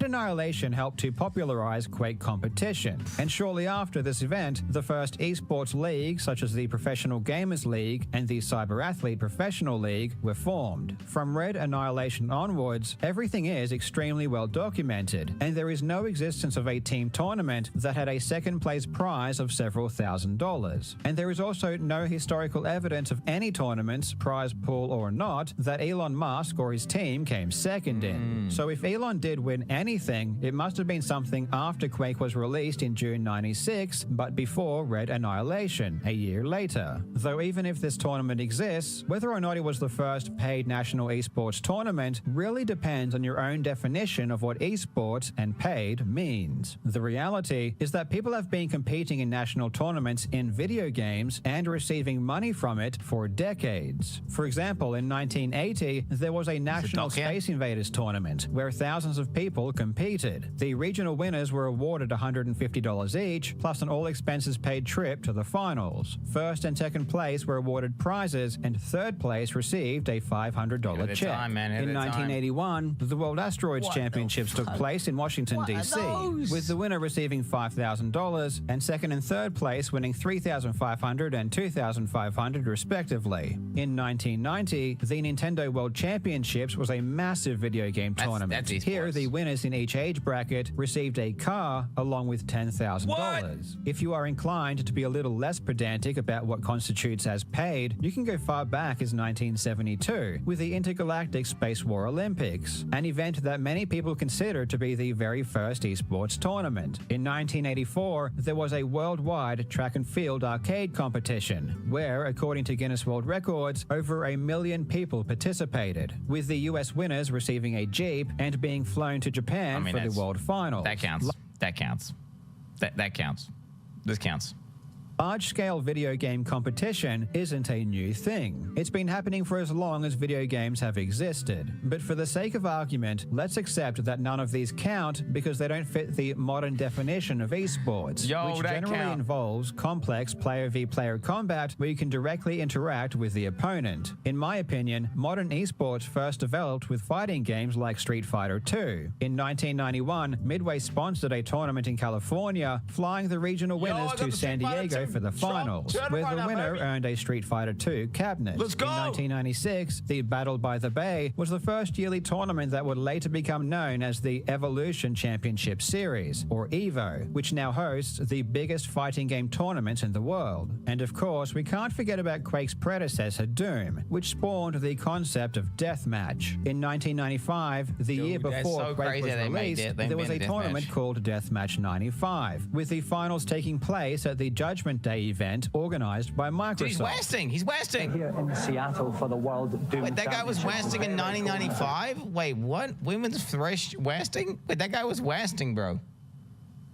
Yo, wait, what the fuck? That guy was wasting. Very naff stage thing going on behind me. Thankfully, we're not that concerned with that. What we are going to do is follow the progress of a couple of British guys who are taking part. 50,000 entrants have been whittled down to 24 finalists who've gathered here at the Windows 95 launch to decide who will quite literally win the competition.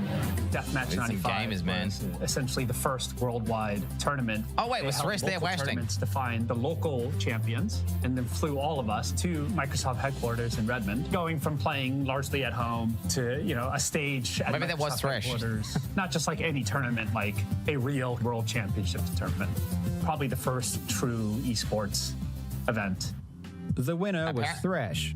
This is like the first pro gamer, by the way. He's not only did he invent WAST, he was crowned the title of the first person to ever be a pro gamer.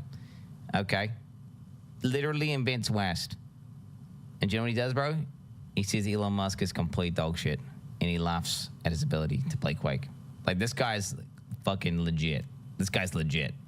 Same player who would go on to win Quake's first major tournament, Red Annihilation. Winning Deathmatch 95, Thresh received a new computer valued at around $10,000. These first esports tournaments didn't usually award cash prizes because at the time it was hard to get sponsors who would fork over straight cash. Companies would rather offer up a prize, which is cheaper and has the secondary benefit of also advertising the product they wanted to promote. So I guess ultimately the argument can be made that none of these count against Elon's claim, either because they aren't face-to-face games or their tournaments only awarded prizes instead of cash. So when Elon states that he was in the first paid esports tournament, he might technically be correct from a very specific point of view. But personally, I don't think the distinction between a cash prize or any other type of prize is a helpful one in determining if Elon's second place achievement meant he was any good. Thresh, the eventual winner of Red Annihilation, didn't specifically win cash at Deathmatch 95, but that doesn't mean his victory was any less significant, and it was in part because of this first major win that Thresh would receive his first product endorsement in 96, and is considered by many to be the first esports pro. So I will let you decide if Elon's decision to exclude all tournaments that didn't specifically... He went from Doom to then Quake, bro. It was because he's the popular FPS games. He's like the FPS guy.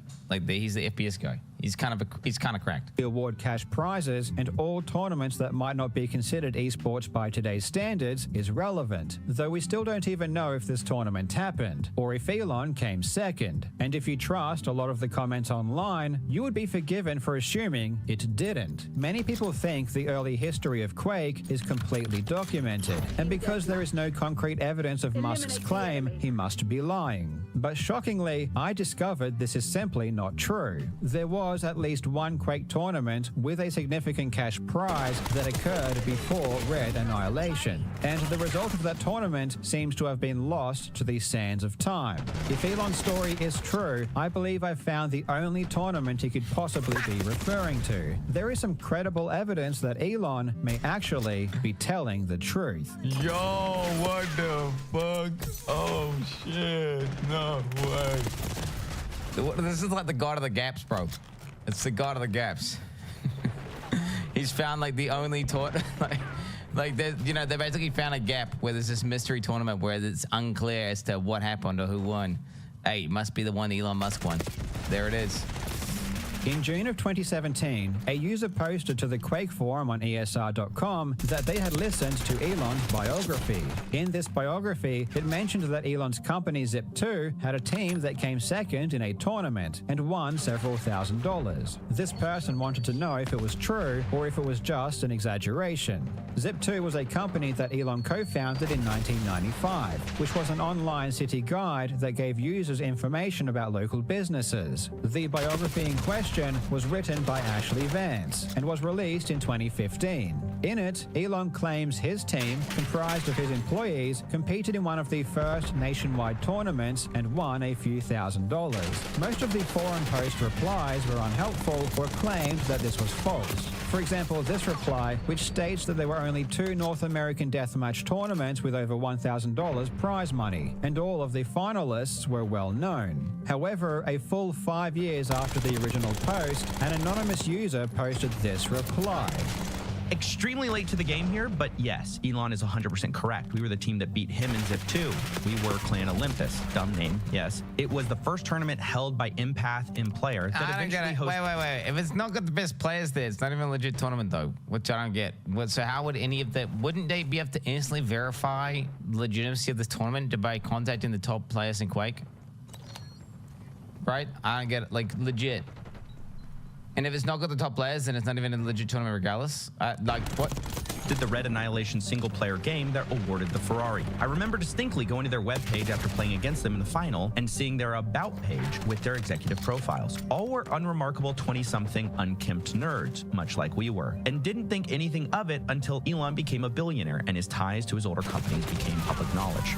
Let's be clear, an anonymous post on an obscure message board isn't good evidence. And when That's probably Elon. That's probably Elon on his other account. Like he's a classic. He's known to create multiple accounts and post on his own shit, so... read this, I quite frankly didn't put much stock in it. Still, there are some details that are important to note here. Mainly that the clan was called Olympus, the tournament was held by M-Player, and it was before the Red Annihilation tournament. And this wouldn't be the only player from Olympus that would step forward. After a June 2023 interview where Elon once again brought up his Quake claims, a user posted the video to Reddit, asking if anyone had any information. The anonymous post from ESR.com was reposted, which was promptly shot down, with users saying this was false because all results are available historically. But then, months later, an account with the name Ollie Sparta replied to the thread, claiming the story Elon told was true. Hey there, heard about this Elon story the other day from my buddy. This story Elon told? Wait, why has he got Moist Critical? Why has he got Moist... What? It's true. How do I know? I was there. We were the team that beat a Zip 2 team in this tournament you all are saying didn't happen.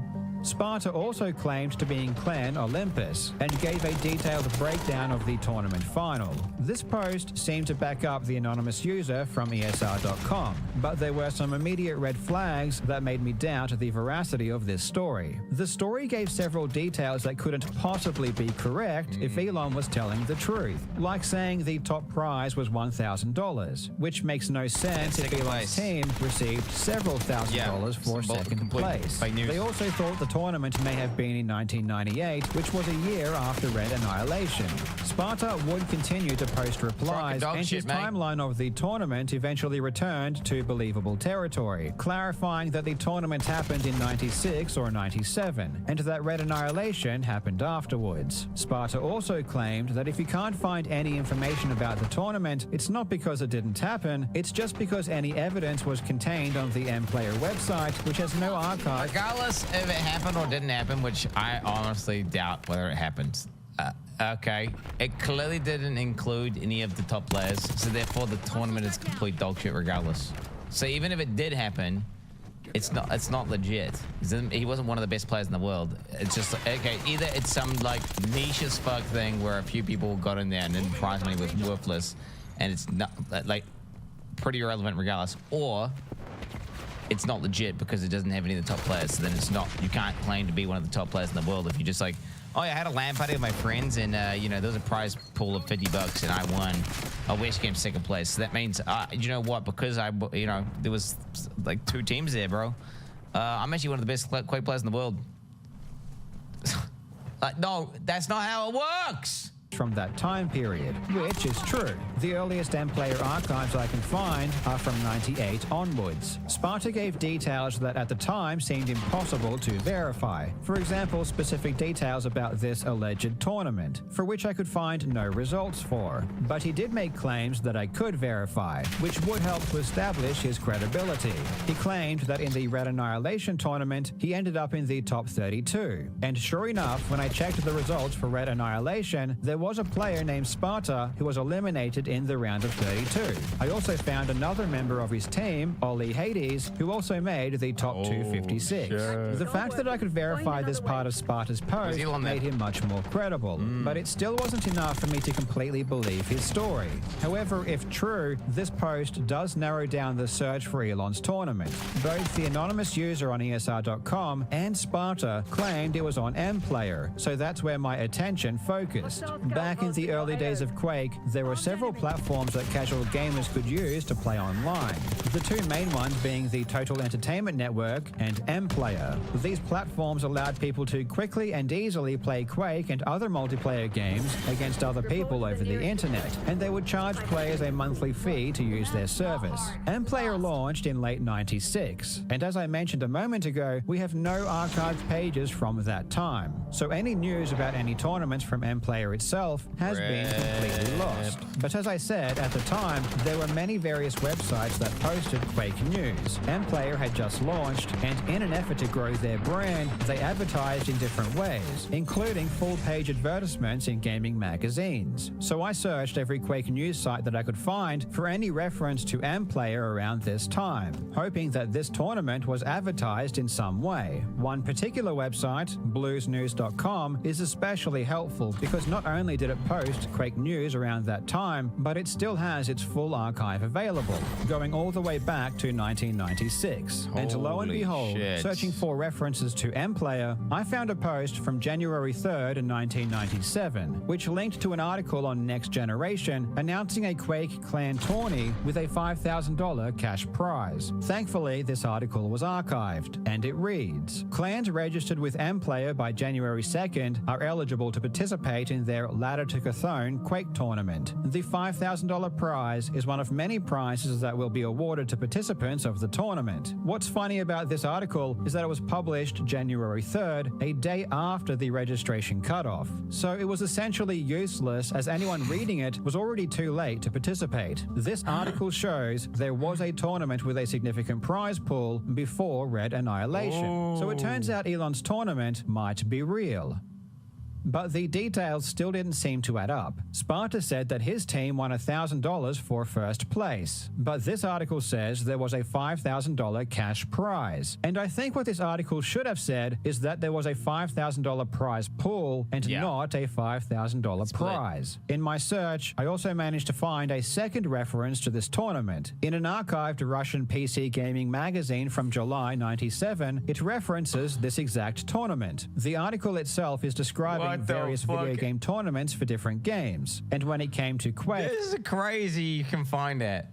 How the fuck is this guy finding some Russian archive magazine from 1996? That's crazy.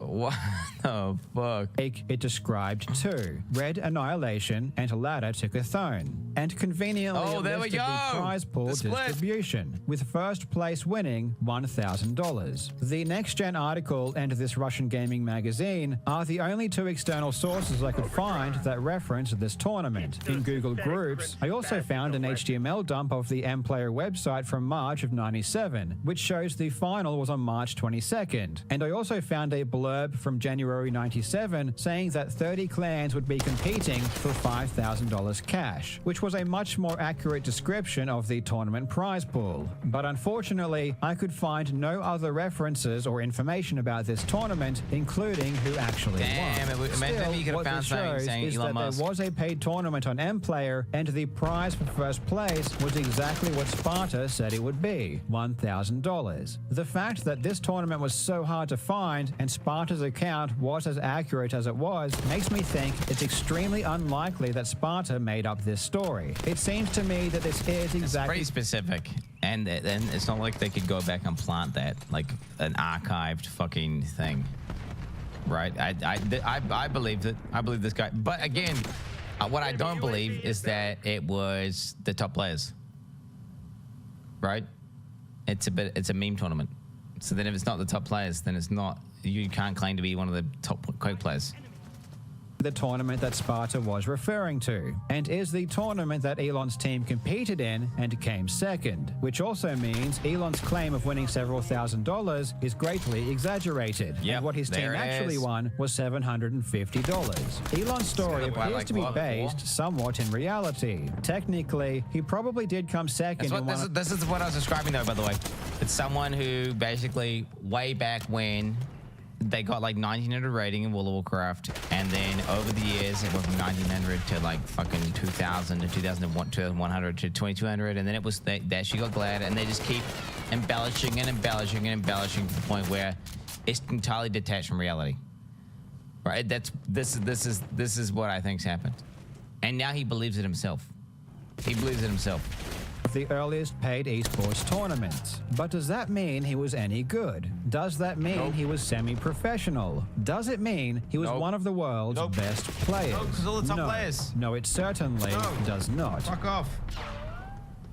In 1996, early Quake players were quick to try and prove who was the best, and it wasn't long before organized tournaments were being held. Competition at that time was almost exclusively team-based. Teams would be represented by clans, and originally id Software hosted a full list of clans on their website, though it wouldn't be long before players formed their own network called Clan Ring, which connected all of the clans together. Clan Ring would begin hosting tournaments from late 96, and these tournaments were where the best players became known. These tournaments were not played through online paid services such as 10 or mPlayer. Instead, matches were played through servers that people would host at their own university or workplace, places which at the time generally had the best internet connections available. While these tournaments didn't award cash prizes, they were held in the highest regard. Prizes really didn't matter. All players cared about was the esteem that came with the victory over the other clans and the respect earned from other players. These tournaments, which were run and organized by players, are well documented. There are detailed statistics and full bracket results. We know who won and which players performed well. Clan Ring players didn't play on platforms like mPlayer for multiple reasons. First, mPlayer required players to pay a monthly fee to use the service, which was an unnecessary cost when you could just use a Clan Ring server and play for free. Second, services like mPlayer did not provide the best multiplayer experience. While these services did allow casual players to easily matchmake with other players, they inserted an extra middleman, i.e. a third-party client between the player and the server, which slowed things down and caused higher latencies. In fact, even those with ISDN connections were complaining of extremely high pings. I spoke with Thresh himself, and in our conversation, he confirmed to me that the best players didn't use platforms like mPlayer for this reason. There you go. And you were just always playing on these self-hosted servers. You generally didn't play through platforms like 10 or mPlayer. I think some people did. The best players didn't.